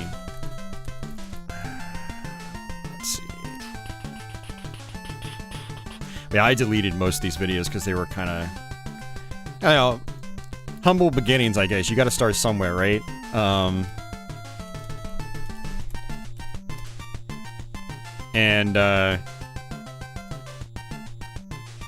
Yeah, I'm just like struggling to talk through it as I'm playing. I talk super slow and monotonous, or sorry, monotone like this, and I don't know what I'm doing, and it's a skill you build over time, basically, you know. Like, I didn't just start being good at talking and playing at the same time. It was something that I just kept working at and got better. You know, my speech patterns would be more fluid, and I'd actually be playing decently. It was a long journey in that regard. Now I think I'm pretty good at it, talking and playing at the same time, so. Yeah, I really would love to just keep playing, but I am, for one, getting hungry again. It's been about 5 hours since I ate, and 2, I'm getting tired. So it's a good idea for me to try to take a nap, and then, yeah, I thought about just streaming all night and then going to work at 7, but tomorrow's my 12-hour day, so that's not a good idea. And I gotta get some stuff done tomorrow as well. Clean up my apartment. My parents are coming over for dinner on Tuesday night. I was one of the few that covered JAG games. Yeah, there's not a lot of people that cover JAG games on here. Finally made it to one of my live streams. Welcome, Aberdeen. Unfortunately, we're wrapping things up now, but I can stay and chat for a few minutes.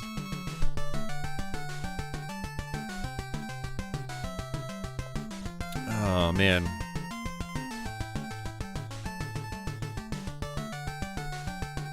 Very much like Dark Souls, but better in your opinion.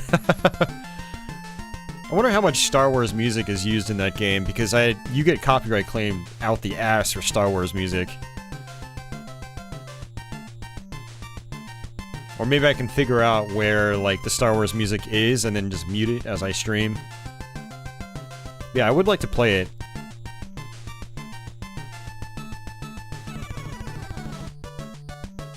It's one of those games I'll probably, maybe see if I can track down a used copy on Xbox One or something. I'll play it on the Xbox One X.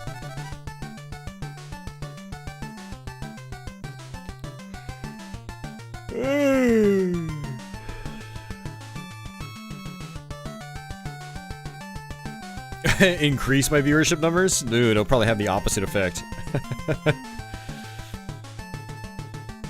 A lot of modern games have an option to turn off copyrighted music for streamers. Oh, that would be nice. Yeah, I've heard about that. I haven't experienced any games yet that do that, but yeah, I've heard about that. Oh, Cyberpunk does that too. Ooh, nice. Okay.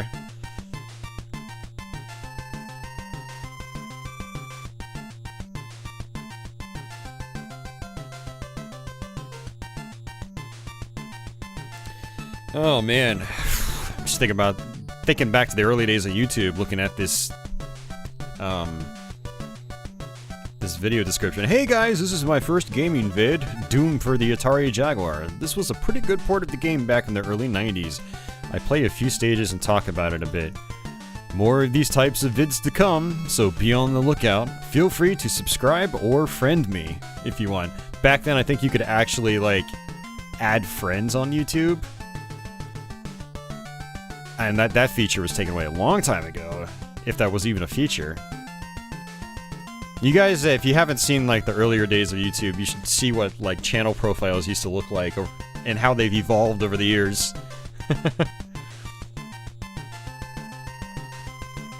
Yeah, like I said, Myrna, I do want to get that Xenoblade 2 again.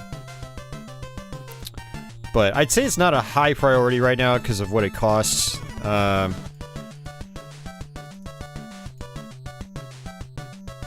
Like, buying some $5 or $10 games here and there, I think it's fine, but if I'm dropping like $60 on a single game, it's probably not wise for me to do that right now. Yeah, Jaguar Doom was a hell of a way to start, yep. Yeah, I mean, like, Doom and I on this channel go back a long way, basically. You know, Doom was my start, so some people think I do too much Doom, but, you know, some people have to realize it's kind of like, those are my roots. So, yeah.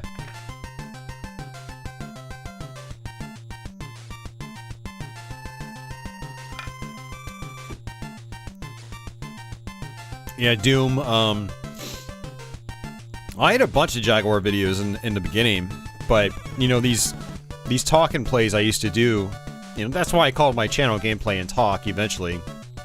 Like, when I first started YouTube, I was just using my first and last name. It was just Austin Mackert. But my video series was always called Gameplay and Talk. And then about a year and a half or 2 years in, I just decided to change my channel name to just Gameplay and Talk, which made sense. So, yeah, for anyone that's wondering about that, you know, the Gameplay and Talk name has been there since the beginning.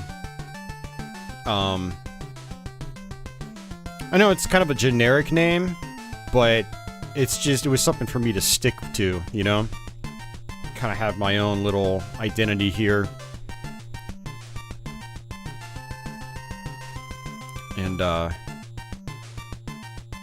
yeah, back then, these talking plays, though, I did a lot of Jaguar stuff in the beginning. I still have one, I think, on my channel for Pitfall the Mayan Adventure. It was really awful video quality. The Doom one actually doesn't look too bad, but the Pitfall one was horrible. But I did, like, I'm pretty sure I did, like, Zool 2, skiing and snowboarding, Iron Soldier, Wolfenstein 3D. I definitely did Wolfenstein 3D, I actually remember that video. Tempest 2000. I did a bunch. Yeah, pretty much any game that I would get, I would try to do a talk and play about it. I had like hundreds of these things, and I just blew them all away one day, because I really did not like the quality of the content. Too much Doom? There's no such thing. I know, right? You know, I do try to mix things up, though. Like, I do go through periods where I do stream a lot of Doom here on YouTube, but I try to space it out. I don't want to do Doom every day, because I know it will burn out subscribers. So, like, we did a WOD stream, you know, close to a month ago now. And actually, in about 2 weeks, we're going to do another WOD stream. I think it'll be Friday. Yeah, Friday next week. Holy crap. Jesus Christ, Christmas is coming up in just not even 2 weeks. Wow. Yeah, so in less than 2 weeks, we're going to do another Doom WOD stream.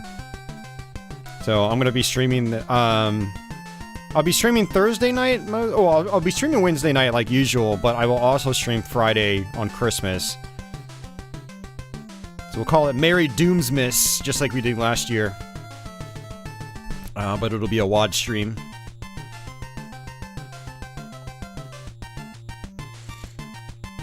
The Breath of the Wild stream, yeah. A rumored Demon's Souls remake, and lo and behold, yeah. It actually exists now. No, I am streaming on Christmas, yeah. Yeah, no, I always stream on Christmas. Or I try to, like if I'm not working Christmas. Like, if I'm still at the same job, next year, Christmas might end up falling on a day that I work on. But I don't think it will. I think it'll actually fall on Saturday next year. But yeah, if a holiday falls in the first half of the week, then I end up working it. We basically staff less on holidays, but work longer hours. Yeah, so I do get stuck working holidays. One of the downsides to working, you know, a 24/7 operation. Yeah, I don't think anyone noticed it, but my my Doom thumbnail for Christmas last year, I put a Santa hat on the PlayStation Doom box. I put it on Doom Guy's head, and I put snowflakes all over the place. It's pretty great, actually. Let me find that.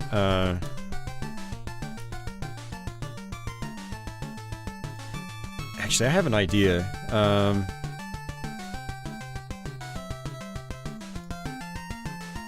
Alright, let's see if I can find my video thumbnail.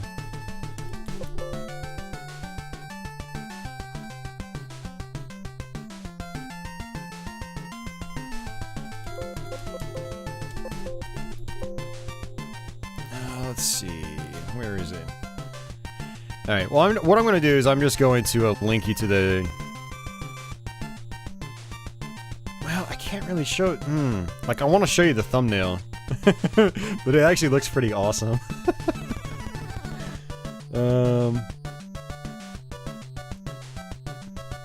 Let me see if I can just find it on my computer and do like a desktop capture of it. Let's see.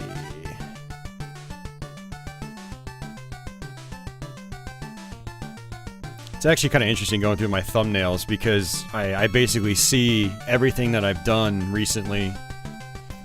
I remember Floating Runner, Contra Rogue Core. This is also why I try to be selective about what I stream, because some of this stuff, man, I end up not having a good time. And Salty Austin is not a good not a good version of Austin. Hey, where's my damn thumbnail, man? I want to show it off. It's like the best thumbnail I've ever made. But no one said anything about it, which made me sad.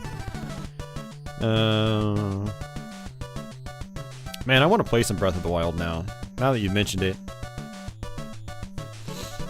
I would like to get the Switch version of that, because it runs at a higher resolution and a slightly better frame rate.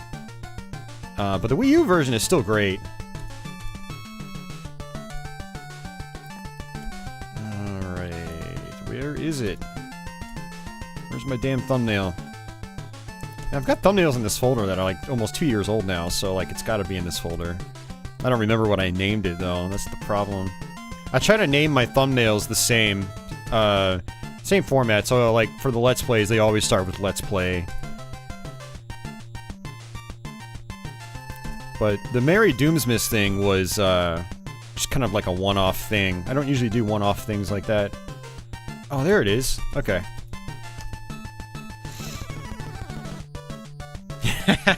Okay.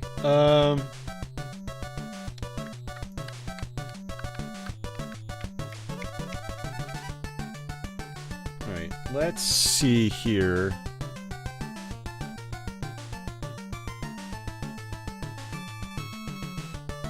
I don't have a display capture here for some reason. Alright, let me get the display capture put up so you guys can see the thumbnail I'm talking about.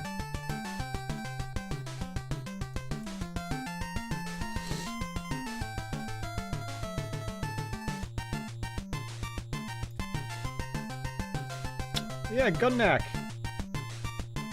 Pretty good game, I'd say. Pretty good game. I like it. I like it. I used to think it was overrated, but I think it deserves the praise it gets.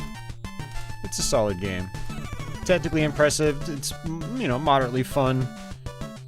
I should preface this by saying, like, I'm not the biggest compile fan when it comes to shooters, but yeah, here's the thumbnail. Oh, man. So I added a Santa hat on top of them and added snow. And I tried making my line here like more like a candy cane, but I'm not great with Photoshop. I'm not very professional, but I have just enough skill to make basic thumbnails, and that gets me by.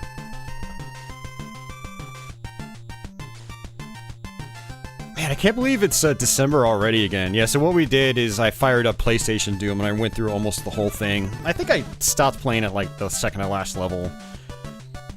Some of the custom levels, the brand new levels they added late in the game are just not that much fun to me. You chose Wii U Zelda Breath of the Wild over the Switch version. Hey man, I could only get the Wii U version. I didn't have a Switch on launch day, so... Alright, later Pixel Digs. Yeah, I'm gonna head out here in a couple minutes too.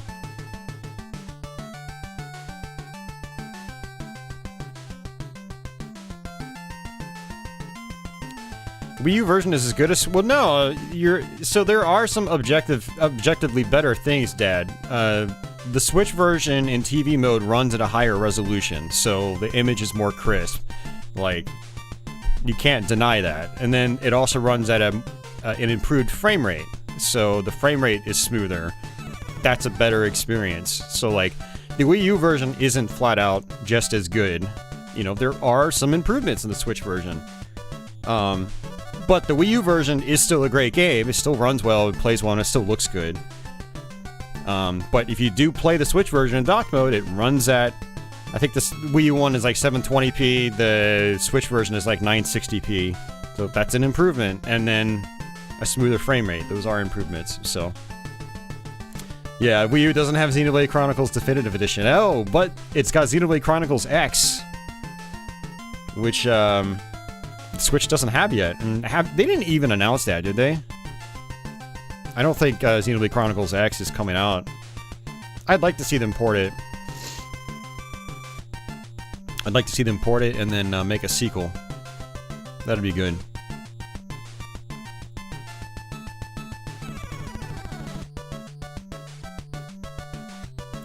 Oh, man.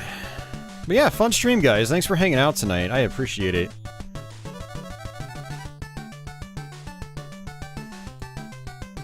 Yeah, good times. Played some good games. I wish I could stay a little bit longer, because there are a bunch of other shooters I do want to play. Like, I did actually legitimately want to play some Gun-Nac.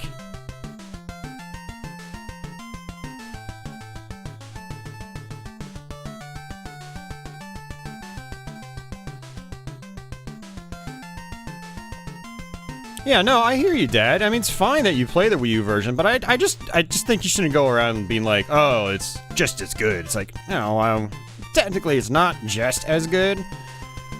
But yeah, no, it's still great. It's not one of those examples where like, oh man, you're stuck with the Wii U version. That sucks, man. Like, no, it's a fantastic game on Wii U. Just trying to clear things up. Yeah, no, it's all good, Pancreatitis. I mean, so normally when I stream, I don't stream this late, but this has been like a thing for the last few weeks, is I wake up really late on Saturday sometimes, and so I start a late stream and then I run late. Like, it's 3 in the morning right now. I normally would stream around like 4 or 5 p.m., something like that, so like, well, I totally get it. Don't worry about that. Or don't worry about it. Oh yeah, no, we'll definitely do a part 2 and 3. I'm actually surprised it took me this long to do an NES Shmup stream. I mean, I did a Master System Shmup stream like almost 2 years ago. Or was it last year? I don't know, I do so much stuff that all the years blend together.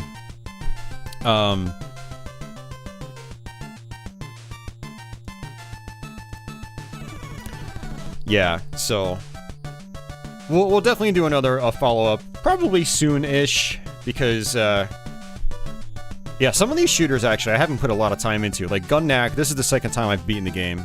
And Gun-Nac, I've barely ever touched. Star Force, barely ever played it. Star Soldier, barely ever played it. There are actually a lot of shooters on NES I haven't put a lot of time into. Like, I've dabbled with them here and there, but I haven't sunk, like, Silver Surfer or Abadox amounts of time into them, basically, so... yeah, I'll definitely, definitely be back with a follow-up. That'll be fun. So,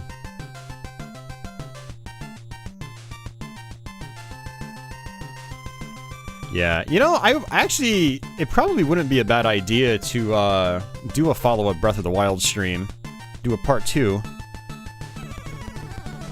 You know, just to have another excuse to fire up that game on stream.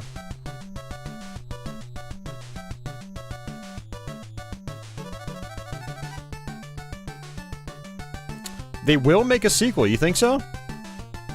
I hope so. Yeah, because I haven't beaten X. I don't even think I'm really anywhere in the game. I played it for like 25 hours. 25 or 30 hours. But yeah, I heard it just ended on a cliffhanger completely. And that was kind of like a demotivator for me. Like, when I heard that it just left on a cliffhanger, I was like, man, do I really want to get like, invested in this? From a story standpoint, so... But, yeah.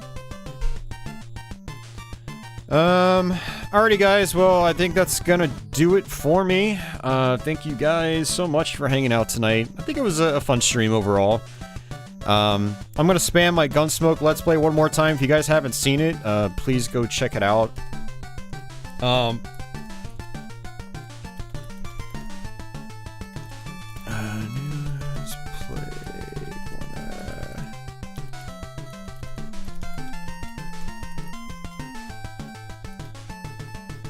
Aberdeen? I'm in, Virginia. Northern Virginia, specifically. Just outside the Washington, D.C. Just outside of Washington, D.C., I mean.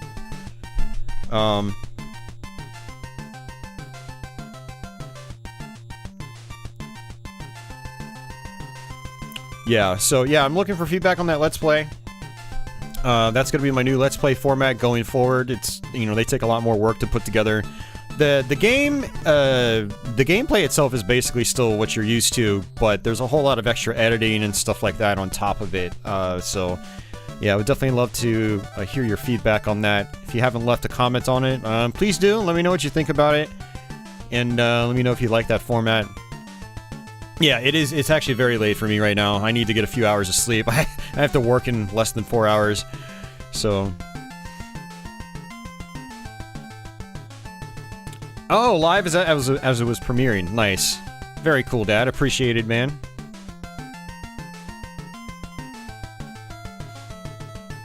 You love the new format, especially like the tips that pop up on the right. Awesome. Thanks, Mernon. Thank you very much, sir. Yeah, I just had to spam that there for anyone that's missed it. Yeah, huge shout-outs to Society of Sin, Jeff Smith, Stagi, and Signal RF, who did super chats, much appreciated. And then big shout-outs again to JD, who upgraded his membership support, and then Signal RF, who also joined up as a channel member. So thanks very much, Signal. Yeah, thanks guys for all that support. Like I said, it helps me out a lot. Basically, it helps me fund stuff for the stream here. So, like, you know, as I buy new controllers and accessories, like, you know, it's for the stream. Like, we were talking about the Super Scope earlier, and I was like, oh man, that's right, I need to buy one of those, and they're not cheap anymore. And I'd like to get a Valve controller for Arkanoid, you know, stuff like that. So, yeah, thanks a lot for your tips, guys. Much appreciated. I tried to get some Patchy action again, but she was being kind of a handful tonight, so I just shut the game room door. But maybe next stream we'll get some patchouli. But yeah, thank you for hanging out, guys. It is much appreciated.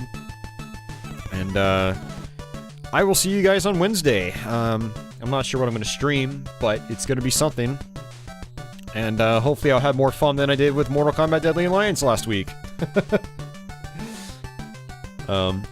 Tonight I was actually going to do a Dreamcast variety stream, but then I thought, you know, I feel like playing NES Shmups instead. So maybe we'll do a Dreamcast variety stream. I don't know. Or maybe I still need to do Mortal Kombat Deception. I mean, I could technically do that. But I'll think about it. I'll figure something out. I always do. But yeah, that's going to do it for me, guys. So have yourselves a good night. Get some rest, if it's late for you, like it is me.